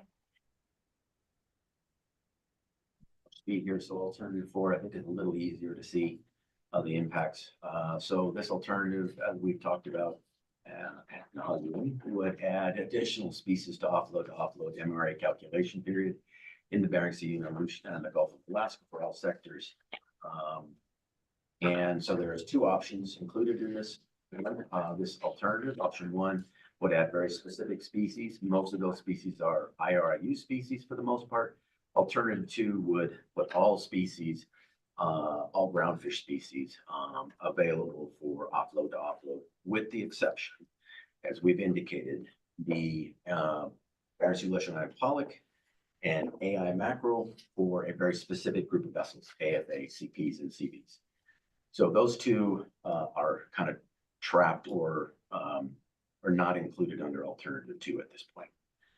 Modifying the MRA enforced management period to offload calculations in both the Bering Sea and the Gulf allows vessels that would have otherwise been forced to discard their valuable incidental caught species at the beginning of the trip because they didn't have basis species, can now be able to retain that incidental caught species as long as they're not over the MRA at the time of offload. Currently, vessels cannot exceed the MRA at any time during the trip. That's called instantaneous. The purpose of this alternative that we're talking about here on alternative 4, To reduce regulatory discards by calculating the retention of MRA species at the time of offload, while at the same time not increasing the MRA species above the MRA. Overall, we're going to walk through, hopefully fairly briefly, the two options, but overall, for all species that were under consideration alternative for, the overall economic impact for changing the MRA species is positive, and it would likely reduce regulatory discards in addition. So looking quickly at option one, the individual species, BSAI peacock. This species does have high retention rates, as noted in the table, and is a very valuable species, as well as being an IRIU species.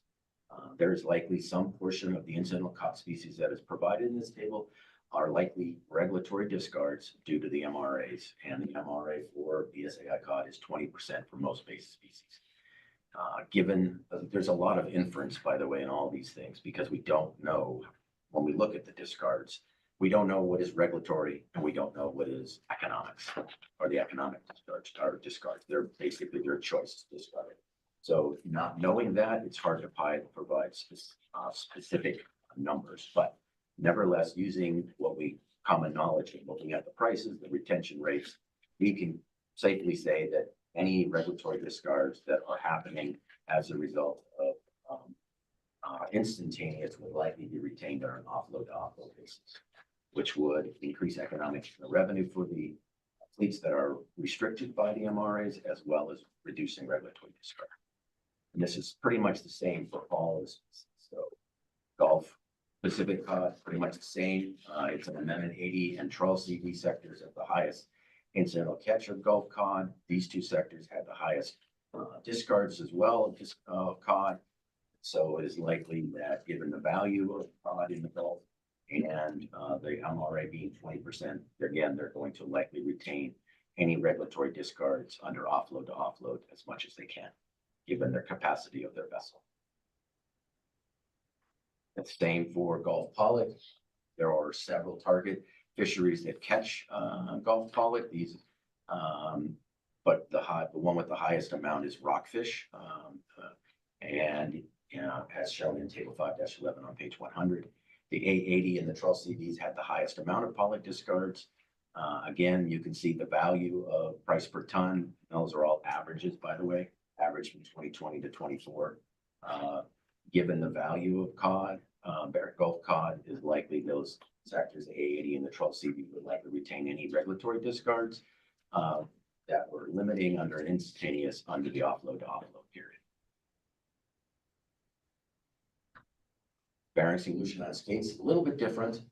Skates has a low retention rate for most years, as well as it is mostly an incidental cod species in the freezer longline cod fishery. Given the value of skates for the freezer longliners at $281 per ton from 2020 to 2024, it's likely some portion of these discards are likely regulatory, and the MRA for skates is 20%. And so based on this information, it is likely under alternative 4, the freezer longliners would likely retain more of those regulatory discards under an offload to offload. And this would increase economic revenue and obviously reduce regulatory discards. Looking at Gulf shallow water flatfish species, flatfish. This species is caught incidental in the pollock, arrowtooth flounder, and the cod fisheries. As we can see here, there are discards in this fishery, and they're mostly limited to the A80 and the Trawl CV sectors. And this is a fairly valuable flatfish fishery for those sectors.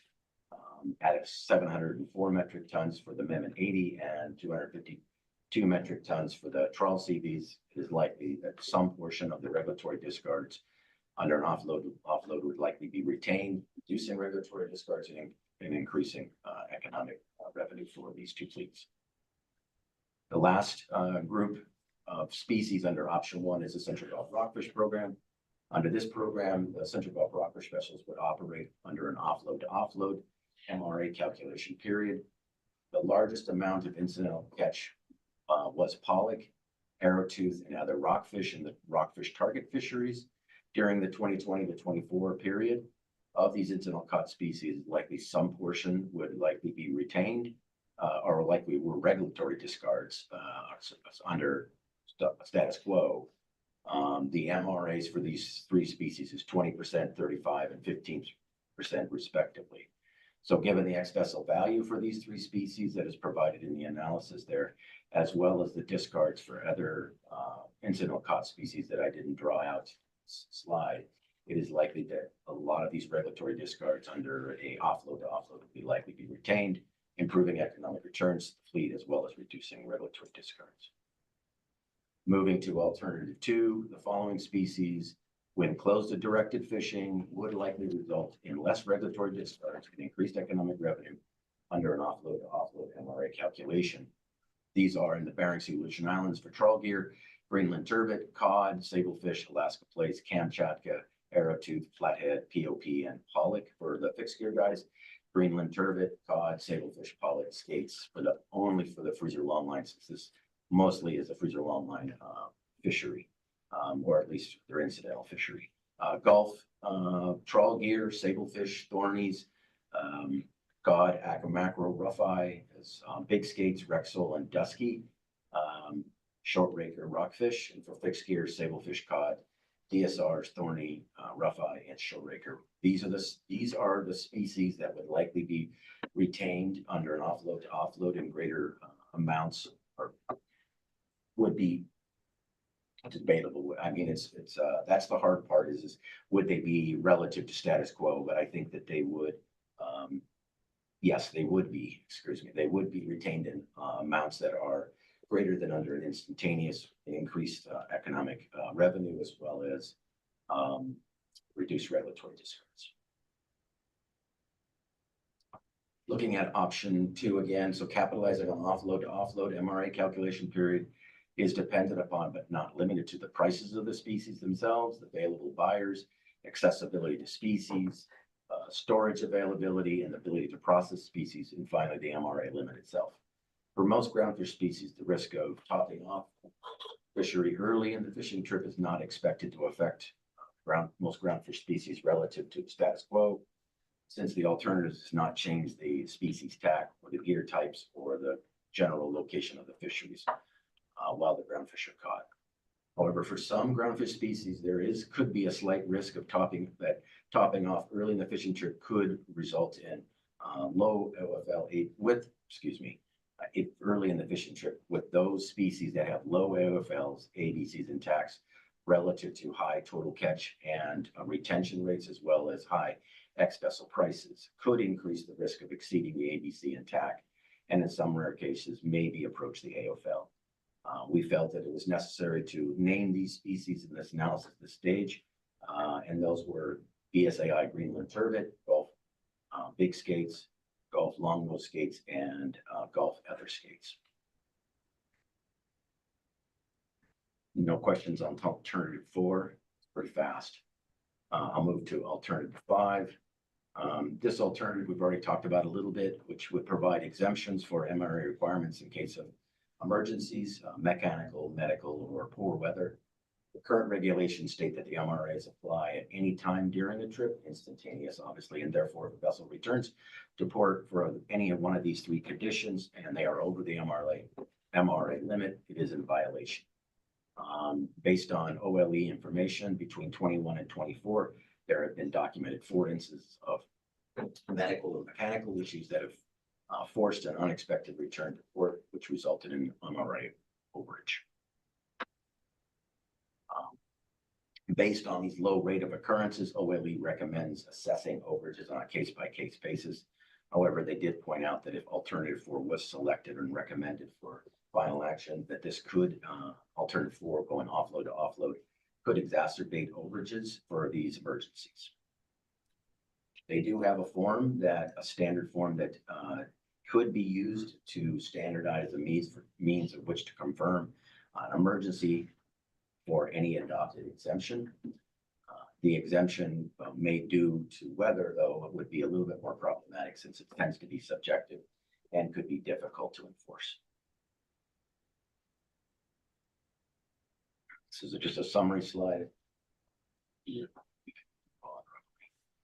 Looking at SIA real briefly, the RAR indicates that the action alternatives do not create impacts on most of the impacted categories or sectors of the fishing fleet, fishermen, or communities, with the exception there may be some effects on trips and trip time periods and days at sea. These effects are largely due to the reduction in regulatory discards early in the trip that may change the fleet behavior and are thought to be generally beneficial. Allowing a trip to end for an emergency also is considered generally beneficial. And so the SIA documents that analysts did consider the potential for social impacts and the guidance for conducting the SIA.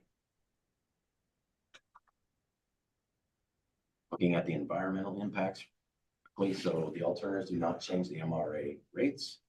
The alternatives clarify the MRA accounting responsibilities, potentially revising trip definitions and clarifying regulatory presence. None of these alternatives address an allocation within the fishery that have having direct or effect on the target's species stock or change any biological parameter used to manage the fishery. No effects are expected on the habitat, seabirds, or overall ecosystem. The environmental analysis included 2 resource components, target and non-target species, as well as stellar sea lion prey availability. Looking at the effects of stellar sea lion prey availability, stellar sea lions rely on localized prey specific to where the action overlaps. Alternatives 1, 2, and 5 have no meaningful effect on stellar sea lions. Alternatives 3 and 4 could affect the localized availability of prey in the stellar sea lion protected areas. Talk about it. We've already talked about all the other bullets. So under alternatives 3 and 4, incidental catch of prey species important to stellar sea lions, serpollic, peacock, and mackerel could increase or decrease inside protected areas. Extensive regulations been in place have been implemented over the years to prevent localized depletion. Any action that increases the catch of these prey species would be counter to those stellar sea lion protected areas and not meet the spirit or the intent of those regulations. The council wishes to proceed with either 3 or 4 alternative. It may wish to consider the mechanisms that would de-incentivize dropping off in protected areas. And we talked about that, and that's path C. I believe that's the end of my slides. Thank you, Mr. McCracken. Just briefly at the end, I will go into a brief report from the Enforcement Committee, who saw this item at their meeting on March 27th. The Enforcement Committee noted that Alternative 2, Option 7 has a broader application than only POP direct fishing violations, as opposed to the other alternative that the POP MRA action taken by the council had. So this would also delimit other MRA controlled species harvests and prevent regulatory binds and potential future enforcement actions for other species groups other than just POP. As for Alternative 3, the committee noted that the offload trip ending trigger only ends the fishing trip when all fish product or fish have been offloaded from the vessel. And at times, a vessel may offload only a portion of their catch rather than the entire catch on the vessel. And this issue of partial offloads could impact the enforceability of this alternative. Because of this note, the committee recommended that the council consider modifying the language of the trigger so that a new fishing trip would be triggered upon the offload of any or all fish or fish product. The committee also noted in terms of Alternative 3 that this alternative would prevent real-time at-sea enforcement and would eliminate the enforceability of time or area closures in real time. Enforcement officers would need to wait until offload to assess whether vessels exceeded an MRA. Oh, yes. Sorry, I apologize because I've not really read the Enforcement Committee report well.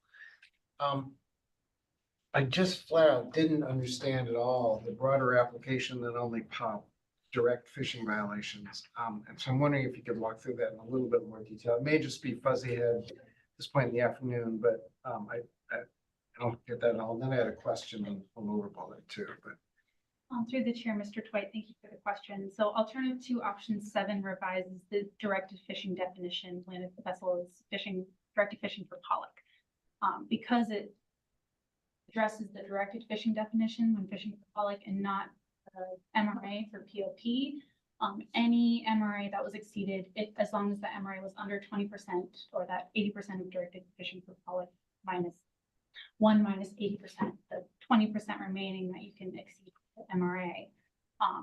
Any exceedance under that MRA of 20% would not result in a violation of the directed fishing prohibition, not just an MRA overage for POP.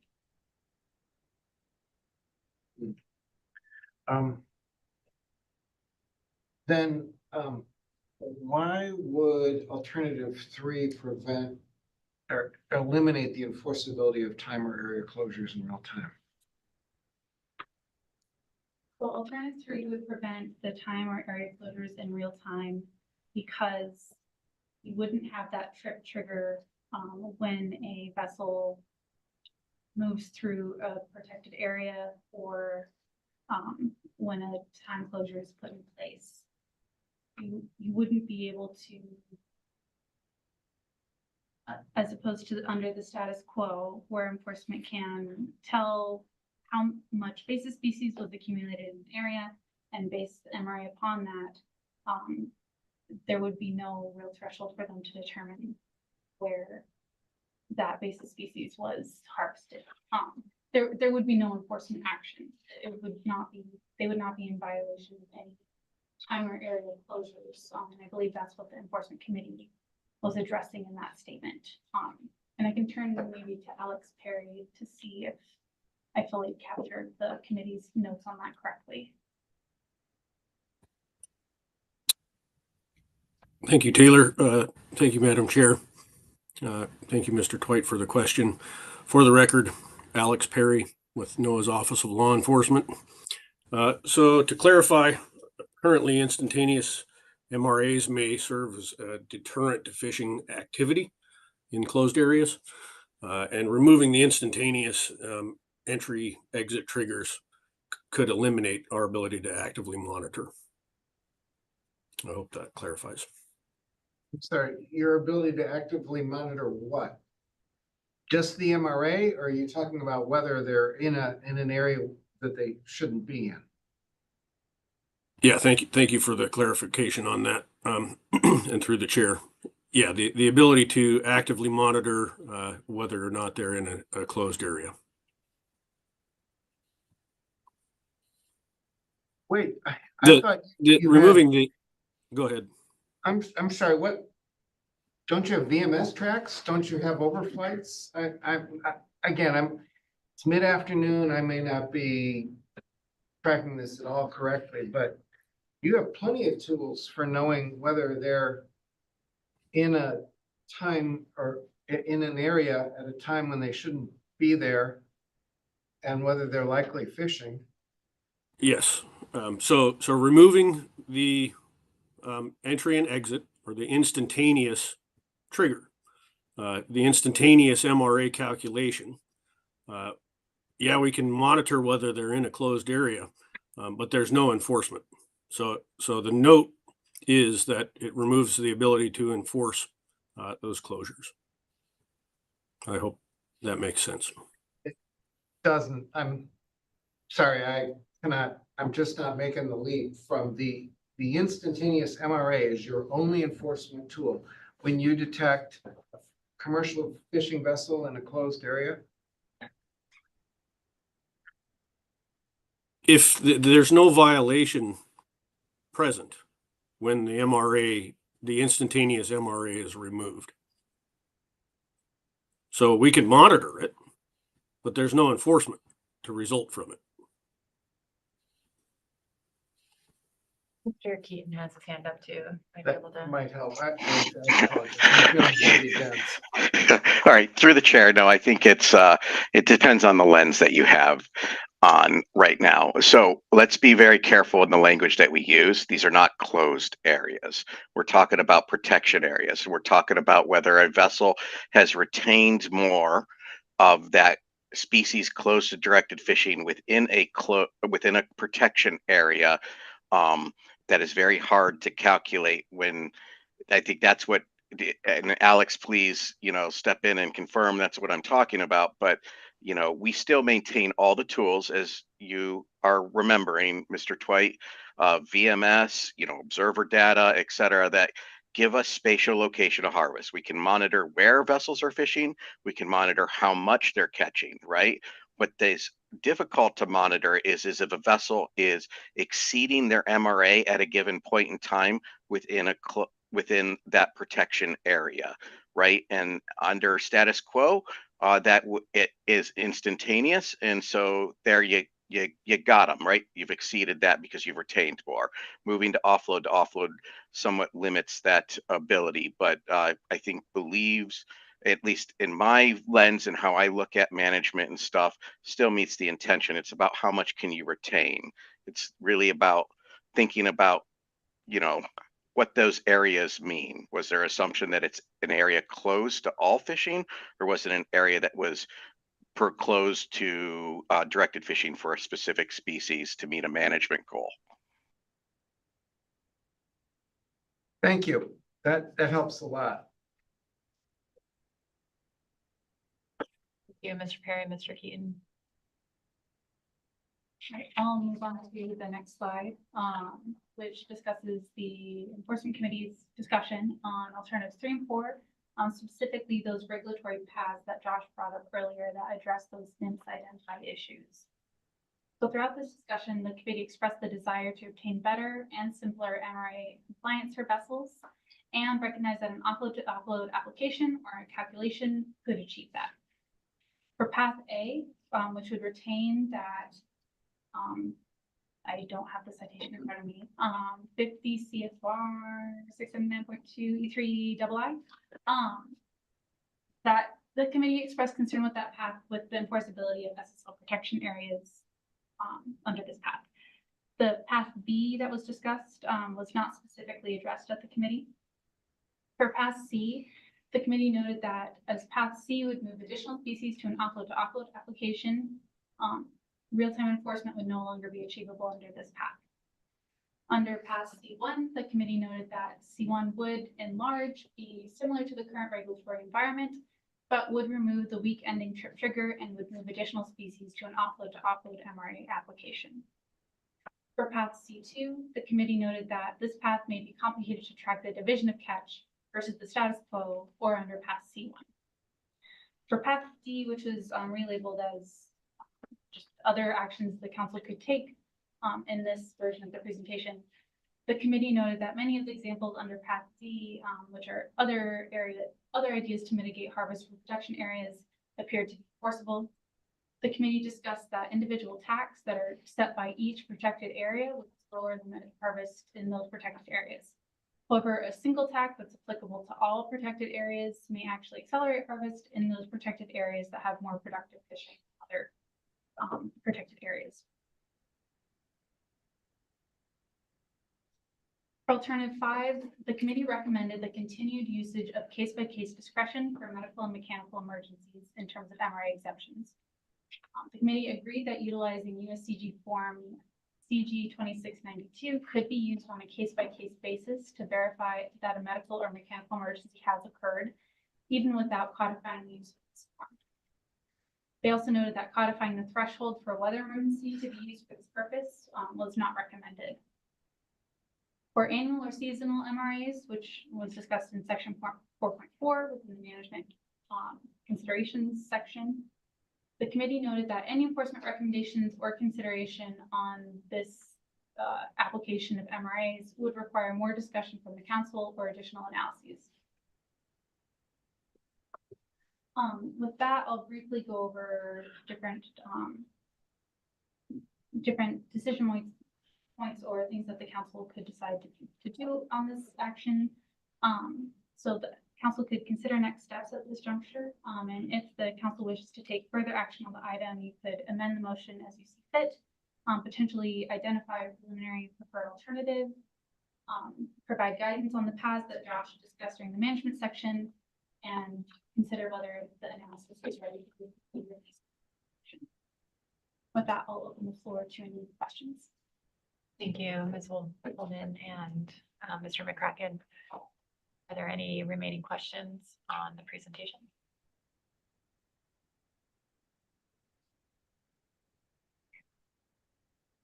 Thank you for the thorough presentation. Let's take our mid-afternoon break, come back at 2:50, and we will reconvene with our AP report on T3, followed by public testimony. So any members of the public wishing to testify, please sign up before the end of the AP report. Thank you.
Welcome back, everyone. We have just finished our staff presentation on C3 and we're ready for our AP report. I think we have Ms. Riddell online. Thank you. Yes, hello. I'll just wait for it to get on screen.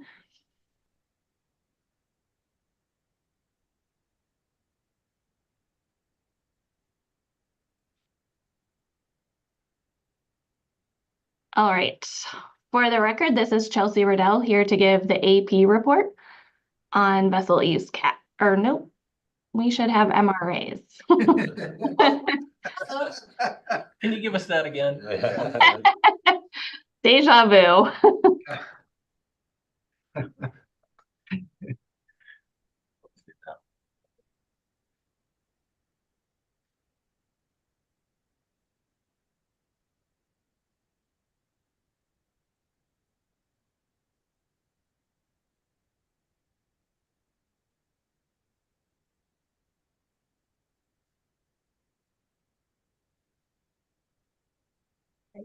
Okay.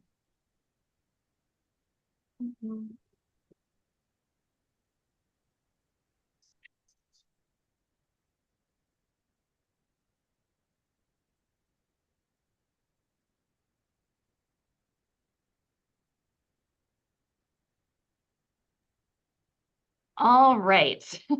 Now we're in the right place. For the record, this is Chelsea Riddell here to give the advisory panel report on C3 maximum retainable amounts.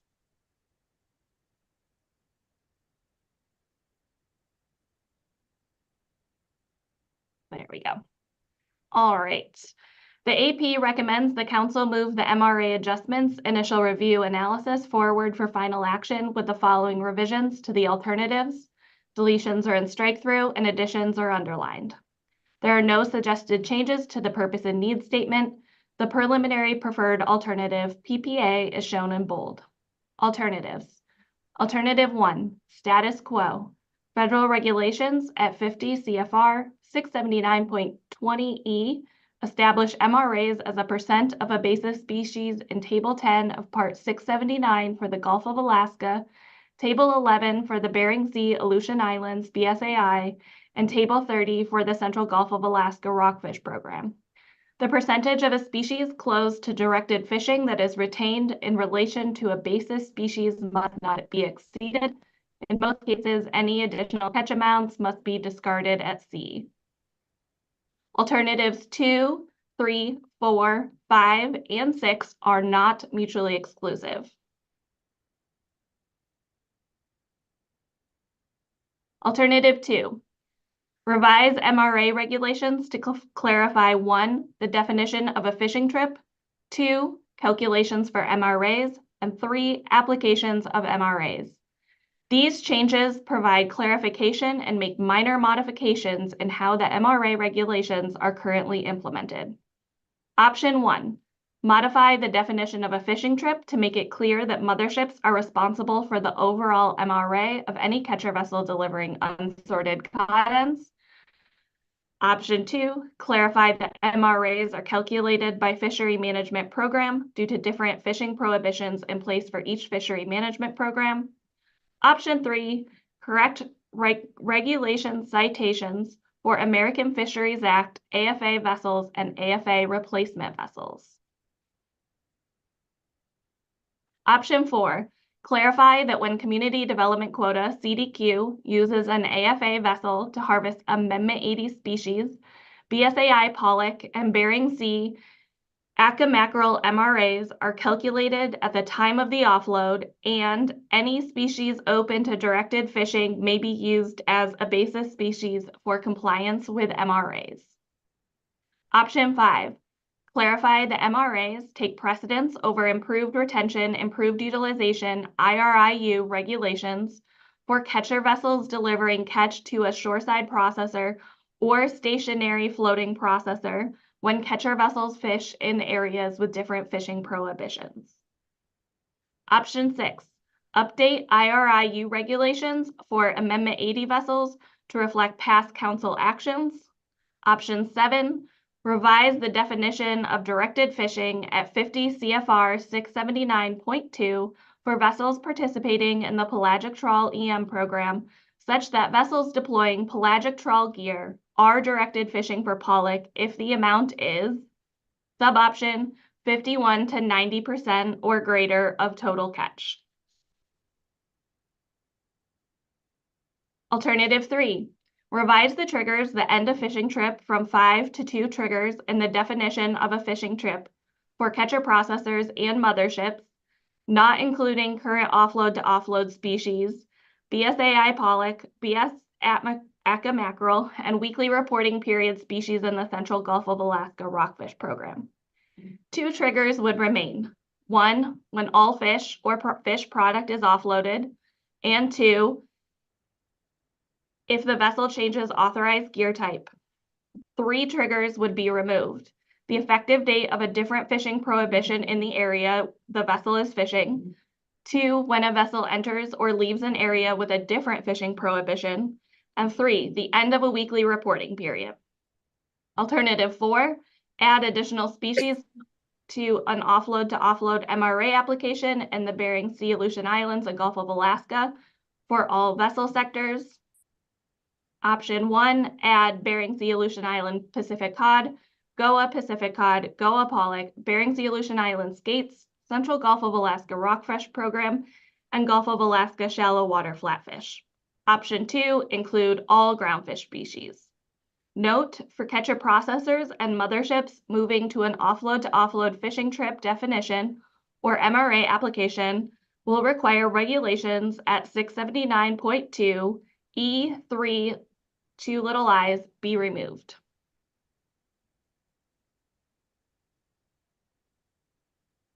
Alternative 5, apply Bering Sea pollock MRA provisions to any Amendment 80 cooperative on an annual basis. Establish similar measures for CDQ groups harvesting Amendment 80 species to ensure consistency with regulation of harvest statutory requirements. Alternative 6, provide exemptions and regulation from MRA requirements in cases when medical emergencies, mechanical emergencies, or poor weather ends a fishing trip. And the main motion passed unanimously. With that, I'll be happy to take any questions. Thank you, Ms. Riddell. Are there any questions on the AP report? Yes, Ms. Kimball. Thank you. Thank you, Madam Chair. Thank you, Ms. Riddell. On this last slide on alternative 5, that concept, at least of applying the MRA on an annual basis, is included in the document, but applying it at the cooperative level instead of the individual vessel level is not in the document. So I assume you got public testimony about that.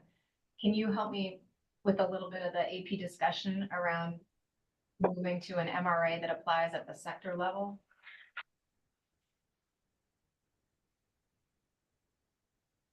Yes, I can. Due to the complexity of this motion, I'm just going to look at my notes quickly to make sure I capture it correctly. Great, thanks.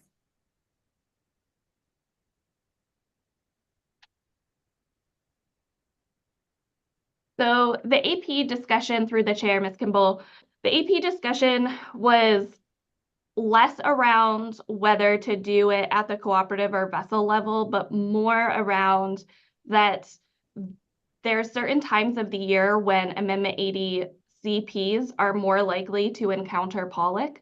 And so being able to look at it on an annual would reduce discards because later in the year, they're not necessarily going to, when they're targeting other species, they may not be encountering pollock or do not traditionally encounter pollock as much as that they do when they're, say, for example, targeting shallow flats. And so since there is an ICA established and all catches accrued, it was discussed that this would be potentially a better way. So they're not having to discard pollock prematurely when later in the year, they're not, there's not that intrinsic rate of interacting with pollock. But specifically to your question about how to do it on the vessel level versus cooperative, it was not discussed. Thank you. Any other questions on the AP motion?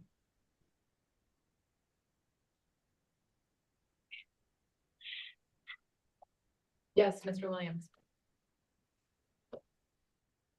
Thank you, Madam Chair. Thank you, Mr. Riddell, for your report.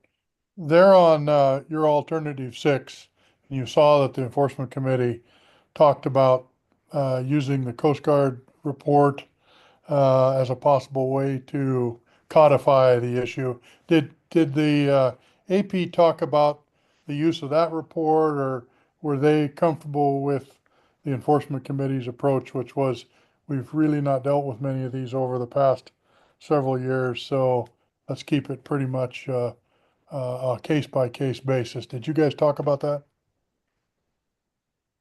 Thank you through the chair, Mr. Williams. No, at this meeting discussing this issue, we did not, since alternative 6, other than changing a number, was not, the AP didn't discuss whether we should change anything about it. It remains unchanged other than its numbering. And so there was no discussion at this meeting, as there was in past AP meetings about how that should be handled. We focus mainly on changes and additions and clarifications. Okay, thank you. Any further questions? Seeing none, thank you for the report, Ms. Riddell. You're welcome. Okay, that brings us into public testimony for C3. We will begin with Ruth Christensen, followed by Chad C.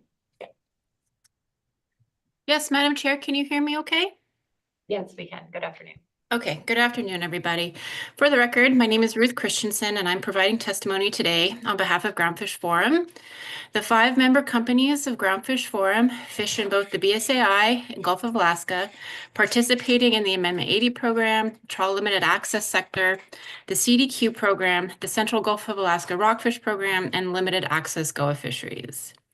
This is an incredibly important action to the members of Groundfish Forum, as it directly addresses a long-standing issue of concern to reduce bycatch by significantly reducing forced regulatory discards. We submitted a comment letter under this agenda item, which provided detail on and context for this action, as well as our preferred items for a preliminary preferred alternative. We also provided testimony to both the SSC and the advisory panel. As I have quickly learned in my relatively short time working for the Amendment 80 sector, questions on MRAs and trip triggers are a consistent occurrence, as our CP vessels fishing for themselves, as well as taking CV deliveries, can trigger a dozen fishing trips between offloads when participating in multiple management programs. Groundfish Forum would like to thank all the analysts for distilling down the extreme complexities of current MRA regulations. We would also like to thank both the SSC and the advisory panel for their thorough review, discussion, and recommendations on this issue. Groundfish Forum fully supports the motion and accompanying rationale passed unanimously by the AP, and we strongly encourage the council to adopt its full recommendation. Both the SSC and AP conversations on this issue were thoughtful and comprehensive, providing the council with extensive guidance for why this action is ready to move forward for final action. On this point, I will admit that it was a bit surprising to hear during the SSC oral report on this agenda item that the Division of Protected Resources had not evaluated this issue. It was even more surprising, the subtle insinuation that SSC members, and by extension the public, should have been aware of this fact. It has been a full year between the initiation and review of this analysis, plenty of time for internal agency review from all relevant divisions. It doesn't make much sense that an action that specifically involves stellar sea lion prey species in the Aleutians would not have been provided to Protected Resources Division for review and input. I will note that section 1.5 of the analysis lists the documents incorporated by reference and includes the 2014 BIOP and EIS. But given the specific stellar sea lion component of this action, Protected Resources should have been involved throughout the process from its initiation to ensure the integrity and robustness of the analysis, since this is the document we all rely on for making our determinations and recommendations each step of the way. This would have been in line with the transparent process that we all pride ourselves on.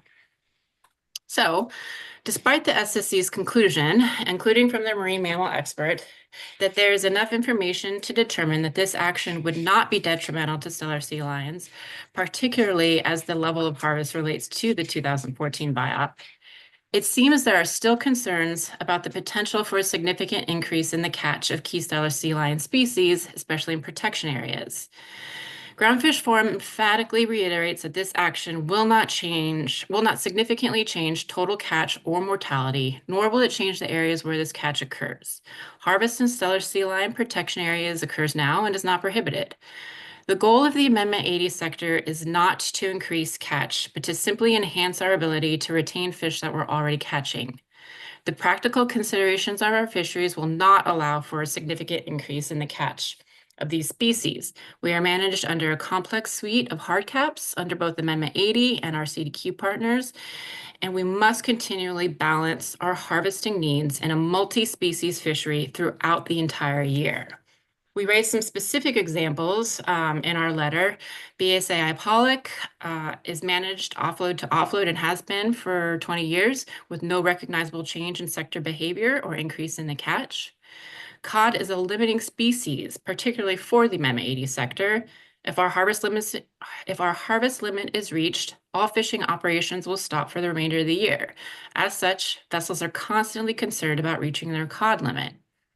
Atka mackerel catch in the Aleutians is, for all intents and purposes, fully utilized. It is apportioned seasonally, and catch is limited to 60% of the seasonal quota in areas 542 and 543, with further limits applied to the amount of catch taken from inside critical habitat.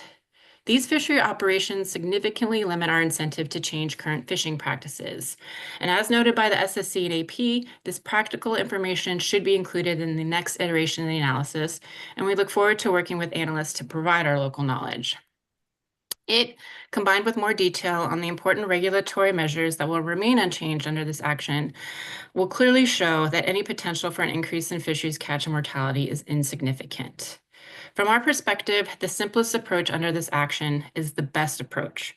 We want the ability to retain the fish we are already catching earlier in our trips while simultaneously streamlining unnecessary complexities. These are two sides of the same coin, both of which are included in the purpose and need statement for this action. Simple calculations greatly reduce the chance for MRA errors and mistakes, which will allow for better compliance by vessels. The benefits achieved for simplicity far outweigh the potential risks perceived under what-if scenarios centered around unfounded and unsubstantiated assertions that there will be a change in vessel behavior. So to conclude, Groundfish Forum strongly encourages the Council to move forward with final action with the recommendations and PPA outlined in the AP's motion. The importance of this action cannot be overstated, and these changes are long overdue, not only for the A80 sector, but for other sectors. This action will significantly reduce bycatch and force regulatory discards without changing vessel behavior or increasing levels of incidental catch. It will greatly simplify a vessel's ability to calculate and comply with MRA requirements, as well as simplifying the ability to enforce MRAs. This action will not result in an increase in overall removals, but it will improve vessel operational efficiency, and it will increase and improve overall utilization of species and the achievement of OY.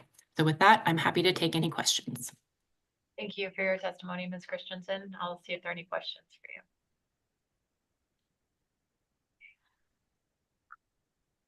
Seeing none, thank you for your time.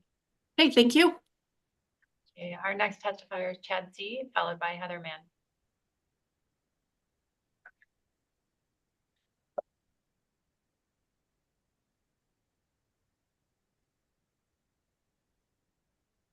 Hi, can you hear me?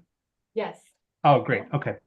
My name is Chad C. I'm the Executive Director of the Freezer Longline Coalition. I wanted to provide brief comments on the Council's consideration of the MRA Adjustments Initial Review.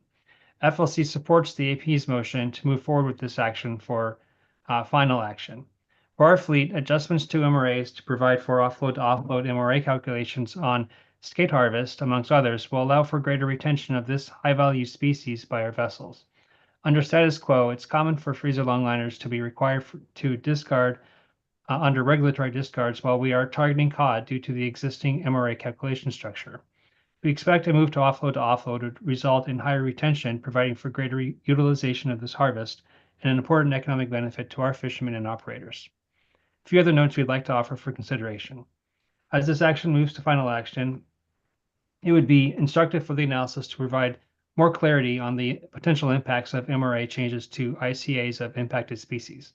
The action does a good job of detailing how this action is not intended nor expected to lead to higher overall harvest of impacted species, but it's been mentioned a few times that one of the tools to managing overall catch may be to increase the ICA to account for change in behavior resulting from this action.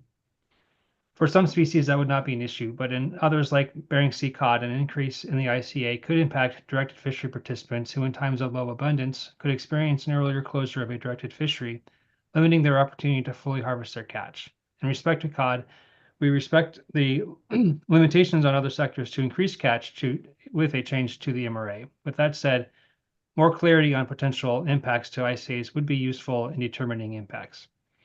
In this analysis, also, the BSEI Greenland turbot fisheries identified as a potentially at risk to exceeding the OFL in the event of MRA calculations for this species if transitioned to offload.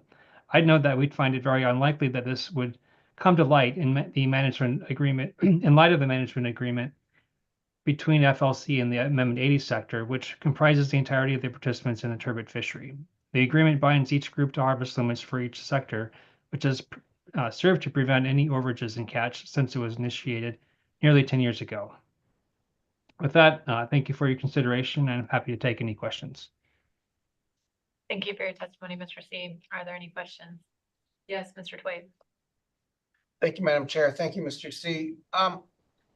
Just thinking about the points you were making about skates and there's some value now, but also I think that with the instantaneous MRAs, you're particularly early in trips, your skippers are in the position of having to discard a fair amount until they are pretty sure what the ultimate ratio is going to be. And at least sometimes when the encounters are higher than they're initially expecting. So I'm wondering if that uncertainty then really generates a real inability to provide any potential skate markets with some reasonable predictability about supply. So whether the uncertainty created by instantaneous really affects your ability to market those skates. I'm wondering if I'm making too much out of it or if there is anything there. Thanks, Mr. Twite, through the chair. Your comments about discarding early is accurate. I'd say from my conversations with skippers, the unpredictability on markets, that's a good question. I think we still overall our sector has a pretty stable market on skates, even with instantaneous, but the increased certainty I would suppose would provide for a better market for us, at least for us to have more predictability in terms of how much we know we may be able to provide. So I don't know for sure on whether that would have a significant impact for us, but it's something I could certainly follow up on between now and final action if that was a question for you to get some more detail on. Thank you. Not seeing any further questions. Thank you, Mr. C. Thank you. Our next testifier is Heather Mann, and Glenn Merrill will be our last testifier. Thank you, Madam Chair, council members. My name's Heather Mann. I'm the Executive Director of the Midwater Trawlers Cooperative. I'm here to give some brief comments on the MRA issue. First off, I wanted to thank everybody for all the work that's gone into this. It has been a complex issue, and but it's an important one. So I just wanted to support the AP motion, but also just highlight a couple of points. And I think you know these, but in terms of record building, and I just think it's important to share. So, particularly for the catcher vessels, this action does not change or increase any of the MRA percentages, and vessels will not be able to increase incidental harvest of non-target species. And I think that's important based on a number of the written public comments that seem to misunderstand what this action is actually about. And from the fishing vessel, catcher vessel perspective, instantaneous MRAs are very difficult to enforce. It's also somewhat unfair, in my opinion, for catcher vessels. And moving to this offload to offload really makes sense. It will reduce regulatory discards, and reducing regulatory discards is a conservation benefit, and it's a goal that we should all be striving for. So I hope that the council considers those points as you deliberate this issue and continue to move it forward. This also simplifies the regulations, which, based on both the AP presentation and discussion and the same that happened today, there's just a lot of complexity that really could be alleviated through this type of regulatory action. So with that, I'll end to save time and be happy to answer any questions. Thank you, Madam Chair. Thank you, Ms. Mann. Not seeing any questions. We appreciate your testimony. Our last testifier is Glenn Merrill. Thank you, Madam Chair. Members of the council, do you have me? Yes, good afternoon. Thank you very much. Madam Chair, members of the council, my name is Glenn Merrill, and today I'm representing North Star Fishing Company and Glacier Fish Company, which is majority Western Alaskan owned. Our vessels participate in numerous programs subject to complex or overlapping MRA management. Simply, we support the unanimous AP motion and minor modifications requested by the SSC. The council regularly seeks to minimize bycatch. That's what this action does. It updates outdated, complicated regulations that force fleets to throw away fish. It does so without increasing overall catch beyond what has already been considered and analyzed in our process. Two issues I want to address. One is the interface between enforcement simplicity and conservation impacts. And two, why we support an analysis of an annual pollock MRA in the Bering Sea as recommended by the AP. On the first issue, we look at this action as a simplification of complicated regulations. The simpler the regulations, the greater the compliance. Simple regulations should not be confused with an assessment of the conservation impact of the action. For example, we do not see the path where simplifying regulations will lead to increasing incidental catch in stellar sea lion protection areas in a manner not previously considered. The assessment of the conservation impacts are best considered as a distinct management consideration and not couched within the context of a change of existing enforcement provisions. From our operational data, we have not identified that simplifying regulations to allow improved retention will result in catch increasing in a manner beyond what we have previously considered in other analyses or biological opinions. The second issue, we support analysis of an annual pollock MRA in the Bering Sea. Since 2014, the Bering Sea pollock incidental catch amount has been set within a tight range of 46,000 to 50,000 metric tons, or roughly 3 to 4% of the Bering Sea pollock TAC. Catch is lower than that. What has changed is that the proportion of pollock catch that is discarded has increased. Encounter rates have changed as pollock abundance has changed, and vessels are moving frequently to avoid halibut and encountering pollock. When higher amounts of pollock are encountered early in the season, and when the 40-year-old 20% MRA limit is reached during a trip, pollock must be discarded. Bycatch is required. We think we can do better and support the AP's unanimous recommendation.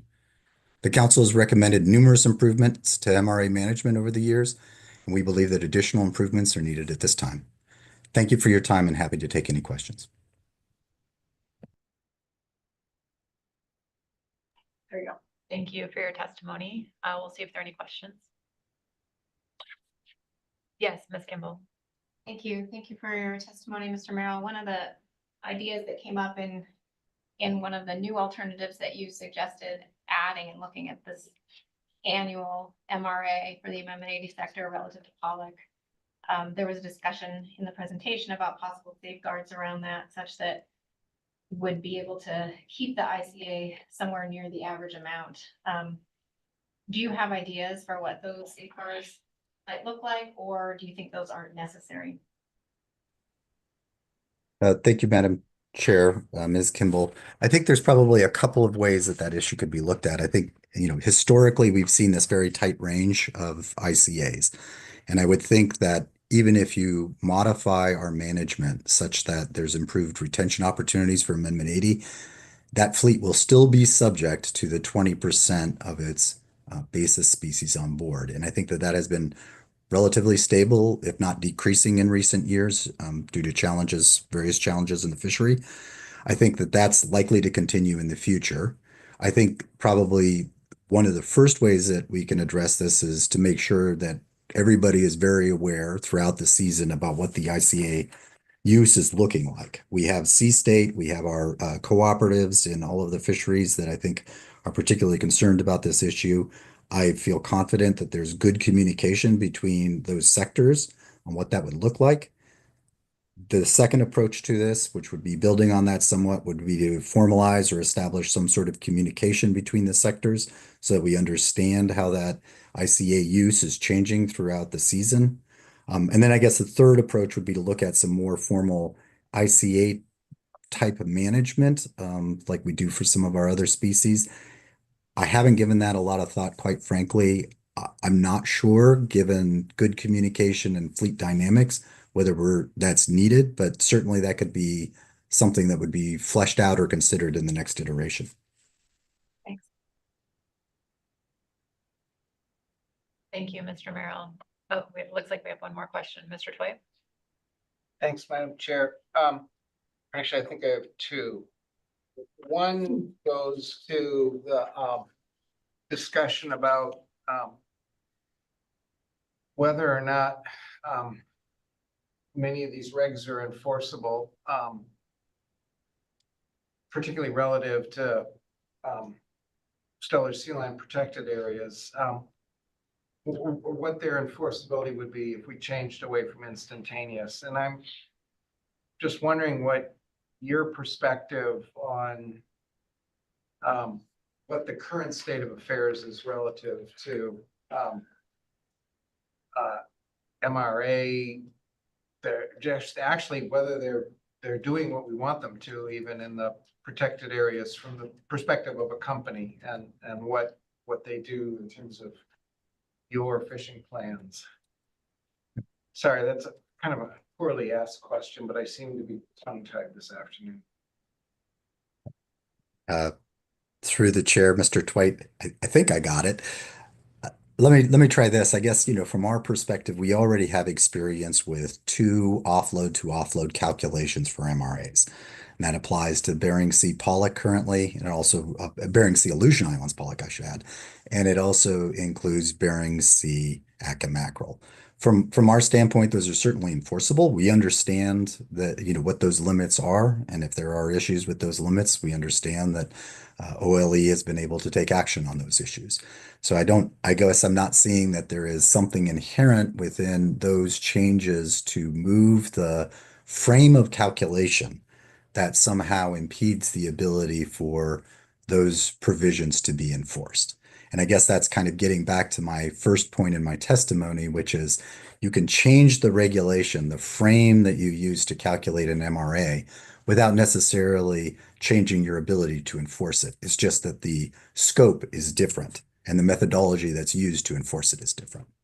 I hope that gets to your question. But it missed the closed area, the stellar sea lion protection area part of that. And maybe your company just doesn't intersect with those at all, but I kind of thought, particularly with that mackerel, they did. Through the chair, Mr. Twite, in terms of Bering Sea pollock and the closures that are currently in place in our fishing operations, I think there's very limited overlap necessarily in those areas. That's equally true for Bering Sea Pacific cod and then certainly for Bering Sea Atka mackerel, which is closed to directed fishing throughout the entire Bering Sea, but is retained. For both for Pacific cod and for Atka mackerel. It's important to note that those are hard cap species which are allocated to our fleet. So in terms of operations, whether or not there'd be any differential operations inside or outside closed areas, depending upon whether or not we have an instantaneous calculation or an offload to offload calculation or an annual calculation. Certainly for all of those species, we would be operating to ensure that we minimize the amount of catch so that we have enough of those species to last throughout the entirety of our year, particularly cod, which we receive a relatively low allocation of and has to support the entirety of our fishing operations. So I don't see that as affecting in any way the way that we would operate by changing the MRA calculation in that case from instantaneous to offload. In the Aleutians, it becomes much more complicated. We have a less of a footprint in those areas. But again, there are numerous habitat closure areas. There are numerous areas that are limited for directed fishing for both Pacific cod and Atka mackerel and pollock. And in all of those cases, the fleets operate within those limits. Increasing catch within protection areas is not something that we would anticipate would occur if you change the calculations for MRA management. It would simply make it easier for us to understand whether or not we have reached a limit or not. I hope that answers the question. That does help. I was thinking about Ms. Kimball's question and your response, and I realized I had a somewhat more basic problem. We've talked a lot about how we don't expect this action to really result in changed behavior, but maybe this is just my failure to be able to imagine things, but I have a hard time imagining a change to an annual MRA, particularly by co-ops, as not being as not causing a change in behavior. It seems like it's an open invitation for behavior to change. What am I missing? Thank you, Mr. Chairman, Mr. Twite. So I think the main change, and if you're specifically talking about the pollock MRA revision with the new alternative, I think the main benefit of that change would be it would provide flexibility to the fleets so that as they encounter pollock, as you encounter it, you will be able to retain that amount of pollock and you can coordinate that with any other vessels that are occurring in the cooperative. It would be a more expansive approach to looking at MRA management, no doubt about it. I think in terms of changing behavior, the behavior that changes is that it allows the improved retention of pollock. To me, that seems the most important thing that we're trying to accomplish here. Looking at the analysis itself, the two species where there's the largest proportion of discard are pollock and skates. This specific alternative would directly address that issue. If there are concerns about implementing this on a cooperative level, certainly we have the vessel approach, which has been used for MRA management currently. That could be applied to this cooperative, but the annual aspect of this is perhaps the most critical aspect of it. The reason being the encounter rates, as noted in the presentation, tend to be higher earlier in the year. And because they're higher earlier in the year, that MRA is reached on a trip-by-trip basis and substantial discards occur. As the season progresses, there tends to be less pollock bycatch, and then it can pick up again depending upon the specific species and the distribution of pollock. Also, I'll note moving to avoid halibut is one of the issues that can cause increased encounters with pollock as we search for new grounds. Thank you. I'm not seeing any further questions. Thank you, Mr. Merrill. Okay, so that concludes our public testimony on C3. Would like to maybe attempt a motion and still attempt to break right around 4 if possible. We'll see if that's a possibility. But I think we have a motion ready. So Ms. Vanderhoven. Thank you, Madam Chair. I do have a motion that I was sent to staff, and it's lengthy, so I will wait for that to come up on the screen. Thank you.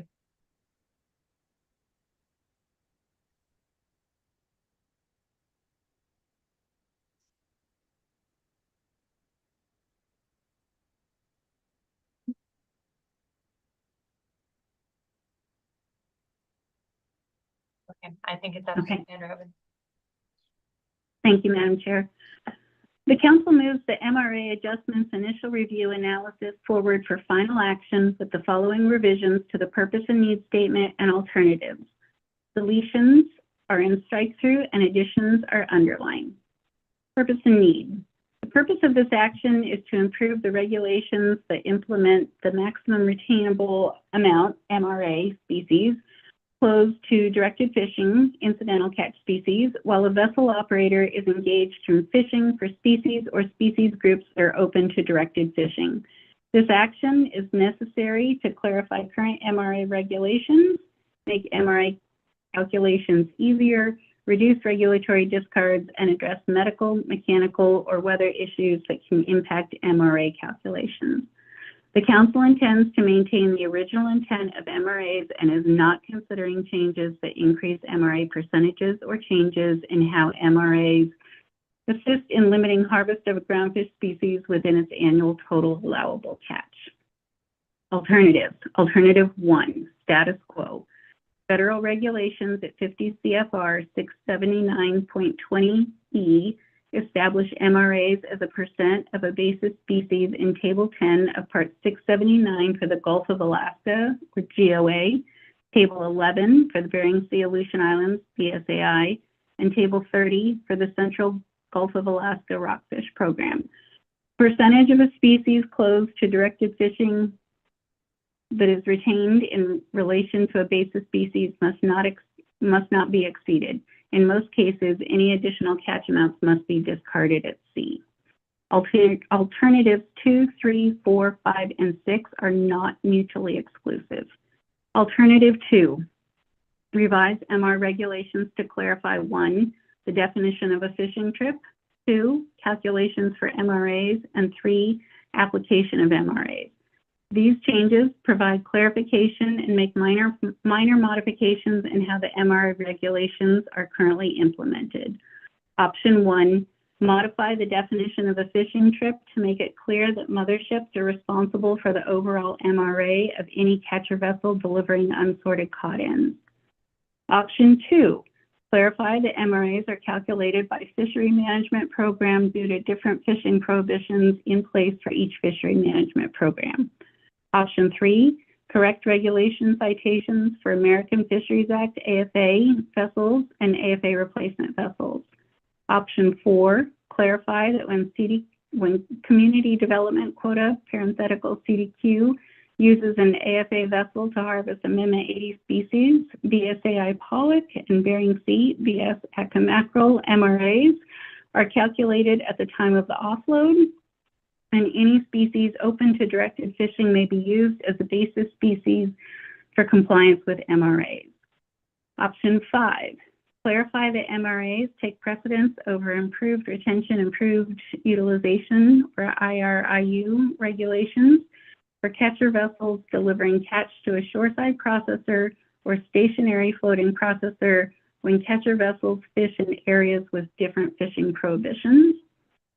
Option 6, update IRIU regulations for Amendment 80 vessels to reflect past council actions.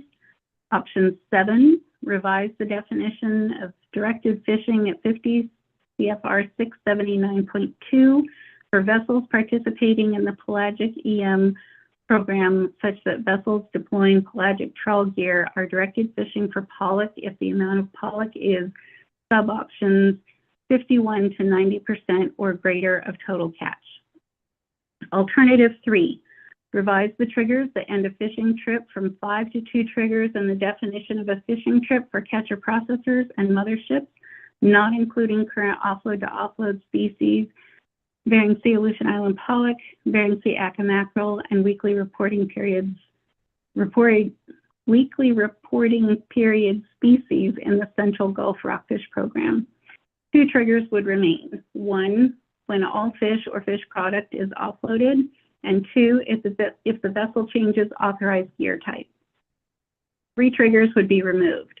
1, the effective date of a different fishing trip prohibition in the area the vessel is fishing. 2, when a vessel enters or leaves an area with a different fishing prohibition. And 3, the end of a weekly reporting period. Method 1 use all basis species accumulated on the vessel when calculating MRAs for each trip, regardless of fishery closures and protection areas. Method 2, only use basis species accumulated after a change in directed fishing has occurred due to an in-season action or entering a protection area for the species that had a change in status for each trip. Alternative 4, add additional species to an offload-to-offload MRA application in the BSAI and GOA for all vessel sectors. Option 1, add BSAI Pacific cod, Gulf Pacific cod, Gulf pollock, BSAI skates, Central Gulf rockfish program, and Gulf shallow water flatfish. Option 2, include all groundfish species. Methods 1 and 2 would apply only to catcher processors and motherships. Method 1, use all basis species accumulated on the vessel when calculating MRAs for each trip, regardless of fishery closures and protection areas. For method 2, only use basis species accumulated after a change in directed fishing has occurred due to an in-season action or entering a protection area for the species that had a change in status for each trip. Alternative 5, apply Bering Sea pollock MRA provisions to Amendment 80 on an annual basis. Suboption 1 at the cooperative level, suboption 2 at the individual vessel level. Establish similar measures for CDQ groups harvesting Amendment 80 species to ensure consistency with regulation of harvest statutory requirements. And alternative 6, provide exemptions in regulation from MRA requirements in cases when medical emergencies, mechanical emergencies, or poor weather end a fishing trip. And with a second, I can speak to that. Second. Thank you for the second, Ms. Kimball. Okay. Thank you, Madam Chair.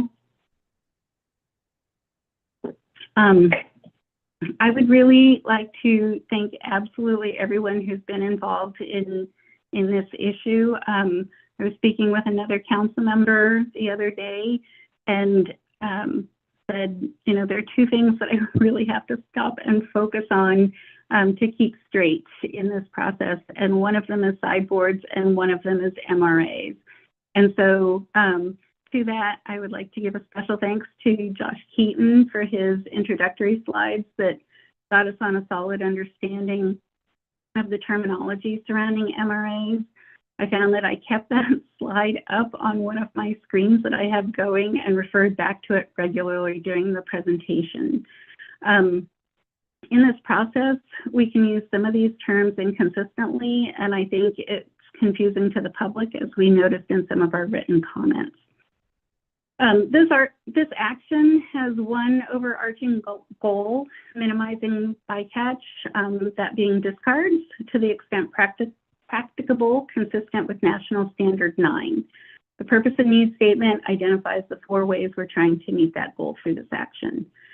The Council has modified MRA regulations many times over the years, and this action is consistent with our long-standing efforts to improve regulations consistent with our enforcement precepts, which, by the way, I think is a really great guidance document that the Council has, and it's a helpful reference to go back and review from time to time.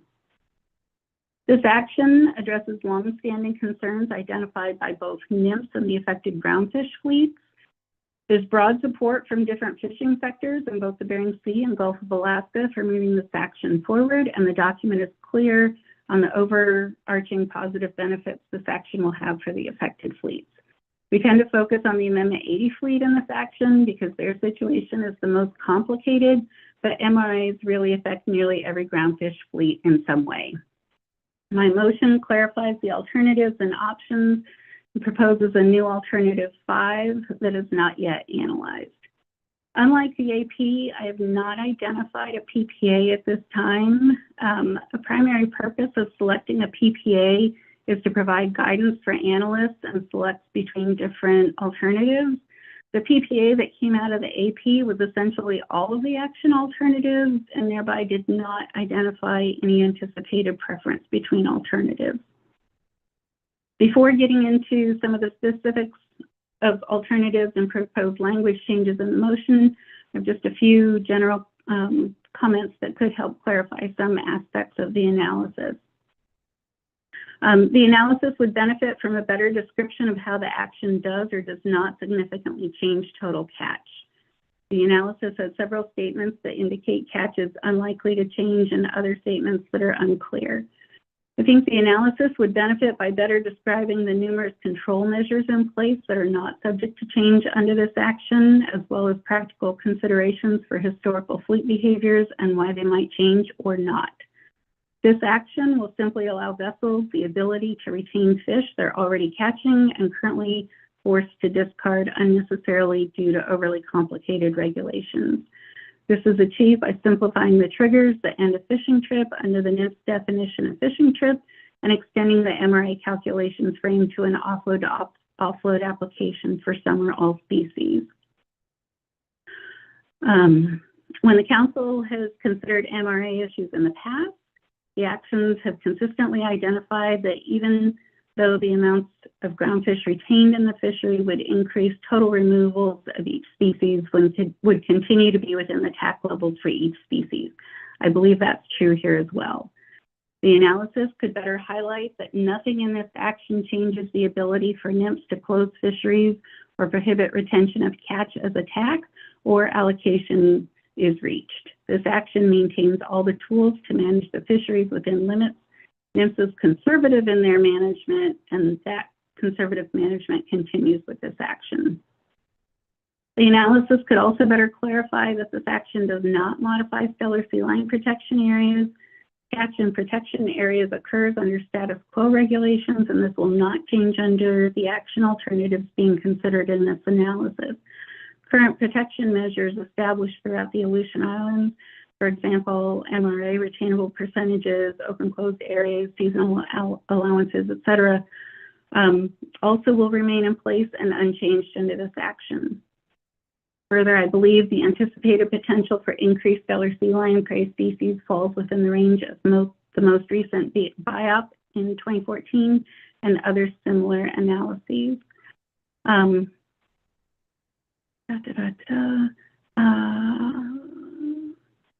Okay. As we have heard in public comment and discussion with the analysts, the practical considerations of the fishery and the available data show that concerns related to increasing catch for key stellar sea lion species, prey species, being pollock cod and aqua mackerel, may be unsubstantiated. A discussion of these operational considerations specific to stellar sea lion prey species should be incorporated in the next iteration of the analysis. Regarding the motion itself, both the SSE and AP have found the document sufficient for final review with some additional analysis. I've already spoken to that. Under the description of alternative 2, I added text to note we're both clarifying MRAs and making a minor modification under option 7, but generally the MRA regulations will function as they do currently. Under option 4, the clarification preserves the current method for determining basis species. Currently, when a CDQ group uses AFA vessels to harvest Amendment 80 species, the Bering Sea, Aleutian Island, pollock, Bering Sea aqua mackerel MRAs are calculated at the time of offload, and the basis species for MRA calculations are any species open to directed fishing, not just CDQ species, as currently stated in the regulation. This clarification codifies status quo practice. And probably more in here than we really need, so I can skip over that. I'm including option 7 as recommended by the catcher vessel fleet to specifically address the complicated interface between EM and MRA compliance. The analysts explain the need for the change in the directed fishing definition of pollock for trawl EM, since the program's maximum retention requirement can put vessels in direct conflict with the current directed fishing definitions. Alternative 3 has two new proposed options for methods to modify regulations. And I know that's not formatted the way we necessarily typically would, but that's because of the way alternative 4 ended up structured and to make those two methods consistent between the two. But those two methods identified both in alternative 3 and alternative 4 represent paths B and C, Bravo and Charlie, as identified by staff in their presentation. I think it seemed to me from our discussion so far that I'm not the only one that's a little bit confused by those two and how they may or may not play out. And I think we could benefit from additional analysis of both paths. Alternative 4 didn't have anything else. New alternative 5, as recommended by the AP, to consider applying Bering C. Pollock MRA provisions to any Amendment 80 cooperative or CDQ group on an annual basis. Although I've modified the AP motion to consider applying the MRA at either the cooperative level or the individual vessel level to provide for a reasonable range of alternatives for consideration.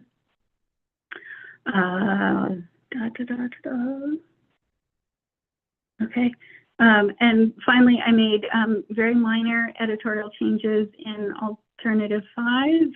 And with that, I would be happy to try to answer any questions. Thank you. Thank you for the motion and the rationale, Ms. Vanderhoven. I'll see if there are any questions. Yes, Mr. Curlin. Thanks, Madam Chair, and thanks, Ms. Vanderhoven, for the motion. So my question is on alternative 2, option 7. You spoke to this a little bit, but I wonder if you could just address what you had in mind with the sub options there and how you would envision staff evaluating 51 to 90% of pollock total catch. In other words, were you envisioning intervals, or what was your expectation for looking at those sub options? Thank you, Mr. Curlin, through the chair. Yeah, in trying to be efficient with time, I skipped over a little bit of that in speaking to the motion, and that was maybe a section I shouldn't have skipped so much. So as with the AP, I've identified the 51 to 90% as being 51% the lowest you could have and still have predominantly pollock, and 90 being the high end. At 95, you're basically at status quo. So I did not specify specific intervals in between there. I don't have any particular guidance where there might be any natural breakpoints in that range. And so I would be comfortable with staff as they get into that, looking to see if there are natural breakpoints that make sense to use for their presentation of the data. Okay, thanks. That helps. Any other questions for Ms. Vanderhoven? Yes, Ms. Kimball. I had a question. Thank you for the motion, Ms. Vanderhoven, and I don't know if this is for you or for the agency, but I guess I just wanted to explore a bit more the level of work associated with looking at the two different methods.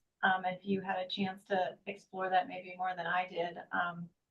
Is that a small workload, a big workload? I think there were some good reasons in our discussion for just looking at one method, but you've got both in here for exploration, and I just wanted to hear more about what you think the level of work associated with that is. Thank you, Ms. Kimball. In my preliminary discussions with staff, it did not sound like it was a huge analytical hurdle for them to look at it both ways, but I would definitely invite them to correct me if I have misinterpreted that.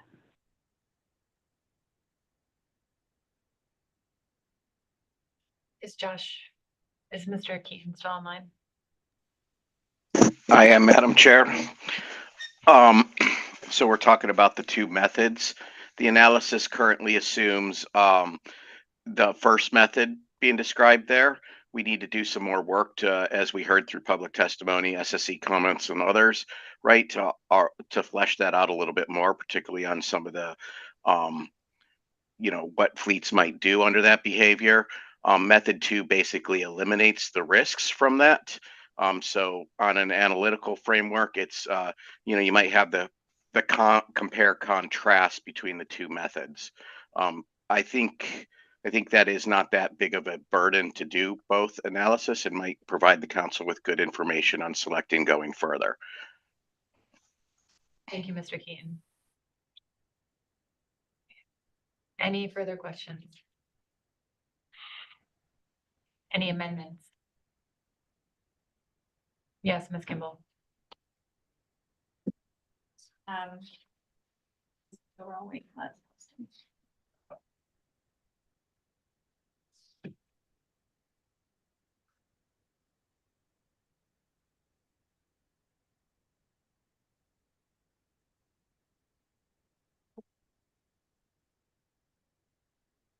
Yeah, the proposed amendment is just under alternative 5.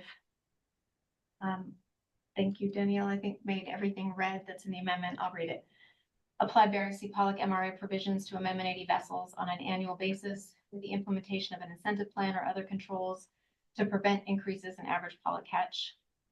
So option 1 and 2 are stricken, and then the same language that is in the original motion on the measures for CDQ groups. Second, I'll speak to it. Second. Thank you for the second, Mr. Sagata. Thank you, Madam Chair. Thank you, Mr. Sagata.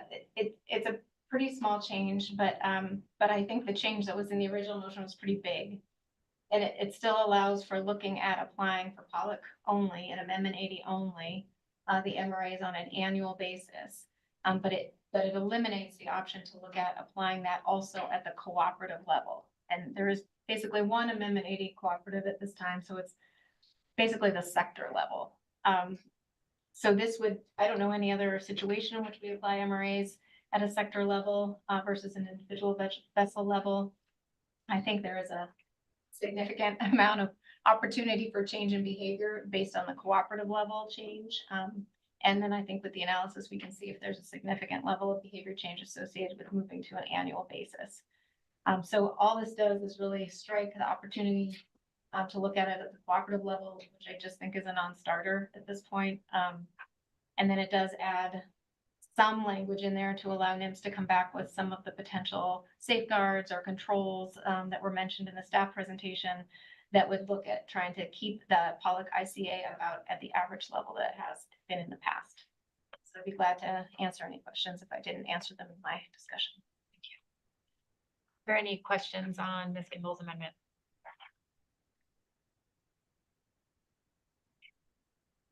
Any comments on the amendment?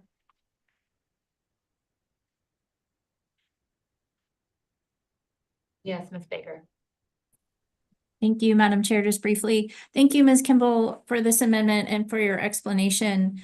I have to admit, I was worried about a little bit worried about the magnitude of change in application from a vessel level to a cooperative level, and you have picked that up here in a way that I feel a lot more comfortable supporting. So I'll support your amendment. Thank you. Thank you, Ms. Baker. Any other comments on the amendment?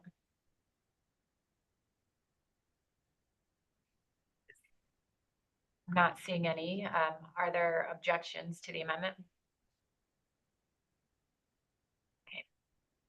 Seeing none, the amendment passes without objection. So we have the amended main motion on the floor. Any final comments or any additional amendments?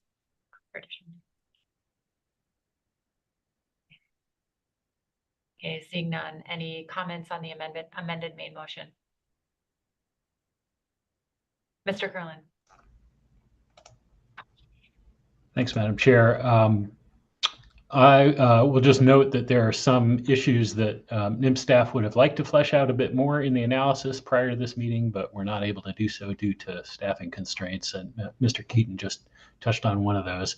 But that also includes the potential for impacts to stellar sea lion prey under alternatives 3 and 4, as has been discussed at this meeting. I don't anticipate a big problem there, but just want to flag that this is something we need to examine prior to final council action. And after we do, there is the potential that further work would be needed before this is ready for final action. But hopefully we'll be able to wrap everything up and have it clear for final action at next review. Thanks. Thank you, Mr. Carlin. Any other comments?